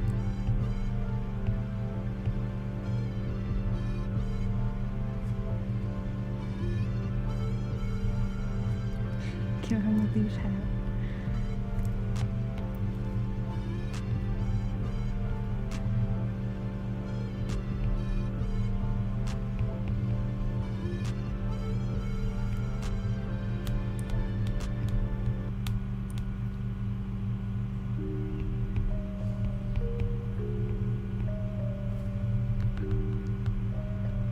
I'm gonna move his little stone hair situation over.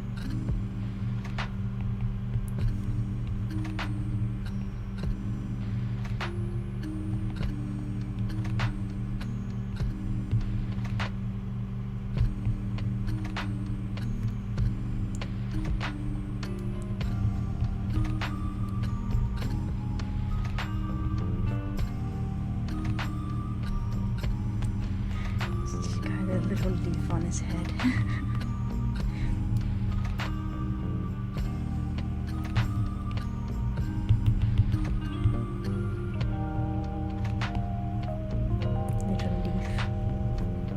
Okay, the leaf is canon now. He was never seen without his little leaf.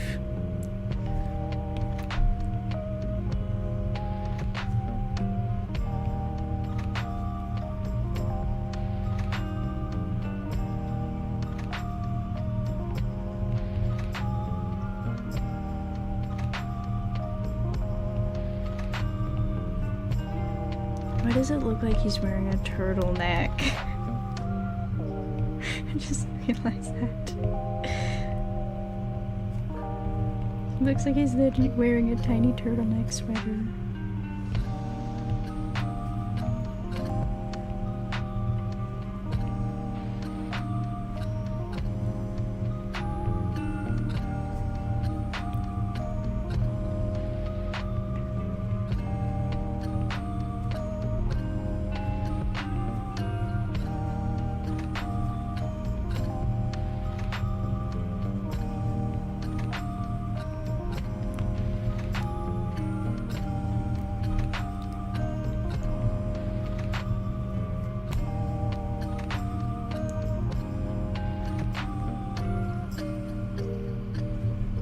It's beautiful.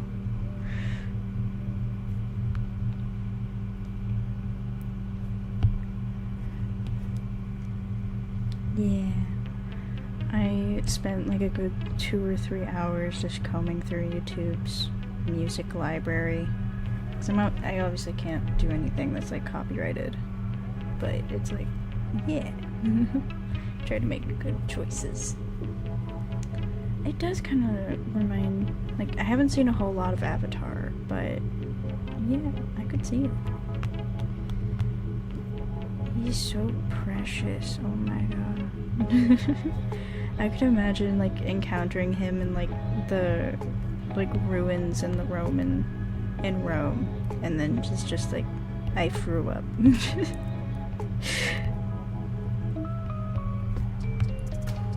It's just too cute. Oh my god.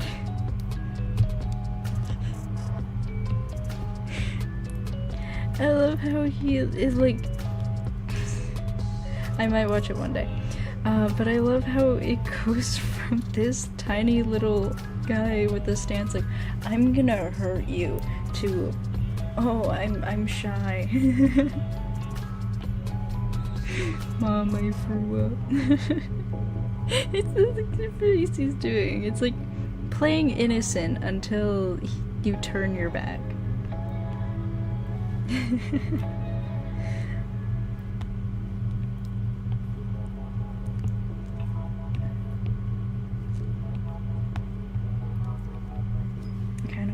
I'm very tempted to make this final stage like a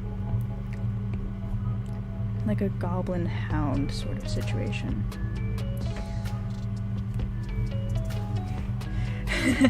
I'm just gonna do a collection of just this little dude with a different leaf for every single season. You know what? The baby stage needs a leaf too. The leaf is canon.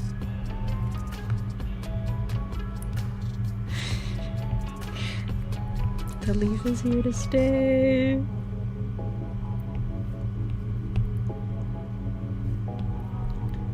Oh, I love this. Certified leaf. Yes. I feel like I need to add some notches in the legs where the cracks are. Yes. Beautiful.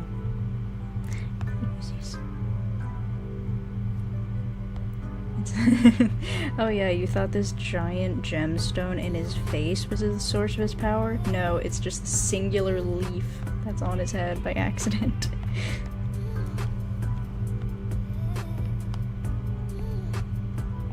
Can only come to be when the leaf. And Grocky in his special leaf. Oh, he's so cute.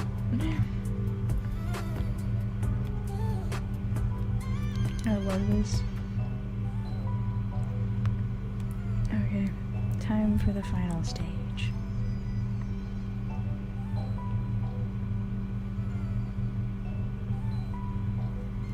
Leaf police. Coming after the Budu burglars. He just steals your leaf.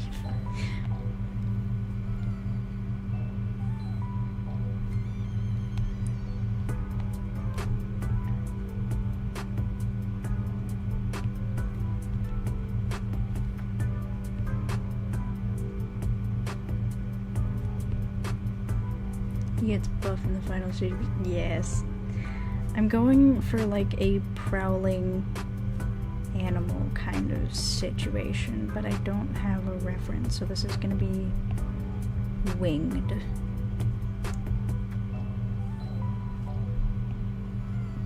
And I didn't have a Red Bull today, so I don't have any wings to wing it with. Not sponsored by Red Bull.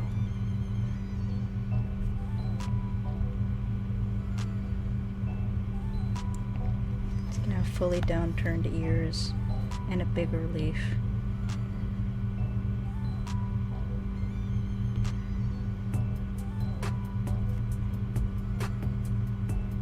And the leaf is gonna have a notch.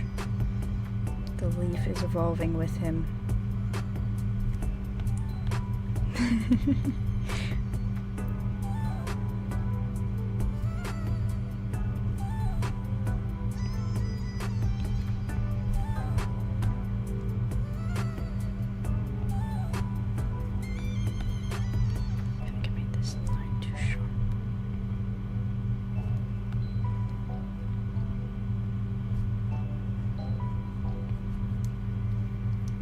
This is gonna read great, but I'm gonna do my best.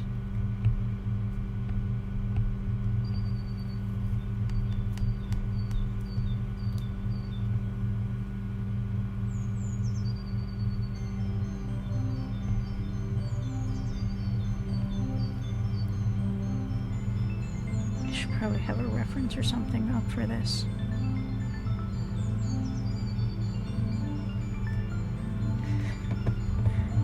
Grookey? When did Grookey enter the chat?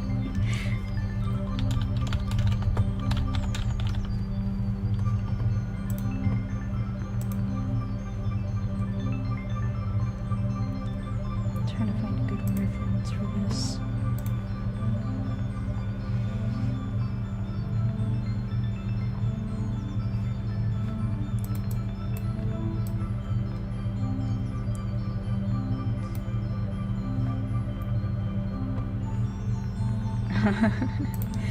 No, yes, stay. Get paid for that overtime because you were watching a live stream.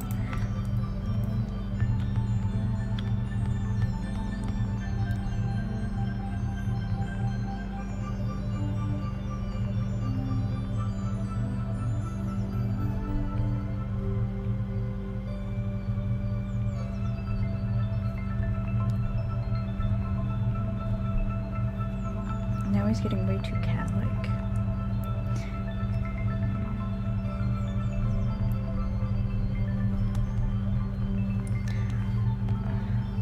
I'm struggling a bit with the posing of this.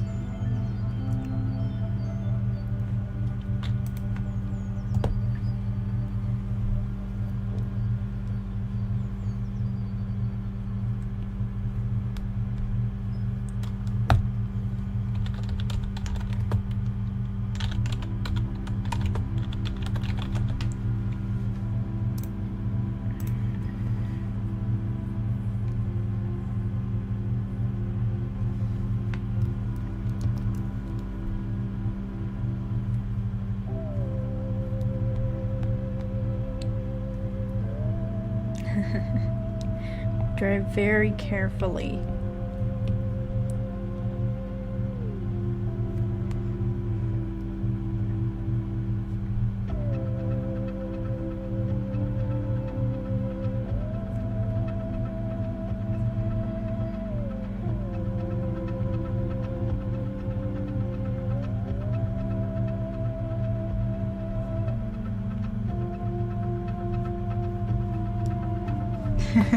He does. About to hit them more.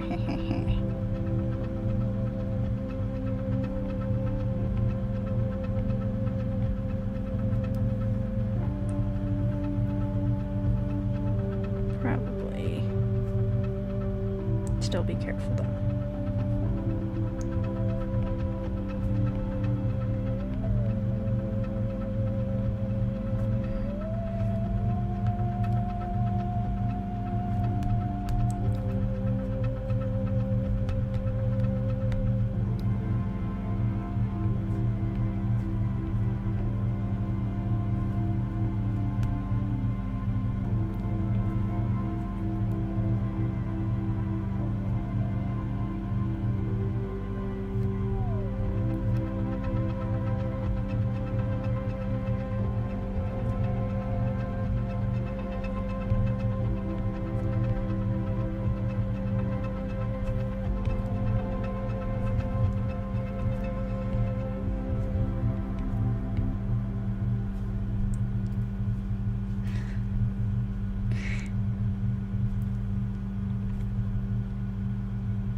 Glasses.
He really is, though.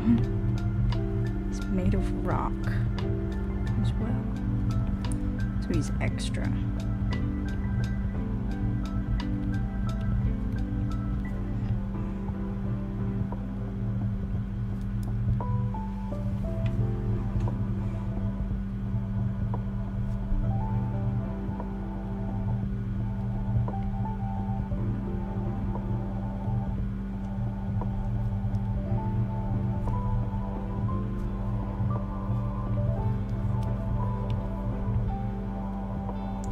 I'm gonna give him like a kind of animalistic hind leg.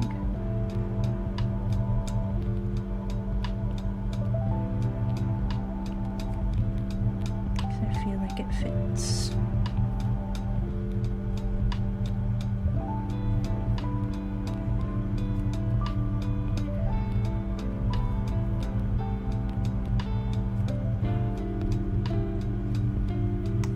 Yes, definitely. Like this little guy waddles towards you. This little guy walks out from behind a rock and goes, "Mom, I threw up." And then this guy just crawls out of the darkest pit you can imagine.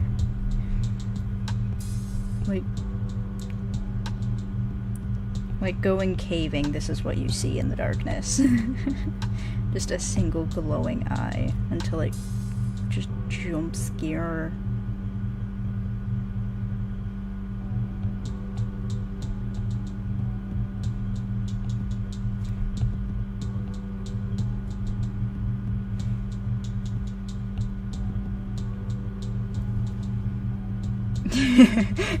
Yes.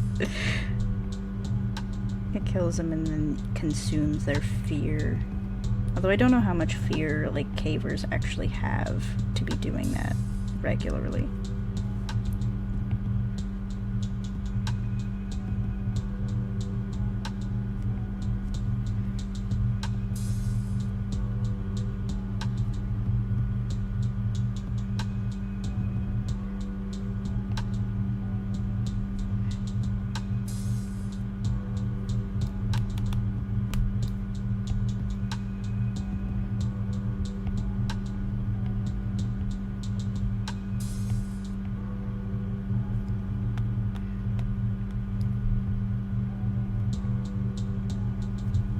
See, like, capture.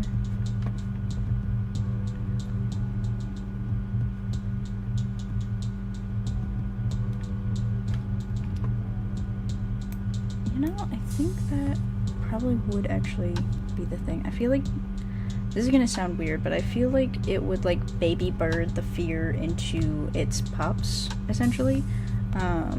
Like, pull the fear into the crystal in its face, and then, like, baby bird it to the babies.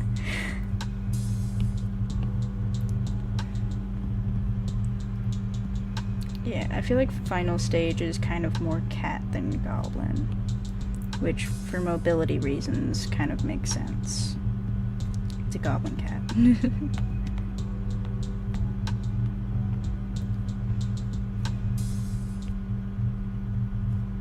I'm here for goblin cat, though.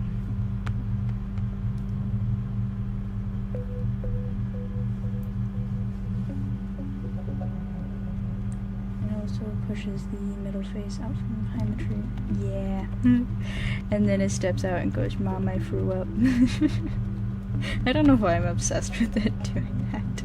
I feel like it just makes sense.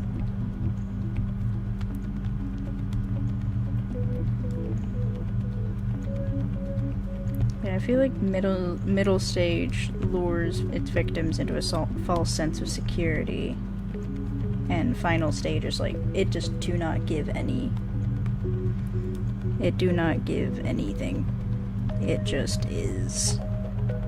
And it hunts mercilessly. And the leaf is canon. The leaf is just here. Mom, I threw up my fear. Dang it, Jimmy, that took me hours. Do you know how little fear cave divers have?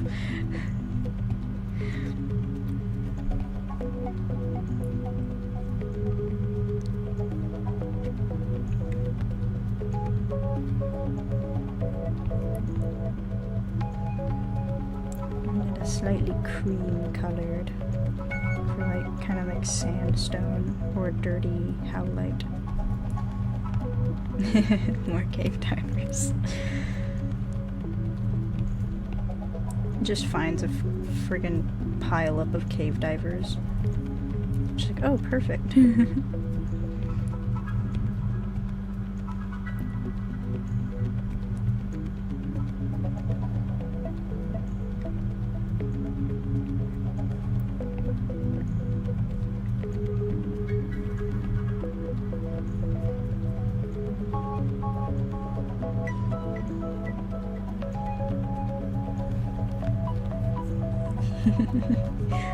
I am the Lorax, I speak for the trees. I am Grocky, I speak for the leaves.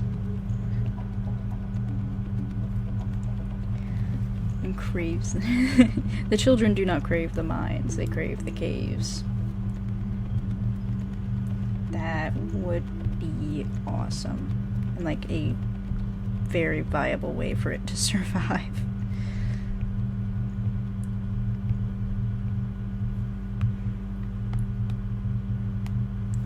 I'm actually gonna write a note for myself for that, to include that.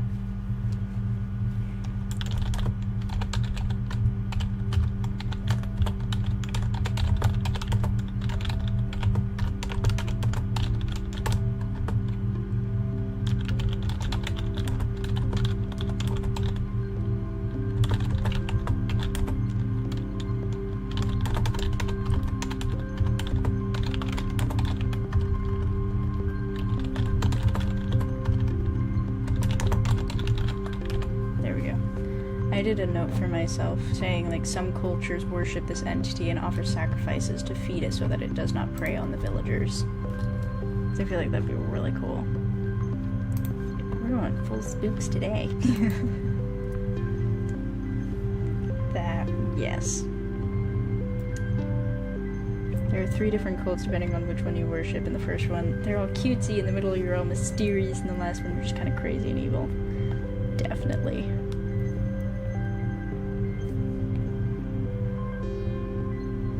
Just join the cult, man. We've got ritual sacrifice.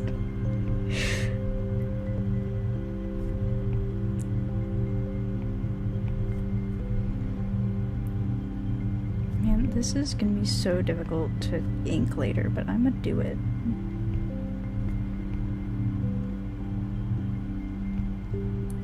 It's a very simple color palette though, because I'm basing the stone colors off of like howlite.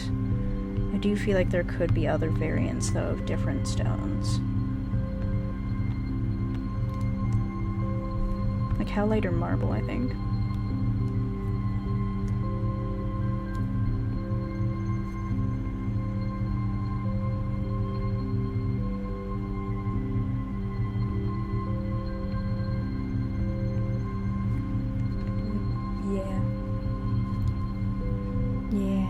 Could do a lot of different variants. I could make one that's entirely made out of gemstones. That would, like a quartz version. That's what I'm thinking about right now, because I'm between like orange or red. Like red feels like the obvious choice.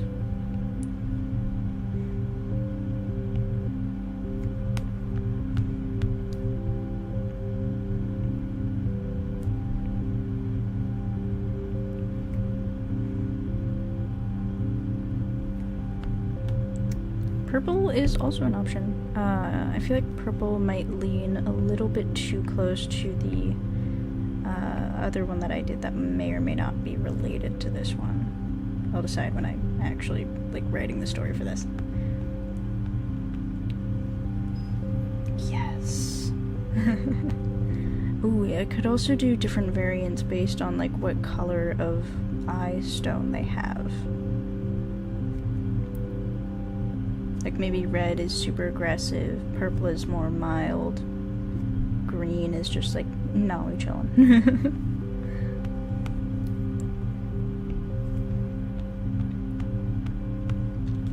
I'll do orange. Cause like, I feel like red is, I'll do like a scarlet kind of shade.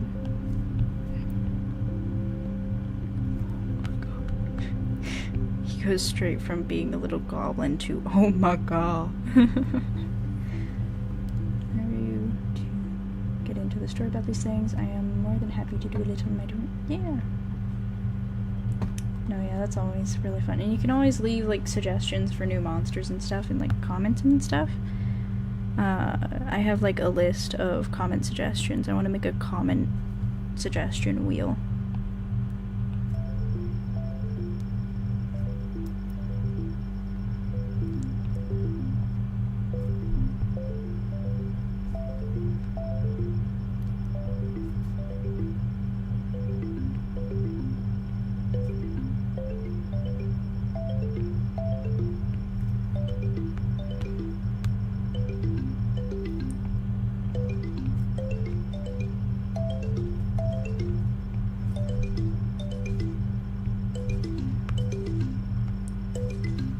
That is real spooky. It's like extra spooky right there. The orange. I wonder what would it look like in blue.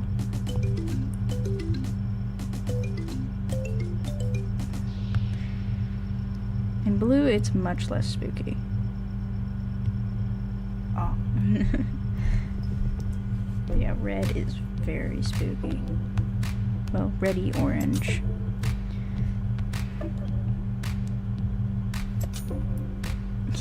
He would be pocket size though.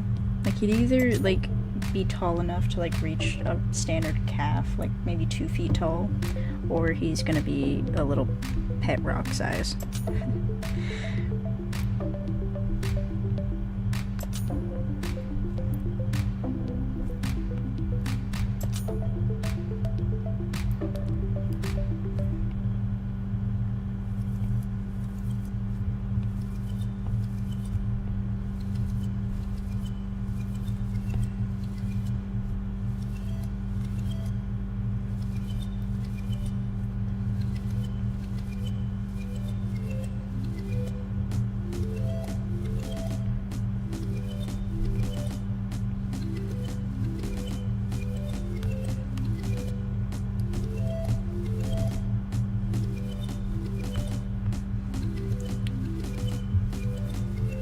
Foot, 3 feet, 10 feet.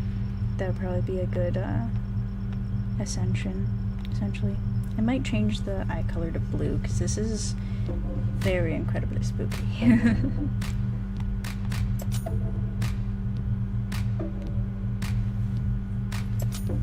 I also feel like I should probably deepen the color of the stone a little bit.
So that is an interesting question because that is something that I have promised to reveal when we hit 500 subscribers, which is definitely a really big goal, but the most I can say is I can promise that it is worth the wait. I'm very excited for it, and it's something I keep working on just a little bit more every single day.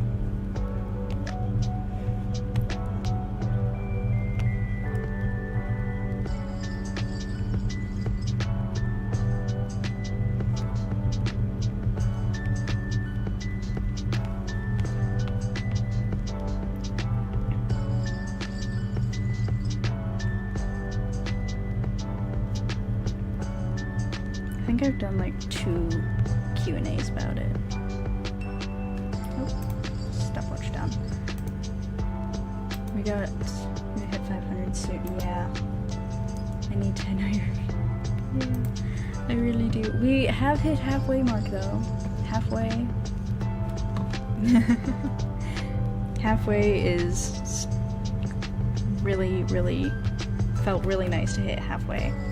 But yeah, I am dying to tell you guys what this is all about.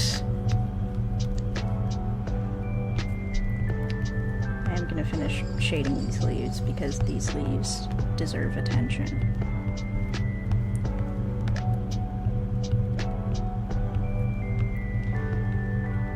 We will got all our friends on your channel. Yay! Got my moderators over here. And I'm gonna real quick just deepen the stone colors real quick. But I have to go around the eyes because I don't want to deepen the eye colors. Very happy with the eye colors right now.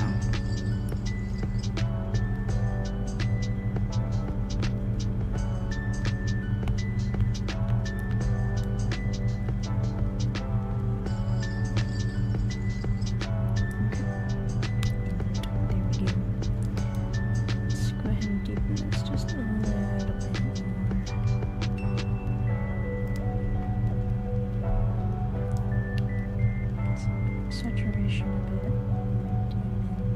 Slightly.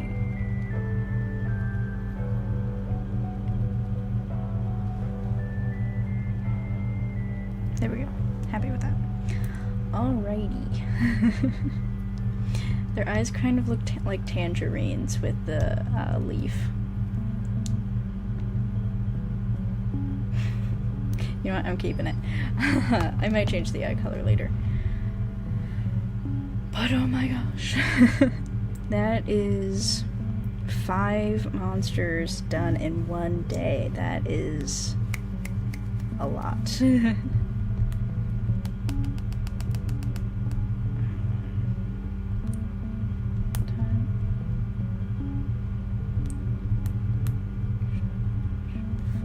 we go. They all turned out so cool.